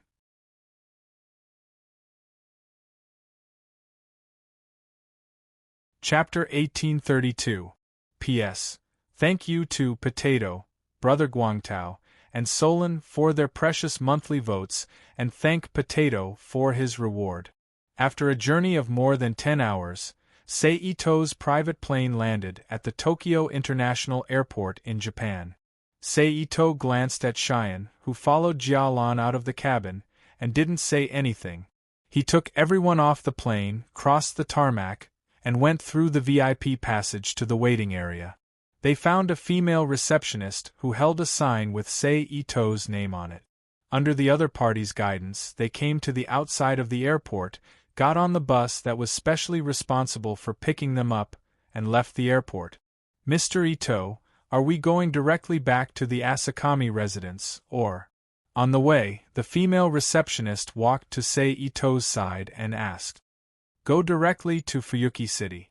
This female receptionist was sent by Yasuzo Asakami after he contacted her. In other words, she was his employee, so Seito didn't hesitate and directly ordered. Yes. The female receptionist, who had already received Yasuzo Asakami's order before coming, did not hesitate and immediately responded. Then she walked back to the driver and conveyed Seito's instructions to the driver. The rest of the journey was quiet, and everyone calmly returned to Fuyuki City. Okay, you can go back. After everyone got off the car, Seito said to the female receptionist. Okay, Mr. Ito, I'll take my leave, good night. The female receptionist saluted. Then she returned to the bus, and under Seito's gaze, the bus drove away from the villa, until it completely disappeared at the end of the street. Seeing the bus disappear, Seito retracted his gaze, turned around, and returned to the villa. Whether it was on the way back or now, Cheyenne didn't express any opinions, and quietly followed Seito's pace. However, although she behaved like this, Seito still had to give some instructions, so he called Cheyenne, who was standing in the living room of the villa. Ziyuan. Ziyuan looked at Seito seriously. You are not allowed to use your Ethernet to read the memories of anyone in this room, Seito said sternly. I need information. Ziyuan put forward her point of view. You can ask me directly if you want to know anything. I will answer you if I can, but I won't allow you to use Ethernet to read anyone's memories. Otherwise, don't blame me for being rude, Seito emphasized sternly after making some promises. Okay. Ziyuan paused. He agreed. First of all, first question, who are you? Then, Ziyuan immediately raised her own question. Itosei, a man without any affiliation. He's also a freelance magician who isn't from a magician family, Seito replied calmly. Where is this place? Ziyuan asked again.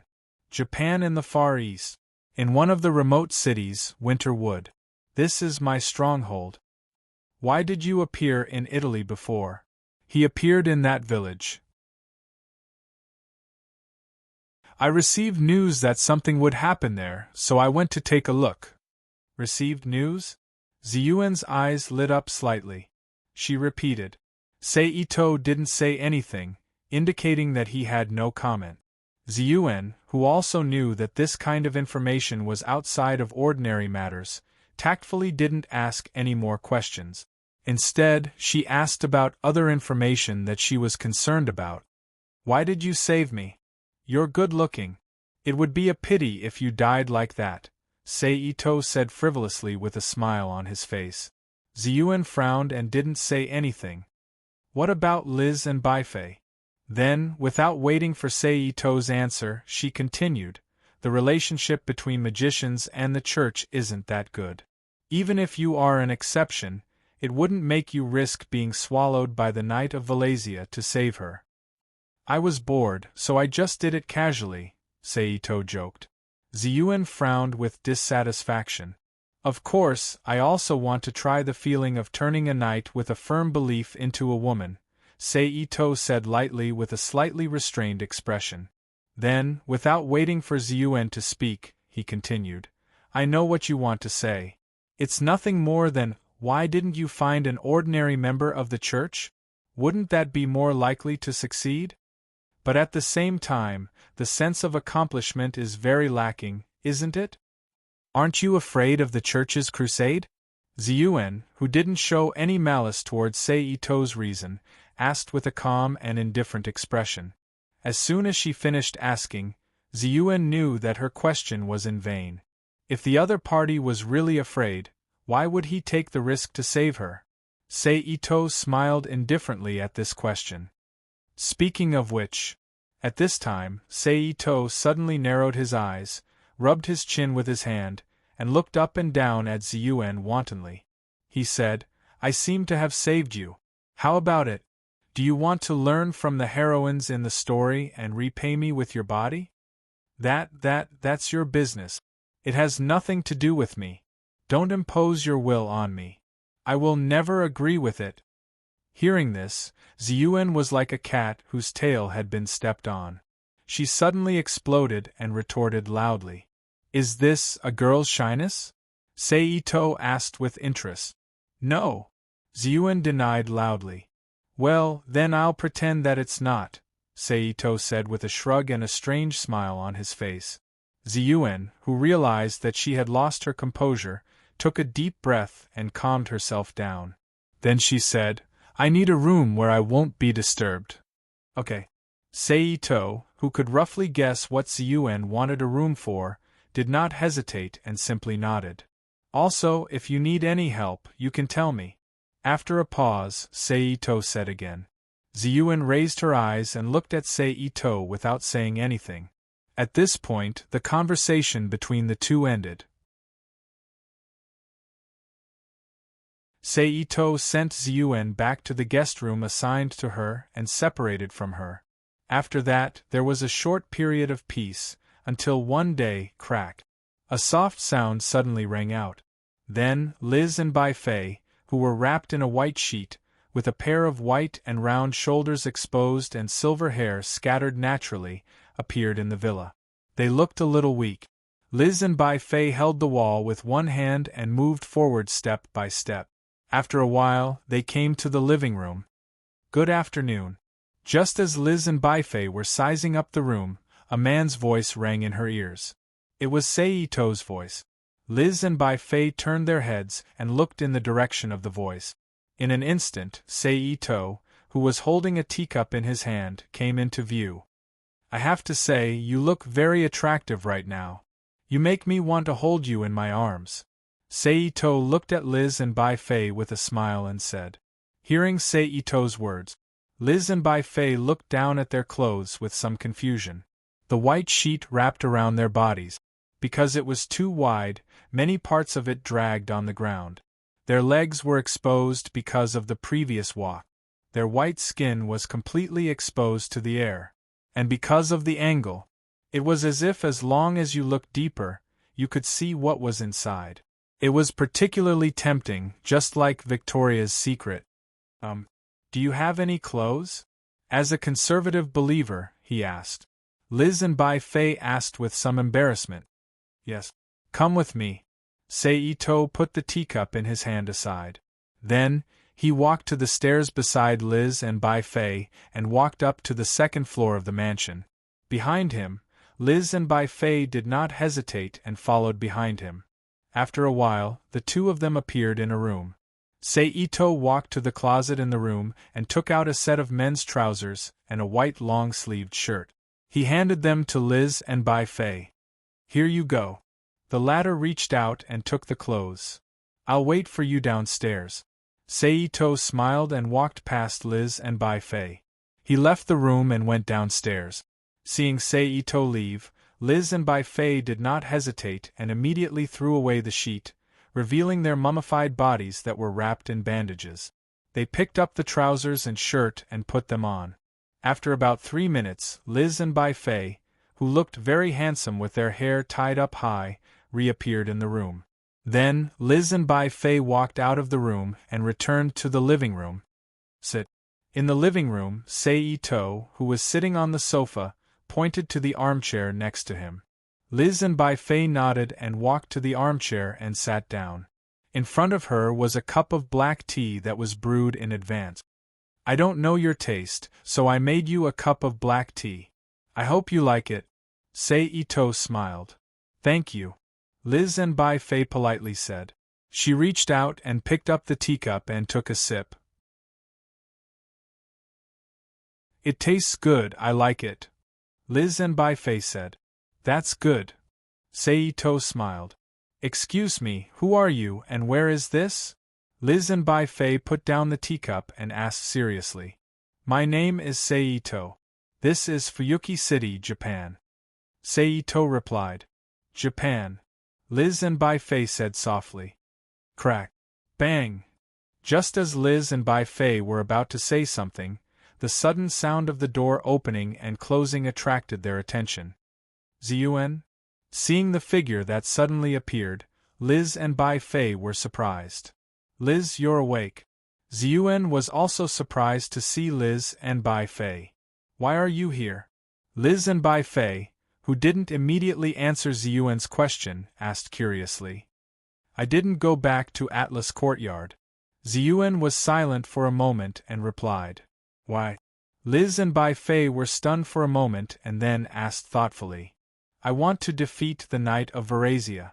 Ziyuan said firmly. Also, I want to find the true ancestor and find a way to solve the problem of the Death Apostle. You've really decided? Although Liz and Bai Fei could tell from Ziyuan's expression and words that she was determined about her decision, they knew the consequences of this kind of thing, so they still asked again. Yes. Ziyuan said affirmatively, although I know it's difficult, I won't give up. Liz and Bai Fei were speechless. As for you, Liz and Bai Fei of the Holy Paladin, what are you going to do? Crusade against me, a heretic? After a pause, Ziyuan looked directly at Liz and Bai Fei and asked. Liz and Bai Fei smiled and said softly but firmly, before the Knight of Varazia's crusade, I already swore to be your guardian knight, your strongest shield, so I won't crusade against you. I'll follow you to complete this task. Liz, are you sure? Ziyuan was surprised. I'm sure. Liz and Bai Fei nodded and confirmed. Congratulations, you've got a good vanguard. Seito looked at Ziyuan and congratulated her. It was also at this time that Liz and Bai Fei, who had been discussing the topic of inside with Ziyuan, suddenly remembered that there was an ordinary person beside them. Mr. Seito, you're not an ordinary person, right? Liz and Bai Fei looked at Seito and said. Yes, I'm a magician. Seito nodded and admitted. However, for Liz and Bai Fei, magicians are also one of the heretics that must be crusaded against. Forget it, I'm not a holy paladin now anyway. Just when Liz and Bai Fei instinctively wanted to go into a state of alert, she suddenly reacted and immediately lowered her body and whispered softly. How's your body now? Ziyuan asked. I still can't use my strength. Liz and Bai Fei replied, then asked, by the way, where is this place? Why am I here? How's the Knight of Varazia? Let me answer that. Before Ziyuan could speak, Seito said. Liz and Bai Fei turned their heads and looked at Seito. I don't need to say the location, I've already told you before. This is my stronghold in Fuyuki City. The reason why you are here is the same as Ziyuan. I saved you from the Knight of Varazia, and then brought you here through special channels. As for the Knight of Varazia, which you are concerned about, I have already destroyed it, but unfortunately, I can't completely destroy it, so I don't know when it will happen again. Hearing that Seito destroyed the Knight of Varazia, whether it was Liz, Bai Fei, or Ziyuan, who heard about it for the first time, they all looked at Seito with surprised eyes. As two people who had been ravaged by the Knight of Varazia and had almost been devoured by it, they knew very well how powerful the Knight of Varazia was. Hence, an emotion called shock instantly surfaced in their hearts. Thank you for your help, I am very grateful. After recovering from the shock, Liz and Bai Fei saluted and thanked him. Just grateful? Seito raised his eyebrows. How do you want me to repay you? Liz and Bai Fei straightened up and asked. How about giving yourself to me? Seito smiled. Next to him, Ziyuan sighed with a defeated expression, and there was a faint sound of a broken image in her heart. What did you say? I don't seem to have heard it clearly. Can you say it again? Liz and Bai Fei were shocked by Seito's answer.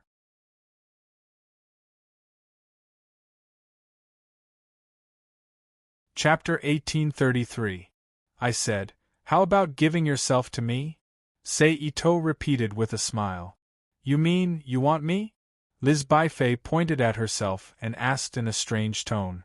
For a long time, she had always been mistaken for a man because of her gender-neutral dressing. Therefore, she was often called Little Brother. There had never been a man who had asked her to do anything because of her identity as a woman. Therefore, she felt a little incredulous for a moment. However, a faint sense of joy faintly emerged in her heart. Not bad. I observed your body when I treated your injuries. Your figure is pretty good and your skin is very white. You don't have the thick pores of the average Westerner. I like you very much, so use yourself to repay me for saving your life. Seito nodded and confirmed. Treat my injuries? You're saying that you're the one who treated my injuries and bandaged my wounds. Not Ziyuan? Liz Bai Fei exclaimed with her eyes wide open, as if she had heard something exaggerated. Yes. Seito confirmed. Ah. It's over. Lord, please forgive me. Liz Bai Fei clasped her hands together, raised her head slightly, and prayed in a low voice. After 4 to 5 seconds, Liz Bai Fei released her hands and looked at Seito again. She said with a shy expression, Since you have seen everything, I can only follow you. Then, Liz Bai Fei's expression changed. She said sternly, But premarital sex is prohibited. In the teachings of Catholicism, Christianity, and other churches, premarital sex is prohibited. Those who violate it will be punished. Therefore, it was natural for Liz Bai Fei, who was a firm believer, to make such a request. Then, her expression became weak again. She whispered, As for joining the church and becoming an assistant magician of the church, I am not in a position to ask you to do that. So, let's pretend that it doesn't exist. Seito and Ziyuan looked at Liz Bai Fei in front of them with a stunned expression. They were somewhat speechless. Hey, Liz, are you okay? Are you sure your brain wasn't damaged by the night of Varazia? After a while, Ziyuan said exaggeratedly, Are you really the leader of the church's heresy inquisition, Paladin Liz Bai Fei Stalindaberry? I really don't have anything to repay him. Since he made such a request and has seen my body, then I will do as he says. This will save me a lot of trouble. Besides, he is the only man who has treated me as a woman for so many years. Liz and Bai Fei lowered their heads slightly and touched their index fingers as they spoke in a soft and embarrassed voice. Just like what was mentioned in her profile, she was afraid of trouble and didn't think about the future. She was a self-deprecating person who only cared about being happy now. Ziyuan was completely speechless. I can't be bothered. Just do whatever you want. Then Ziyuan gave up. Since you agree, then let's have a confirmation ceremony. At this time, Itose suddenly said, Confirmation? What confirmation? Liz Bai Fei was puzzled. Ziyuan was also puzzled. She had never heard of a confirmation ceremony for this kind of thing. Was it a compulsory document contract? Seito didn't answer their doubts. Instead, he stood up from the sofa and walked to Liz Bai Fei. He walked up to Liz and Bai Fei and wrapped his arms around her waist, pulling her into his arms. He lowered his head and kissed her on the lip. Oh! Liz Bai Fei, whose lips were kissed, let out a low moan. Ziyuan, who saw their behavior, blushed. She quickly turned her head to the side and peeked at the two kissing from the corner of her eyes. Although she was a powerful alchemist who was qualified to be the dean of Atlas Academy, she was still an inexperienced girl. Naturally, she was curious about kissing. After a while, Seito raised his head. He let go of Liz Bai Fei, whose face was red from the kiss. Okay, the confirmation is complete. Seito returned to the sofa and said seriously. Then he turned to look at Ziyuan and said with a smile, Ziyuan, you even recognized Liz Baifei. Do you accept my offer as well? No, don't even think about it. Ziyuan refused loudly with a flustered expression. Then, without waiting for Seito to speak again, she immediately turned around and returned to the previous room, slamming the door. Bang. Then, it was a peaceful day again. Of course, the peace here was relative. For example, in Kanbuko City where Aochi Orange was located, this period of time was not normal at all. On June 13, 1998, the two Wrights woke up. On June 15, the two Wrights met Aochi Orange. On June 21, the two Wrights were attacked by the dead and recognized their magic eyes. At the end of June, the two Wrights were discharged from the hospital. And at the same time, in June, suicides began to appear in the Wuzhou building. He Tong-Anhua became Aochi Orange's disciple. Then, in August, He Tong-Gan also placed his relative's kitten in the house of the two Wrights. At the same time, the two Wrights were getting used to the new prosthetic limbs. On the 3rd of the same month, the two Wrights visited the mother of Kanbuko hidden in Kanbuko City and defeated the exploding demon Kurumi. At the beginning of the month, the suicides in the Wuzhou building became more and more serious. He Tong-Gan, who went to investigate, was also attacked and was in a coma for a month. On the 28th, the last victim of the suicides appeared, and the overlooking scenery created by Wuzhou Kikucho ended. Then, in October, Bai Chun-Ryu, who had stopped for more than 2 years, began to kill again. At the beginning of October, the two Wrights met for the first time. The contradiction spiral began. In November, there was an arson incident in the girls' school. On the 7th of November, He Tong-Gan also finished a month of driving training and returned from the driving school. On the 9th of November, the two Wrights were captured by Ren. On the 11th of November, the two Wrights defeated Ren, and the contradiction spiral ended. At this point, Lien of the Huangye sect had perished. In December, the teacher of the school, Yiyama, left. Then, on the 1st of January, 1999, the two Wrights and He Tong-Gan went to visit the shrine. On the 4th of January, He Tong-Gan and the two Wrights were asked by Aozaki Orange to sneak into the school and investigate the letter. The Oblivion recording began. On the 6th of January, the two Wrights defeated the Book of the False Gods, and obtained the forgotten memories of the Yin-Yang Weave. The Oblivion recording ended. On the 2nd of February, the two Wrights disappeared. On the 8th of February, He Tong-Gan also started to investigate the murders from the drug aspect. On the 11th of February, Bai Chun-Ryu died, and the murder investigation ended. On the snowy night of March, He Tong-Gan also returned to the two Wrights, which was the origin style, and the realm of emptiness ended. Seito didn't participate in the story of the realm of emptiness at all. He didn't want to encounter the origin style at this time, and then be troubled by the unpredictable Gen original style. Of course, although he didn't participate in the story of the realm of emptiness, he didn't stay idle. Instead, he wandered around the world, searching for holy relics and other experimental materials. The former was prepared for the 5th Holy Grail that was about to begin, and the latter was collected for Cheyenne. In the past year, Cheyenne had also proposed to leave the villa to search for clues about the Knight of Varazia and the true ancestor, but after Seito promised to help her search, she stayed. After all, compared to wandering aimlessly, it was more comfortable to stay at Seito's place. Not only did she have food to eat on time and experimental materials to order, but she also had someone who could suppress her when she lost her mind due to the urge to suck blood. She didn't have to worry about her mind being suppressed by the urge to suck blood and doing something she didn't want to accept. In the blink of an eye, it was the year 2000. On this day, in the newly built basement of the villa. Sakura, let's begin. Seito turned his head and said to Sakura Tosaka, who had become slim and graceful and looked ready to eat. "Okay, Brother Ching," Sakura Tosaka said with a firm expression. Then, she stretched out her arm, which had a lot of blank command seals, and rushed to the large circular magic circle with 4 gardens engraved on the ground in front of her. Close, close, close, close, close, close. Say it 5 times in a row. However, the overflow must be broken at any moment. According to magic theory, close meant closing the elemental door.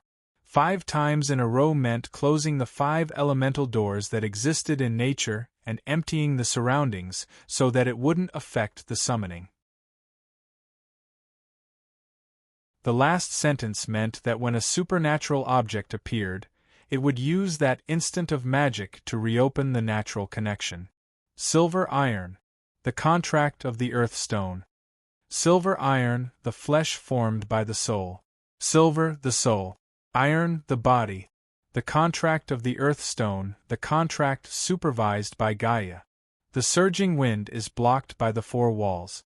Close the 4 doors, come out of the crown, and wander around the 3-way road to the kingdom. 4 walls, 4 small circular magic circles. The crown, the big circle at the core. The 3-way road was the Holy Grail system. I declare, thou art under me, and entrust my fate to thy sword. Obey the call of the Holy Grail. If you obey this will and this law, thou shalt immediately answer.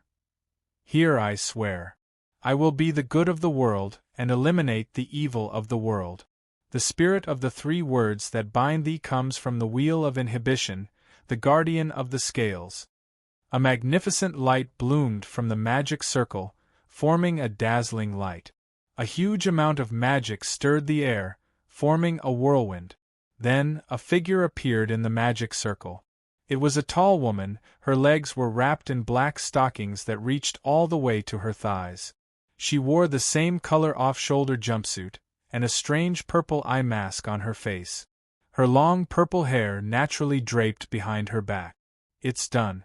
As expected, as long as the time is right, even with blank command seals, one can force oneself to become a master. Seeing the figure that appeared in the magic circle, Sei Ito was excited.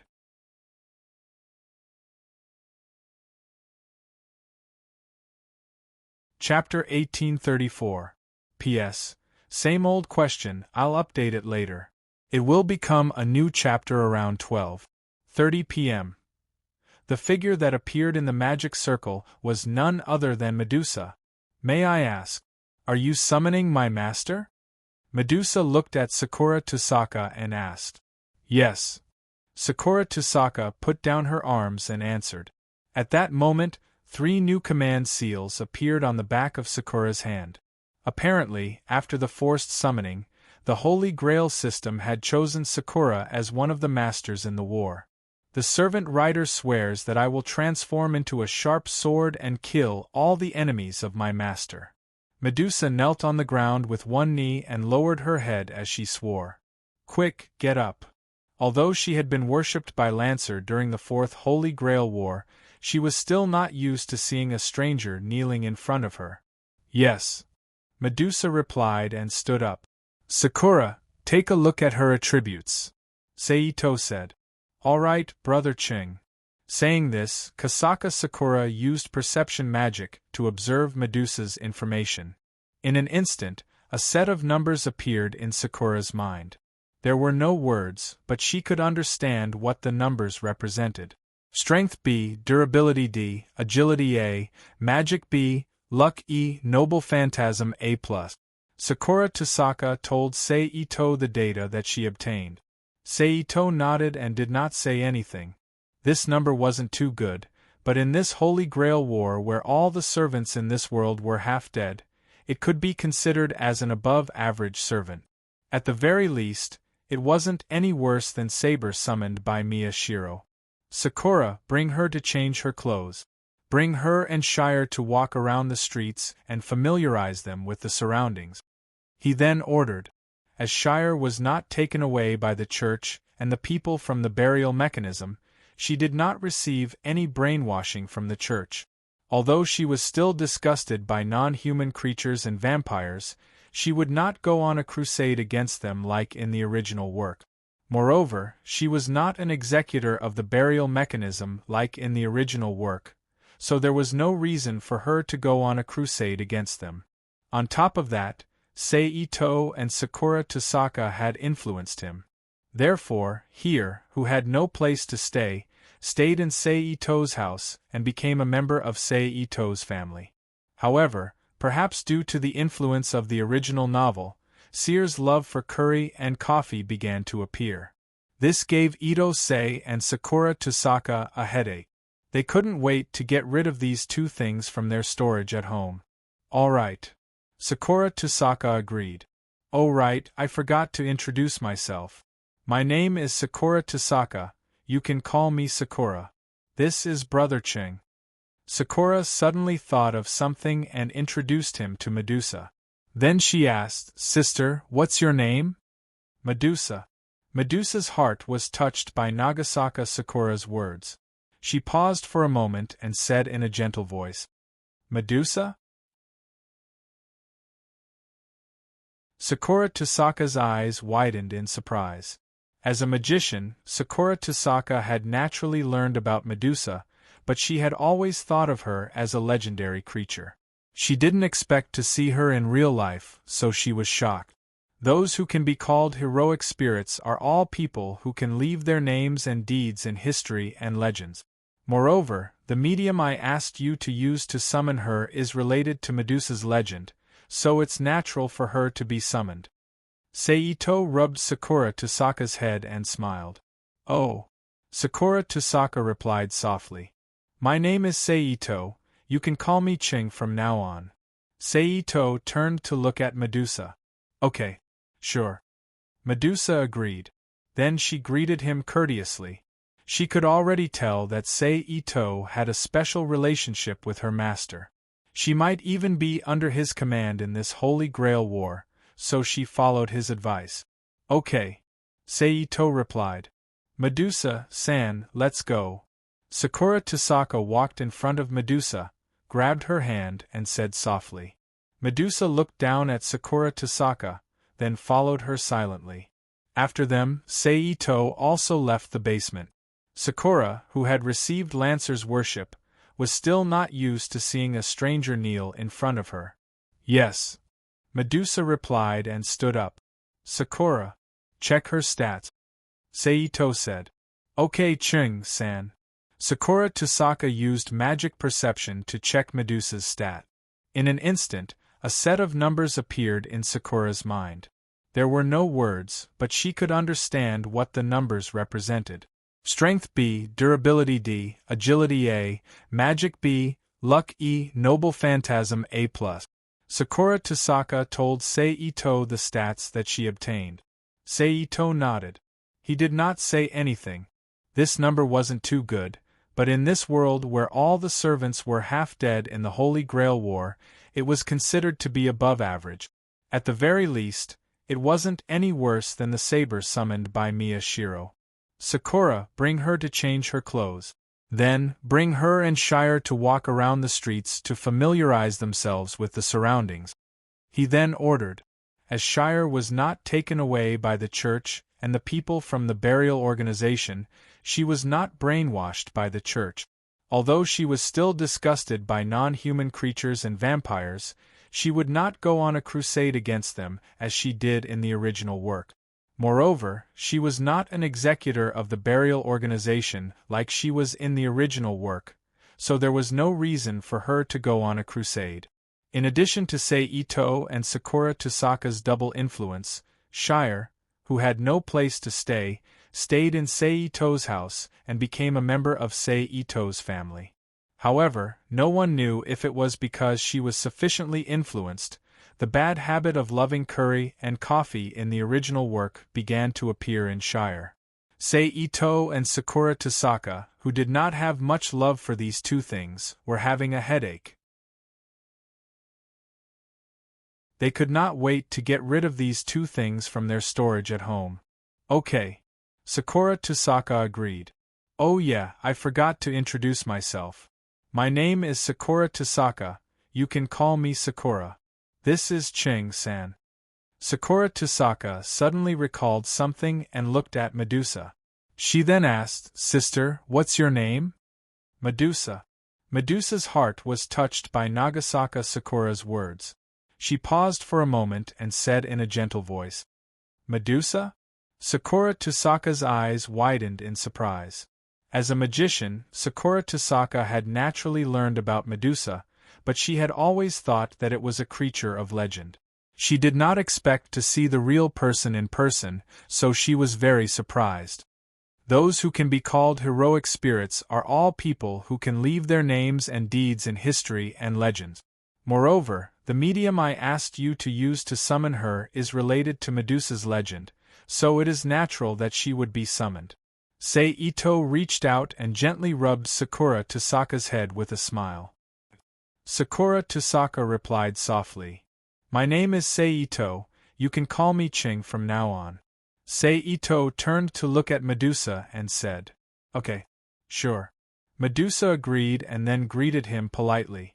She could already tell that Seito and her master had a very special relationship. She might even be under his command in this Holy Grail war, so she followed his good advice. "Okay." Seito responded. "Medusa-san, let's go." Sakura Tosaka walked in front of Medusa and reached out to hold her hand.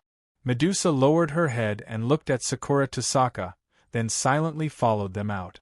After them, Seito also left the basement. In addition to Seito and Sakura Tosaka's double influence, Seito, who had no place to stay, stayed in Seito's house and became a member of Seito's family. However, it was unknown whether it was because of the influence. The original work's bad habit of loving curry and coffee began to appear in Seito, and Sakura Tosaka, who didn't really like these two things, had a headache. They couldn't wait to get rid of these two things from their storage at home. "Okay." Sakura Tosaka agreed. "Right, I forgot to introduce myself. My name is Sakura Tosaka, you can call me Sakura. This is Ching Gij." Sakura Tosaka suddenly thought of something and looked at Medusa. She then asked, "Sister, what's your name?" Medusa. Medusa's heart was touched by Nagasaka Sakura's words. She paused for a moment and said in a gentle voice, "Medusa?" Sakura Tosaka said with her eyes wide open. As a magician, Sakura Tosaka naturally learned about Medusa, but she always thought it was a creature in legends. She didn't expect to see the real person in real life, so she was very surprised. Those who can be called heroic spirits are those who can leave their names and deeds in history and legends. What's more, the medium I asked you to use to summon Medusa is related to the legend of Medusa, so it's natural that she can be summoned. Seito reached out and gently rubbed Sakura Tosaka's head and smiled. "My name is Seito, you can call me Ching in the future." Seito turned his head and looked at Medusa. Okay. Medusa agreed and then greeted him politely. She could already see that Seito and her master had a very special relationship. She might even be under his command in this Holy Grail war, so she followed his good advice. "Medusa-san, let's go." Sakura Tosaka walked in front of Medusa and reached out to hold her hand.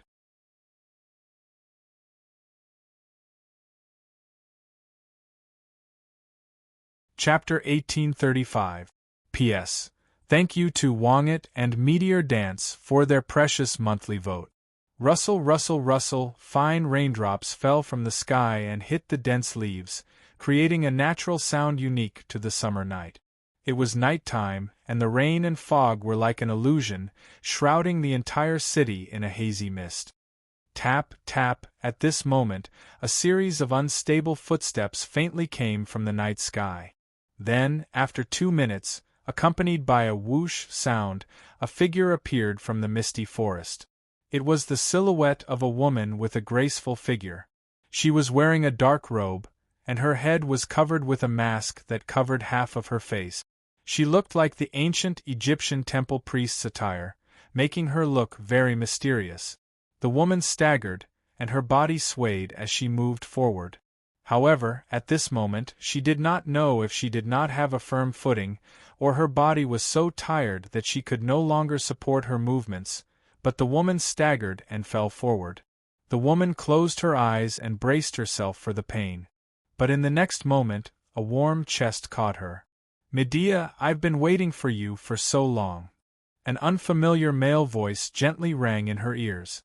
The woman named Medea raised her head and looked at the man who called her name with her gem-like eyes. It was an ordinary man with a young face and ordinary clothes. There was nothing special about him. At this moment, she heard him say again, "Sleep. When you wake up, everything will be fine, Medea." Demetrius stared at the man's face quietly for a while. She blinked twice and fell asleep as she was told. Who is he? Why does he know my name? But before she fell asleep, Medea could not help but think about the current situation with doubts. After some time, Medea's eyelids trembled slightly, and she woke up from her sleep. In an instant, the pure white ceiling entered Demetrius's sight as she opened her eyes. Medea turned her head slightly and looked at the room. It was a small room, about 20 square meters in size. The decoration was simple. There was only a small desk, a wooden chair with a back, and something that looked like a wardrobe. Medea, who had obtained some knowledge about the modern world, immediately determined that this was the bedroom of a commoner. After coming to this conclusion, Medea moved her body slightly and forced herself to sit up on the bed. Only then did she notice that her clothes had been changed. It was not the priest robe she was wearing before. Instead, it was a clean and tidy white bathrobe. As for the clothes she was wearing before, they were neatly folded into a small square. It was placed at the foot of the bed. "Is it that man?" Medea thought to herself. Crack! Just as she was deep in thought, a soft sound suddenly rang out, attracting Demetrius' attention to the door that was slightly opened. Then the door opened. The figure of the man she had seen before she fainted appeared behind her. "You're awake." A man holding a glass of water saw Medea lying on the bed and smiled. "Thank you for saving me." Medea thanked him softly. "That's what I should do." The man closed the door behind him and walked to Medea's bedside with the glass of water. He handed it to her and said, "Drink some water first." "Thank you." Medea took the glass of water with both hands, brought it to her mouth, and took a small sip. "I finally meet you, Medea."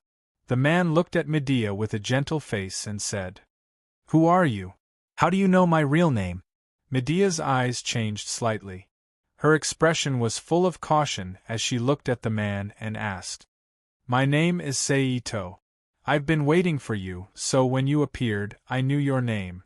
The man, Seito, said with a gentle smile, "What do you mean?" Medea, who had vaguely guessed something, narrowed her eyes and asked again. "Long before the Holy Grail War began, I knew you would descend, so I've been looking for you," Seito replied.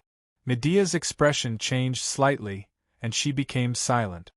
"Fortunately, hard work pays off. I've finally found you." Seito, who did not disturb Medea, continued, "Why are you looking for me?" After a moment of silence, Medea, whose head was slightly lowered, asked in a low voice, "Because I want you," Seito said. "You want to become my master." Medea, whose face was in shadow, smirked and said with a disdainful smile, "As a freedom color who had just killed a master, she had every reason to believe that Seito had spent so much effort looking for her just to become her master. As for why he knew she would descend before the Holy Grail War began, it could be attributed to the former master falling into his trap. He used a specific holy relic as the price to summon her. "No. I want to make you my woman," Seito said softly. Medea, who did not expect this answer, raised her head in shock. Her eyes flashed as she looked at Seito. "Why? Since you know my name, then you should also know the legend about me. Aren't you afraid of a vicious woman like me? Aren't you afraid that I'll betray you like the legend said?" Medea said with a trembling voice.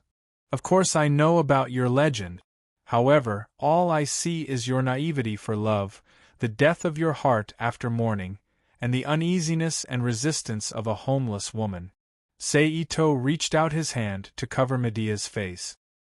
He gently rubbed her face with his thumb as he spoke softly with a smile on his face. Medea, who felt her heart being hit by a torrent, felt her eyes heat up. Tears of excitement gushed out of her eyes. Seito's thumb moved slightly. Wiping away Demetrius's tears with his fingertips, he smiled and continued, "As for me, although I'm a playboy and can't devote my feelings to a woman, as long as that woman doesn't choose to betray me, I will never give up on that woman. You can observe this in your life in the future." "So, Medea, are you willing to become the woman of this fickle man?" Seito asked softly. Medea's face revealed a hesitant expression. In her heart, love was actually more inclined towards monogamy.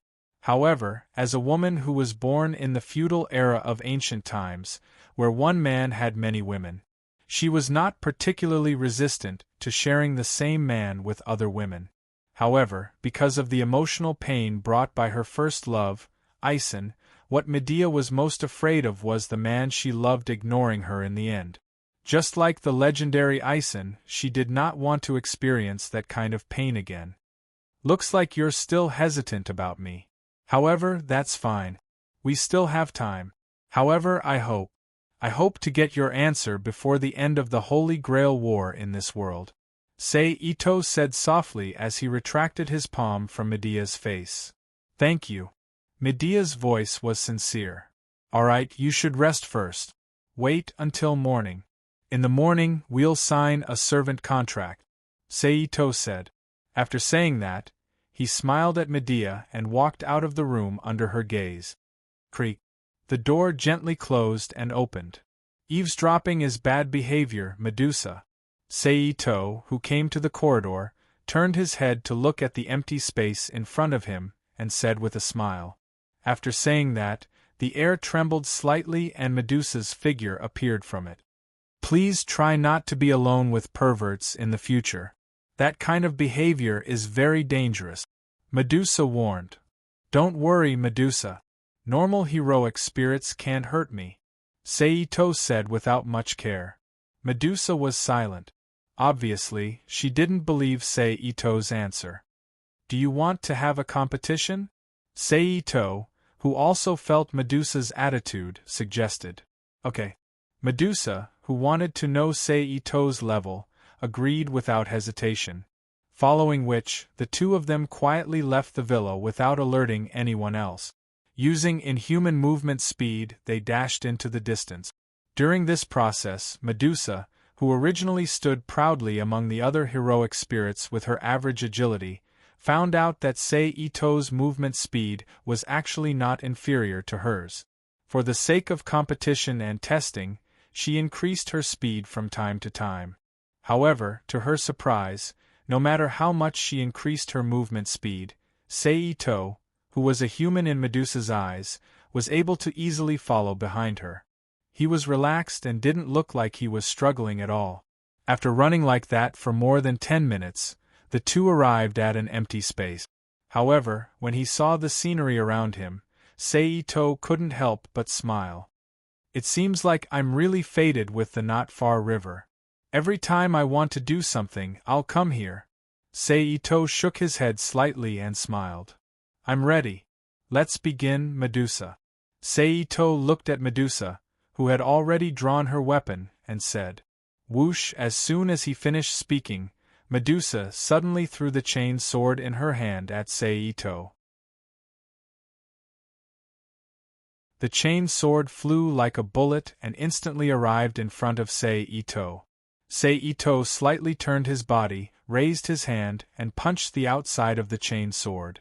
Clang! The chain sword immediately bounced off into the distance. Medusa pulled the chain sword back to her hand with one hand, and threw the chain sword in her other hand at the same time. Then he stomped on the ground and rushed toward Ito-sei at an extremely fast speed. Seito dodged the chain sword attack, but in the next moment, Medusa appeared in front of Seito. She reached out her hand and grabbed the chain sword that flew past his ear. Then, she swung her arm and slashed at Seito's head. Seito raised his arm and blocked Medusa's attack with a bang. But in the next second, an exaggerated force came from Medusa's arm, and she forcefully slashed the chain sword at Seito's face. Medusa's defensive skill, monstrous strength. Unable to defend himself, Seito could only stomp his feet and jump back. Immediately after, a chain sword in Medusa's hand flew out and shot straight at him. Seito's right arm shook slightly, and a crude obsidian dagger suddenly appeared in his hand.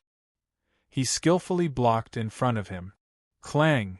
The chain sword was instantly knocked away. But then, the chain sword's appearance changed. It turned from a metal chain into a long, pitch-black arrow. It turned around and bit at Seito. It was Medusa's magic. Seito's left hand moved quickly. His fingers moved quickly and made several magic gestures.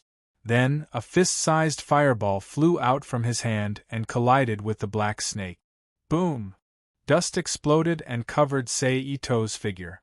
Using this opportunity, Seito quickly retreated. But before he could stabilize himself, Medusa suddenly appeared beside him and stabbed her chain sword at him. Seito used one of his hind legs to forcefully stomp on the ground. Then, with his hind leg as the center, he quickly rotated his body. Medusa, who missed this time, moved one hand to the side and swung the chain sword at him. At this time, Itose, who had just turned around, did not dare to hesitate. He quickly patted on the back of Medusa's sword, making her palm fall down. At the same time, he raised his left foot and kicked Medusa. Bang! Medusa, who was hit in the stomach, immediately slid back. Her feet plowed 2 deep marks on the ground. This time, Seito was the one who took advantage of the situation. At this moment, he waved his hand, and several streams of light instantly shot toward Medusa, who had yet to come to a stable stop. After that, they exploded with a boom, forming intense flames that burned Medusa. Seito didn't stop and shot out several streaks of light. Boom! This time, the explosion was a freezing magic spell. The pale cold air turned into ice crystals and covered Medusa's body as she crossed her arms in front of her. However, Seito, who had obtained Medusa's data from Sakura Inaka, understood that Medusa had a rank B magic resistance and could even ignore the damage from magic spells. Thus, after releasing 2 waves of magic attacks, Seito immediately used Shrink Ground to rush in front of Medusa. He stretched out his arm and punched at her. Bang! Medusa, who had her arms in front of her, was once again forced to slide back. But this time, Seito didn't chase after her. After all, the two of them were only sparring this time to understand each other's strength, not to kill each other. Otherwise, when they took out the obsidian dagger, the spear of Toriwiska Bontic Utori, they could have launched a sure-hit attack on the Medusa. Why not use it? Therefore, it was enough for him to reach this point.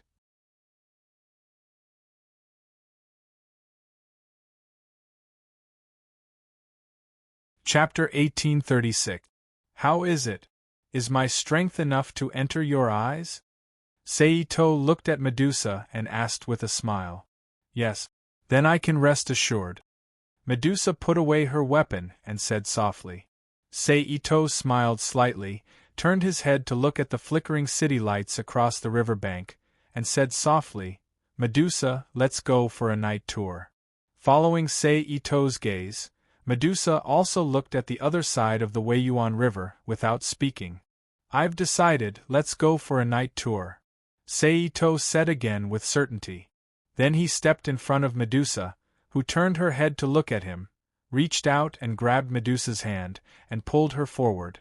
The two walked across the river bank, crossed the bridge over the Weiyuan River, and came to the streets of Fuyuki New Capital. Fortunately, it was already late at night. Except for some super night owls, there were not many pedestrians on the street. In addition, Sei Ito and Medusa also consciously used magic to guide the consciousness of the people around them, making the passers-by deliberately ignore their existence, so no one paid attention to Medusa's strange dress. But in fact, even if they didn't do that, with the strange social common sense and worldview of the Japanese people, they shouldn't care too much. After all, in some movies, it was normal for the heroine with a strange appearance to walk on the street. Fuyuki City is really quiet at night. Sei Ito sighed softly. By the way, Medusa, what is your wish to participate in the Holy Grail War? Then Sei Ito turned his head, looked at Medusa, who was silent beside him, and asked. To protect the important people. Medusa, who was silent for a moment, replied. We are really a pair of master and servant, and the wish is such a simple thing. Sei Ito smiled. Medusa turned her head slightly and glanced at Sei Ito without saying a word. Obviously, in Medusa's consciousness, she didn't think that Ito Nara's wish to keep her in the modern world was an easy thing to achieve. Well, you'll know when the time comes. Sei Ito shrugged. Then, the two of them fell into a short period of silence. What are you going to do? Medusa suddenly broke the silence and asked. Are you referring to the battle plan? Sei Ito asked. Medusa nodded in confirmation. I'm afraid I'll have to disappoint you. I haven't prepared any battle plans. Sei Ito sighed. My idea is actually very simple. I just want to act according to the situation. I will stay by Ying's side, Medusa said. Of course, Ying's safety is the most important thing. After all, we need to rely on Ying to connect us. Sei Ito nodded in agreement. Why don't you be the master yourself? After a pause, Medusa asked the question in her heart. I can't explain it for the time being. You just need to know that if I act as the master directly, it is likely to create an unimaginable disaster. Sei Ito sighed helplessly. Since you can't act as the master directly, what are you going to do with Castor, who was brought back by you? Are you going to let someone else be the master? Medusa asked again. As for the other people she mentioned, Sei Ito could probably imagine that it was nothing more than Here, Liz, and Baifei. My opinion is still to let Ying be the master. Then use the grafting ceremony to transfer the magical supply of Castor to me, so that it won't burden Ying. Sei Ito replied. Why don't you use someone else? Medusa wondered. Because it's not suitable. Regardless of whether it's Here, Liz, Baifei, or Ziyuan, who you've only met once, the three of them are all wanted criminals to the outside world. The appearance of any one of them may cause unnecessary trouble. Therefore, in order to prevent any accidents from happening during the Holy Grail War, for the sake of the Holy Grail, it's best to let Ying be the new master of Castor. Sei Ito explained. Then there was silence between the two of them. In this regard, Sei Ito didn't care about it anymore. He still took Medusa to the streets of Fuyuki City with interest. When the sky began to turn white, the two of them returned to the villa together. If you feel that your magical power is not enough, come to me, I can help you replenish your magical power. When they were about to leave, Sei Ito suddenly said to Medusa, who was about to turn into a spirit. The latter turned her head and stared at Sei Ito. Without speaking, she turned into a spirit and disappeared into the air. Then this morning, Sei Ito came to the living room with Medea. Another one. This place is going to become a shelter for unknown women. Seeing the new Medea, Here slightly turned her head and whispered. What did you say? Sister Here. Sakura Tasaka, who didn't hear what Here said, was puzzled. Nothing. Here smiled, then looked at Medea and said, Don't you want to introduce her? This is Medea, our new family member. Sei Ito introduced. Really? That's really a welcome. Here's smile looked a little dangerous, and when she spoke, she particularly emphasized the word welcome. Hello, Miss Medea. Sakura Tasaka smiled and greeted. Hello. Medea, who ignored Here, returned the greeting to Sakura Tasaka. What a rude guy. You don't know how to return the greeting. Maybe you should learn the good etiquette again, so that you won't be laughed at in the future. Here said with a smile. My etiquette teacher told me that I have to treat the polite with respect, and ignore the rude and people who are looking for trouble. Otherwise, you'll be annoyed by their incessant pestering like flies. Demetrius said sarcastically in a flat tone. What did you say? Here's mouth twitched, and her eyes gave off a dangerous signal as she stared at Medea. Was that you talking? Sorry, I didn't hear you. Medea stared back and said with a smile. An electric spark that could be seen with the naked eye appeared between the two of them, gently exploding. Okay, you two, sit down and eat. Seito walked between the two and said in a bad mood. At the same time, he couldn't help but think, should I get another house? There are too many women living in this mansion. Humph. Medea and Here snorted in unison and sat down at the table as they were told. Sister Here, here's your curry. At this moment, Sakura Tusaka hurriedly handed Here a bowl of curry rice that she had prepared. Thank you, Sakura. Here said with a happy face. Miss Medea. Sakura Tusaka smiled and handed a bowl of white rice to Medea. Thank you. Medea took the bowl gracefully and thanked her. Where are Liz and Zuen? Seito asked Sakura Tusaka, who was busy in front of the rice cooker. Zuen is probably still in her lab. Sister Liz probably hasn't woken up yet. Sakura Tusaka handed a bowl of rice to Seito. However, as soon as she finished speaking, Liz and Baifei appeared in the dining room. She was wearing white shorts and a black sleeveless vest. One of her arms was raised high, and the other hand was covering her mouth to make a big yawn. Sister Liz, it's time to eat. Sakura Tusaka greeted. Oh, Liz responded. Then he went straight to the table and sat down next to Heel. Sister Liz. Sakura Tusaka handed her a bowl of rice. Thank you, Sakura. Liz and Baifei smiled. In the end, Sakura Tusaka filled a bowl of rice for herself and sat down at the table. It was a peaceful breakfast with everyone. Sakura, come with me. After breakfast, Seito brought Medea to the kitchen and called out to Sakura Tusaka, who was washing the dishes in the kitchen. Oh, okay. Sakura Tusaka quickly agreed. She then grabbed a towel to wipe her hands, took off her apron, and walked out of the kitchen. She then followed Seito to the basement. After a while, the three of them arrived at the basement. Sakura, Medea, you two sign the contract first. I'll go draw the grafting magic circle, Seito said. Contract. Sakura Tusaka looked at Medea confusedly. She didn't know what contract to sign. Under the witness of the Wheel of Suppression, under the binding of the three commands, I entrust my body to thee. Medea didn't pay attention to Sakura Tusaka's confusion. She had already heard Seito's explanation before going downstairs to eat breakfast. She reached out her hand and whispered the contract incantation. Here, the contract is established. Following a slight pain, 3 new command seal patterns appeared on the back of Sakura's other hand that didn't have a command seal pattern before. This is...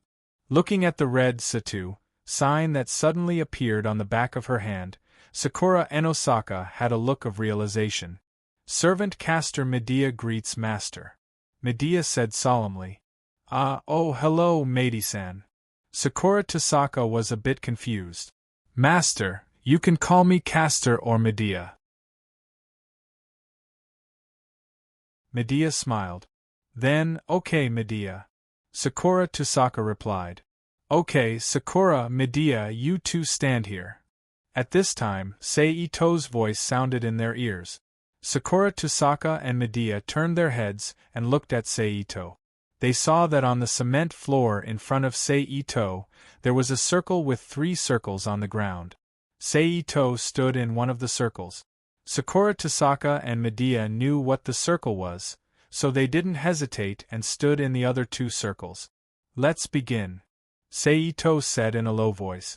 As soon as he finished speaking, mana surged, and a gentle blue light blossomed from the magic array. In the next moment, a mysterious connection appeared between Sakura, Ito-sei, and Demetrius, connecting them together.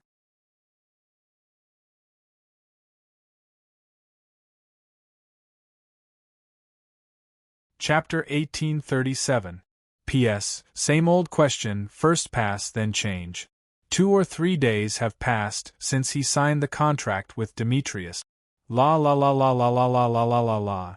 That night, pleasant music suddenly sounded, attracting Sei-Ito's attention. Sei-Ito took out the phone from his pocket, looked down at the caller ID, then got up from the sofa, walked to the side, pressed the answer button, and put the phone to his ear. Master, the jackals have entered the sheepfold. On the other end of the phone, a cold and gentle female voice was heard. Keep an eye on it, inform me as soon as Jackal leaves. Sei-Ito said in a low voice. Yes. Then, Sei-Ito hung up the phone and put it away. Then he said to Sakura Tasaka, Here, Liz, and Bai-Fei who were watching TV, I'm going out. After saying that, he walked towards the entrance. Oh, be careful. Sakura Tasaka said. I'll go with you. Here got up. No, you can watch TV at home. Sei-Ito, who was putting on his shoes, refused without looking back. Okay. Here shrugged and sat down again. I'm leaving. Sei-Ito, who put on his shoes, straightened up. Then he opened the door and flashed out of the room. Bang! The door was slammed shut. Sei-Ito, who left the mansion, went to the garage and opened it with the electronic key. In an instant there was a muffled sound, and the garage door slowly opened, revealing a black car inside. When the garage door was opened to the maximum, Sei-Ito stepped into the garage and came to the car. He opened the door and sat in the driver's seat, inserted the key, started the engine, and drove away from the mansion with a humming sound. He drove toward Shinshan Town, which was only a few miles away from Fumu Town. La la la la la la la la la la la. Then, on the way, another burst of pleasant music abruptly rang out. Sei-Ito slowed down the car. He took out the phone from his pocket, pressed the answer button and put it to his ear. Master, Jackal has left. On the phone, a cold voice said. Immediately enter the mansion and treat the people inside. Sei-Ito ordered. Yes. Then Sei-Ito hung up the phone again and sped up. He rushed toward Shinshan Town. At the same time, near Shinshan Town's Gemini Mansion, there was a slight sound of wind. A beautiful woman wearing black pants and a black shirt, with her long silver hair tied behind her head. A beautiful woman with a cold expression on her face suddenly landed in front of Gemini Mansion. This woman was none other than Jialan, who had not appeared in Ito-sei's villa for a long time.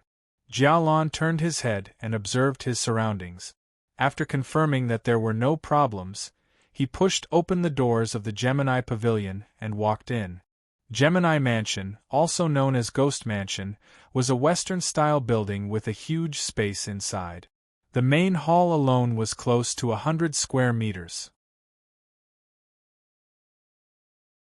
Together with the 2 buildings that were worthy of the Gemini name and the other indoor spaces, the entire building looked huge.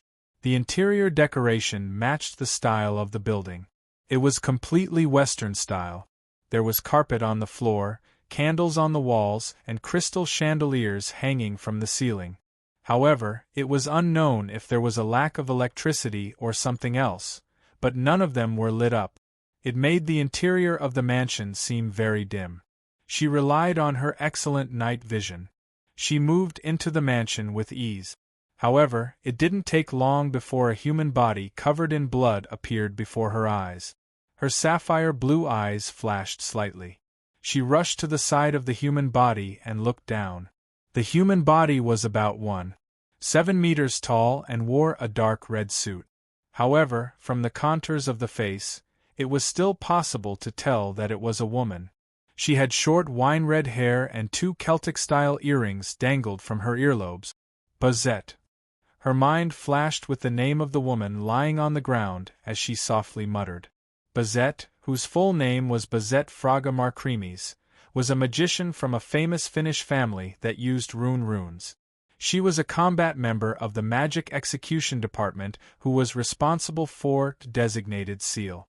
She was good at close combat and magic combat. As a magician, her quality had reached A+.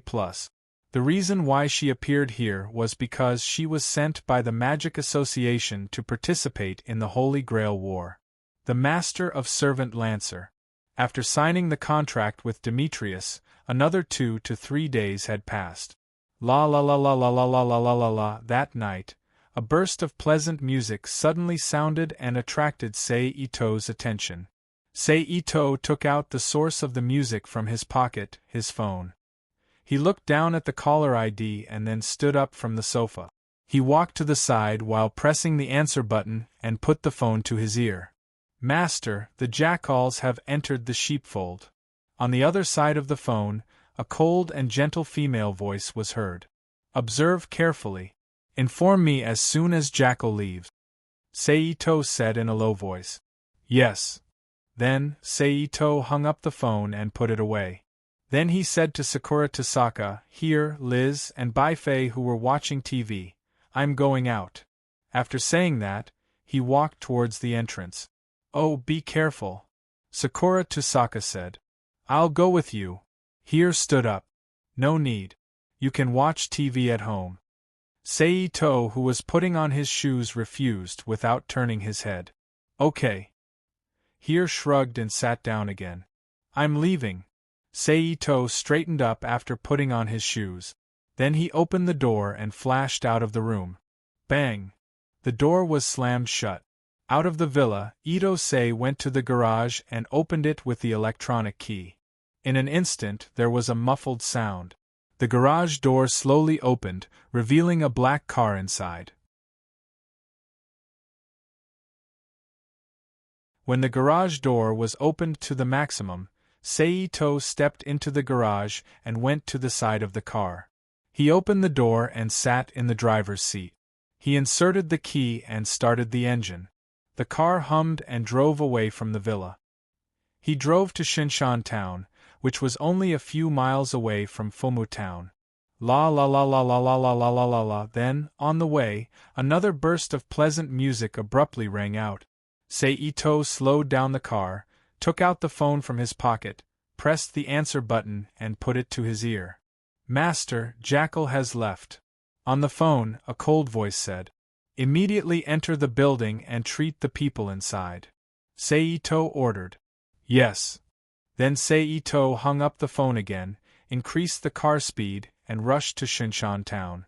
At the same time, in the vicinity of the Twin Dojo in Deep Mountain Town, there was a slight sound of breaking through the air. A beautiful woman wearing black pants and a black shirt suddenly landed in front of the Twin Dojo. Her silver hair was simply tied up behind her head. Her face was beautiful, but her expression was somewhat cold. This woman was not someone else. She was Jialan, who had not appeared in Sei Ito's villa for a long time. Jialan turned her head and looked around. After making sure there was no problem, she pushed open the door of the Gemini Mansion and walked in. The Gemini Mansion, also known as the Ghost Mansion, was a Western-style building. The interior space was huge. Just the entrance hall alone was close to 100 square meters. Together with the 2 other buildings that were worthy of the Gemini name and other indoor spaces, the entire building looked huge. The interior decoration matched the style of the building. It was completely Western style. The floor was covered with carpets, the wall had candles, and the ceiling had crystal chandeliers hanging upside down. However, no one knew if it was due to the lack of electricity or something else, but none of them were lit up. It made the interior of the mansion seem very dim. Relying on his excellent night vision, Jialan moved into the hall with ease. However, it didn't take long before a human body covered in blood appeared before her eyes. Jialan's sapphire blue eyes flashed slightly. She rushed to the side of the human body and looked down. The human body was about 1.7 meters tall and wore a dark red suit. However, from the lines on the face, it was still possible to tell that it was a woman. She had short wine-red hair and 2 Celtic-style earrings dangled from her earlobes. Bazette. Jialan softly said as the name of the woman on the ground flashed in her mind. Bazette, whose full name was Bazette Fraga Markrimis, was a magician from a famous Finnish family that used runes. She was a combat member of the Magic Execution Department who was responsible for designated seal. She was good at close combat and magic combat. As a magician, her quality had reached A+. The reason why she appeared here was because she was sent by the Magic Association to participate in the Holy Grail War. The Master of Servant Lancer. After signing the contract with Demetrius, another 2 to 3 days had passed. La la la la la la la la la la la. That night, a burst of pleasant music suddenly sounded and attracted Sei Ito's attention. Sei Ito took out the phone from his pocket and looked at the caller ID. He then stood up from the sofa and walked to the side while pressing the answer button and putting the phone to his ear. Master, the jackals have entered the sheepfold. On the other end of the phone, a cold and gentle female voice could be heard. Observe carefully. Inform me as soon as Jackal leaves. Seito said in a low voice. Yes. Then he said to Sakura Dosaka, here, Liz, and Baifei who were watching TV, I'm going out for a while.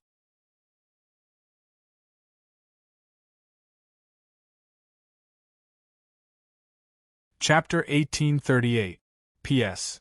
Thanks to Tsongli for the tip, thanks to Tsongli for the evaluation vote. At night, in a neighborhood full of Japanese-style buildings in the eastern part of Fuyuki City. Whoosh whoosh. Accompanied by a slight sound of breaking through the air, a pitch-black figure quickly leaped above the houses in the street, as if searching for something. Then soon, it stopped on the wall of a Japanese-style house that occupied almost half of the street. It was a slender man wearing a strange blue tight suit. His hair was dark blue, and the top part was neatly shaved. The back part of his head was tied into a ponytail with a string, hanging naturally behind his back. He held a bright red slender pistol in his hand, and under the moonlight, he looked mysterious and charming. It was Lancer the servant. At this moment, Lancer's figure dashed and quickly landed on the courtyard wall. His footsteps were light as he walked towards one of the brightly lit houses. Over there, a red-haired youth in a khaki uniform with a dry red mark on his left chest was sitting on the door in a daze. He seemed to be lost in his thoughts and didn't notice Lancer, who had arrived in front of him. Seeing this, Lancer silently pointed the tip of the spear in his hand at the boy's face.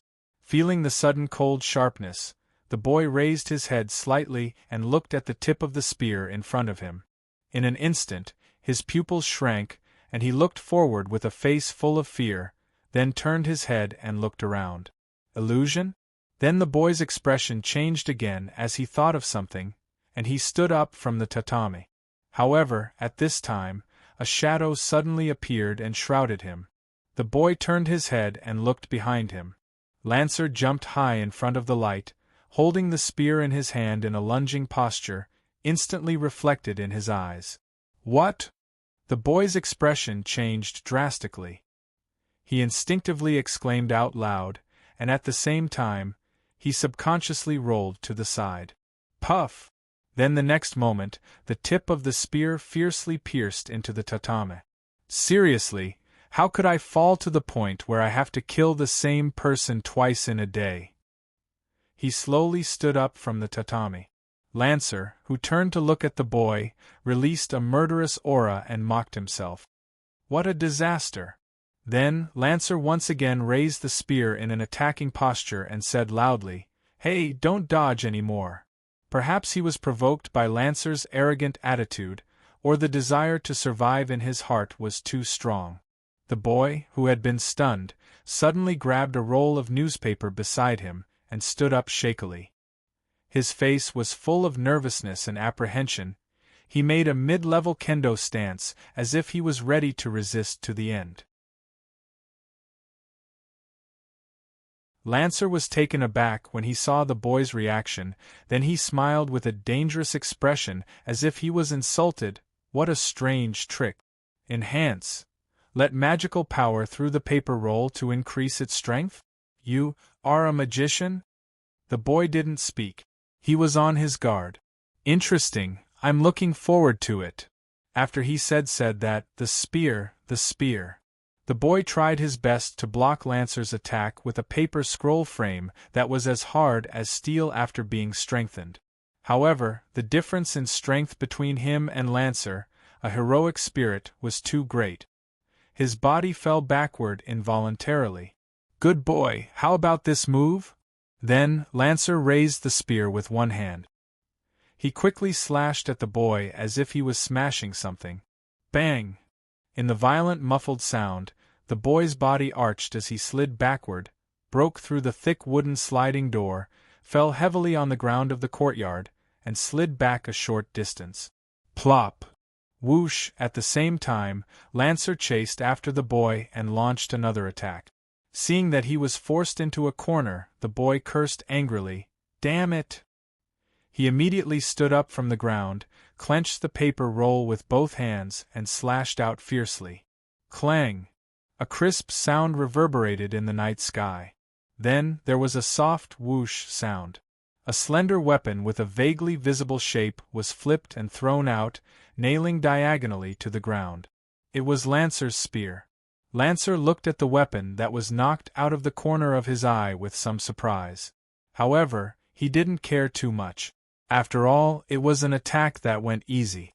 The fact that it was knocked out could only mean that he underestimated the explosive power of his prey, not that he was weak. And the boy who completed this attack seemed to be out of strength as he panted there. Then, Lancer withdrew his gaze. There was a sneer on his face. Suddenly, his figure flashed and suddenly appeared in front of the boy as if he had teleported. As the latter's face was full of shock, he kicked the boy's abdomen with a side kick. Bang! Under the impact of the huge force, the boy's eyes were wide open as he flew backward rapidly until he hit the steel door of the utility room built on the side of the courtyard. Bang! Cough cough! Ah! The boy's chest surged with an uncontrollable urge to vomit as he coughed violently. Humph, good quality but still too inexperienced. Lancer, who had retrieved the spear, slowly approached the boy and said softly. The boy moved his body like a worm and crawled into the utility room from the half-open door. I don't want to fight with the magician, but you might be the seventh person. Lancer stood behind the boy and said, So farewell, boy. This time, I won't hesitate any more. Lancer clenched his spear and pointed it at the boy. However, just as he was about to turn the spear into a stab, a dazzling light accompanied by a sudden burst of magic appeared in the dark utility room. Then, a strong wind was sucked in from the outside, forming a fierce whirlwind that destroyed Lancer's attack. Wah, what? Lancer was shocked when he saw the sudden appearance of the whirlwind. Then, the whirlwind dispersed, revealing a blonde girl wearing a blue skirt and simple metal armor. It was Saber, the servant. Saber stared at Lancer with a sharp gaze. How is it possible? It's the seventh servant, Lancer said loudly in disbelief. On the other hand, Saber completely ignored Lancer's shock. She directly lowered her body and rushed toward Lancer with the help of the turbulence that had not completely dissipated. She swung her sword and slashed. Lancer's expression changed slightly and quickly blocked in front of him with his spear. Clang! In the crisp sound, Lancer's body involuntarily slid back a short distance. It was obvious that Saber had won this battle. Lancer looked at the boy who was still sitting on the ground unwillingly and clicked his tongue. He decisively retreated from the utility room. For a spearman who used a long weapon, the vast space outside was more suitable for him to display his strength. After waiting for about 10 seconds, Saber, who was holding the invisible sword, ran out of the utility room and confronted Lancer. Hi! Lancer's expression was no longer casual. He looked serious as he greeted her. Let me ask first, Who's the winner of this battle? Aren't you going to save it for the next battle? Lancer continued, Your master, who is standing there, looks like he doesn't know what's going on. Isn't it better to fight after we're fully prepared? I refuse. It's impossible for servants to meet each other twice. Saber refused with a stern expression. Ha, well said. Lancer got into position and said loudly, But are you an idiot? You didn't even bring a weapon and you want to fight? You're too careless. Then, he suddenly thrust his spear forward. Clang! A crisp sound of metal clashing was heard. He blocked it? Is it an invisible weapon? Lancer noticed Saber's hands and was shocked. Then, Saber suddenly exerted force. A strong magic flow exploded from her body and pushed back Lancer's spear. Hwah! Under the impact of the huge force, Lancer's body once again involuntarily slid back a distance. Let me ask you something. Lancer, who didn't expect a petite body to be able to explode with such strength, asked in a serious tone, Is your weapon a sword? This has nothing to do with weapons because you won't be able to get up if you're here, Saber said seriously. You said that, Lancer said with a cold expression. Then, he sneered and continued, The best swordsman, Saber. I didn't expect to see you here with my own eyes. Really, I'm too restrained. My master ordered me to carry out such a petty reconnaissance mission. I thought I didn't get the grand prize of the Holy Grail War and wanted to give up, but this development is not bad. You seem to be very eloquent if you are also a servant. If you're a servant, use that spear to do the talking, Saber said calmly. Ha ha ha ha, no problem. Then I'll use this spear to defeat you. Lancer laughed. At the same time, a wave of magic and a shocking murderous aura was emitted from his body. Feeling the magic and murderous aura, Saber's face immediately showed a serious expression. Farewell. I'll take your heart, Lancer announced. Then, he thrust his spear at Saber. However, the position of the attack wasn't very good. At least, it wasn't the best way to attack. Saber, who had made a judgment, waved her sword and slashed at the spear. But at this moment, an imposing voice came out of Lancer's mouth once again. Piercing. Spear of death. In the next moment, the air distorted and the spear in Lancer's hand seemed to be broken. Suddenly, it formed a corner with the spear and stabbed at Saber's chest at a tricky angle. Pooh! Bright red blood spurted out from Saber's body in an instant. Lancer's noble phantasm, the piercing spear of death, was a spear that could reverse the law of cause and effect. The result of the piercing heart was predetermined at the moment the spear was released. Then, the spear would be able to execute the desired cause attack. Therefore, as long as the spear was released, the enemy would be as good as dead. Therefore, Lancer, who had completed the attack, had a victorious smile on his face. Then, Lancer's expression changed. His face was filled with disbelief. Because in front of him, Saber, who he expected to be dead, was still alive. The only difference was that her left chest near her shoulder was covered in blood, which made her look like she was in pain. Did she dodge? My piercing spear of death? Piercing spear of death?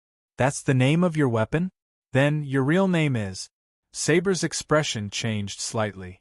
Obviously, she had guessed Lancer's true identity from the name of the weapon. In Celtic mythology, the son of the Irish sun god, Lugar mac Esselin, the son of light, Cu Churin. Tsk. Just as Saber was about to shout out the answer, Lancer suddenly gritted his teeth and turned around as if he was about to leave. Damn it, I actually exposed my true identity so early, Lancer said self-deprecatingly. Are you trying to run away? Saber asked loudly. What a coincidence, this is the master's order. If you want to die, you can come after me. Lancer stopped in his tracks and turned around to look at Saber with a cold smile. After that, he jumped out of the courtyard. Wait! Saber shouted. However, because of her wound, she stopped moving and half knelt on the ground with a painful expression. Hey, are you okay? The boy who had been idling around for a long time quickly ran over and asked. However, when he ran to Saber's side, Saber had already gotten up from the ground. Even the original wound on her body had healed. What the hell is going on? Who are you people? The boy who thought it was a magic trick asked the question in his heart. I'm your servant who was summoned to fight in this Holy Grail war. I think I've already told you this, Master? Saber replied. So, what is this Holy Grail war and servant? The boy who did not get a detailed answer asked anxiously. Is that so? So you really don't know anything? In that case, I'll answer you. The Holy Grail War. Saber then explained the information related to the Holy Grail War to the boy.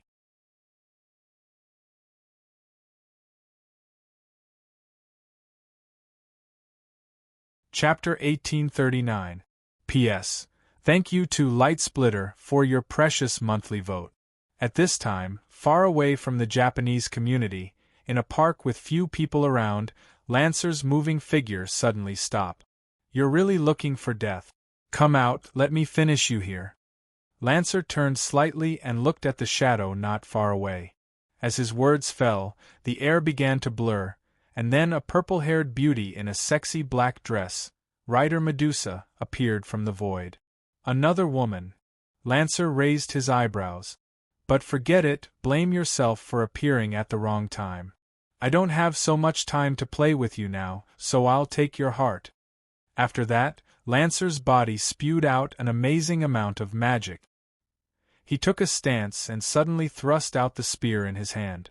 Penetrated die, however, before he could finish his words, a white light suddenly shot out from the side and shot straight at Lancer's head. Lancer's action of disarming the spear paused, and he raised the end of the spear to block the light. Puff! A puff of white smoke rose from the shaft of the spear. So there's another bug, is it, assassin? Lancer turned his head slightly and looked in the direction of the light with a disdainful expression on his face. For Cuchulain, who died in battle in the legends, he looked down on Assassin, a hero spirit who relied on sneak attacks and assassinations to rise to fame. In fact, it wasn't just him. The heroic spirits of other job classes felt the same way. To them, Assassin was nothing more than an annoying bug. Wallalala, what answered him was a sharp dagger with a long chain at the end, which quickly shot towards him. It was Rider's attack. Lancer raised his spear slightly. The dagger was knocked away. Then, in the next second, a new beam of light shot towards him. Lancer had no choice but to raise his spear to block the attack again.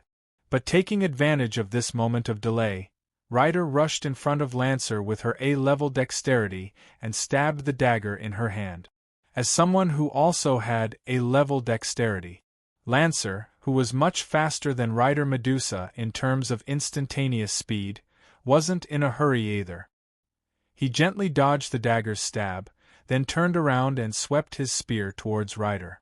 Rider lowered his body to dodge and kicked Lancer's ankle. In the meantime, another ray of light with a different angle shot towards his head. Lancer tapped his foot and instantly increased his speed to the maximum. He dodged the attack of Rider and the white light by a hair's breadth.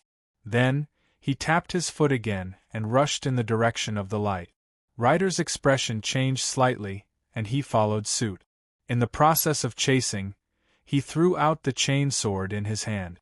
Lancer held the gun with one hand and flicked it gently. With a clang, the dagger was deflected away. Lancer hurried forward for 2 to 3 seconds before a young man with a strange black dagger appeared in front of him.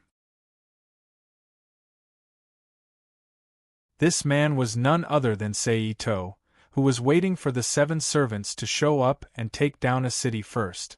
Human? Magician? Lancer's face revealed a slightly surprised expression. Opposite him, Seito, who saw Lancer's arrival, didn't panic at all. Instead, he put away the Torowiska Bontic Atori spear that was made of obsidian. He flipped his hand and a few gems appeared. He threw them at Lancer. Lancer waved the spear in his hand and knocked the gems away. But in the next moment there was a loud explosion. A large amount of icy mist appeared in the air, forming frost that covered Lancer's body. When Lancer went to Wei Gong Mansion to cause trouble and started fighting with Saber, Saito had already observed Lancer's attributes from afar. Although he wasn't too sure, Lancer had a general understanding of the magic attribute. It seemed to be B. That meant that it could defend against ordinary magic, but not against advanced magic like ritual curses. In the current situation, although it couldn't hurt Lancer, but it could still affect his perception to a certain extent. Sure enough, Lancer's movements immediately paused after receiving this sudden magic attack. Seeing this, Saito didn't let it go. He immediately rushed in front of Lancer and threw a punch at Lancer's head. Lancer, who recovered from the magic attack, tilted his head back. He held the spear in his right hand and swept towards Saito's body. Saito's body tensed up. At the same time, he gently jumped to the side from the ground. Bang! In the next moment there was a muffled sound. Saito's body flew out like a cannonball. However, although the attack was loud, Saito's perfect jump and tensed body defense made him feel a little pain. He wasn't hurt at all. It wasn't even as bad as when he crashed into the trees and the surrounding public facilities. Lancer turned around and stabbed at Ryder, who was chasing after him. Ryder used both swords to block in front of him and blocked the incoming spear. Tisk!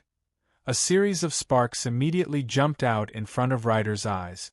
Then, Ryder pushed the spear to the side and lifted his leg to kick Lancer's chest. Lancer raised his left arm and half bent it in front of his chest. Bang!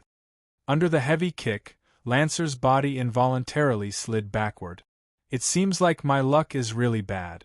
The two enemies I've met in a row are both women with monstrous strength. Lancer laughed bitterly at himself.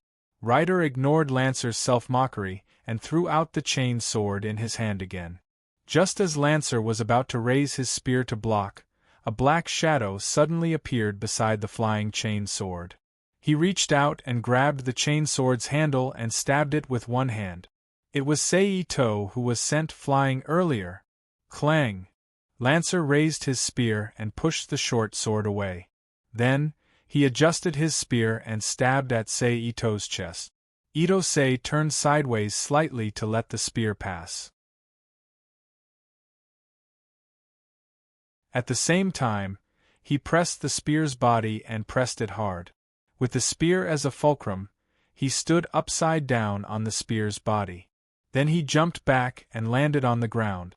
He used his back and arms as shackles to tightly hold the spear's body. His other hand moved quickly and quickly wrapped the chain of Ryder's chain sword around Lancer's spear. Lancer frowned and lifted his leg to kick Saito. Saito held the spear with one hand and used the momentum to spin around. He brushed past Lancer's leg and dodged his attack. Then, he grabbed Ryder's chain sword with his other hand and pulled hard. Ryder immediately used this pulling force to fly over and stab Lancer's chest like an assassin. As his spear was caught, Lancer had no choice but to let go of his spear and dodge to the side. He then attacked Saito in a curve. I'm not afraid even if I have a spear. You don't even have a spear. Stay here. Seeing this, Saito laughed and held the Deaththorn spear in his hand. He then used it as a weapon to attack Lancer. In an instant, the long spear danced in the air, drawing strange red lines that enveloped Lancer's body. In the end, the spearman was trapped by his own weapon and had to resort to using his bare hands. It was quite ironic. Disarm. After half a minute, Lancer, who could only dodge and had no chance of fighting back, finally put down his pride as a warrior. He relied on his hero spirit's ability to control his relic to put it away. In an instant, the surrounding light and shadow disappeared, and the long spear turned into nothingness and disappeared from Ito-sei's hand. Taking advantage of the less than half a second pause due to the disappearance of the spear, Lancer burst out at its highest speed and quickly left the battlefield. After a few ups and downs, it disappeared from the sight of Ito-sei and rider. Lancer, who had been fighting until the end, had run away. However, it had to be said that this was a wise decision. "TSK, I can't believe I didn't manage to kill him," Seito said as he saw Lancer disappear. Rider, who was next to him, did not say anything. He quietly put away his weapon. "Let's go back," Seito said as he did not care much about Lancer's escape. Then, the two of them did not stay at the scene that was destroyed by the battle. They then rushed back to the villa. In the church in Fuyuki Town, Lancer, who looked unfriendly, returned and saw Black Priest Yen Fengili, who was standing at the innermost part of the church. "Why are you only back now?" Yen Fengili asked expressionlessly. "Didn't you give the order to retreat earlier?" "Yes, after receiving your order, I immediately left the battle and rushed back here. However, on my way back, I was attacked by other servants and their masters," Lancer explained. "Who are they?" Yen Fengili asked. "The servant should be a rider with high agility.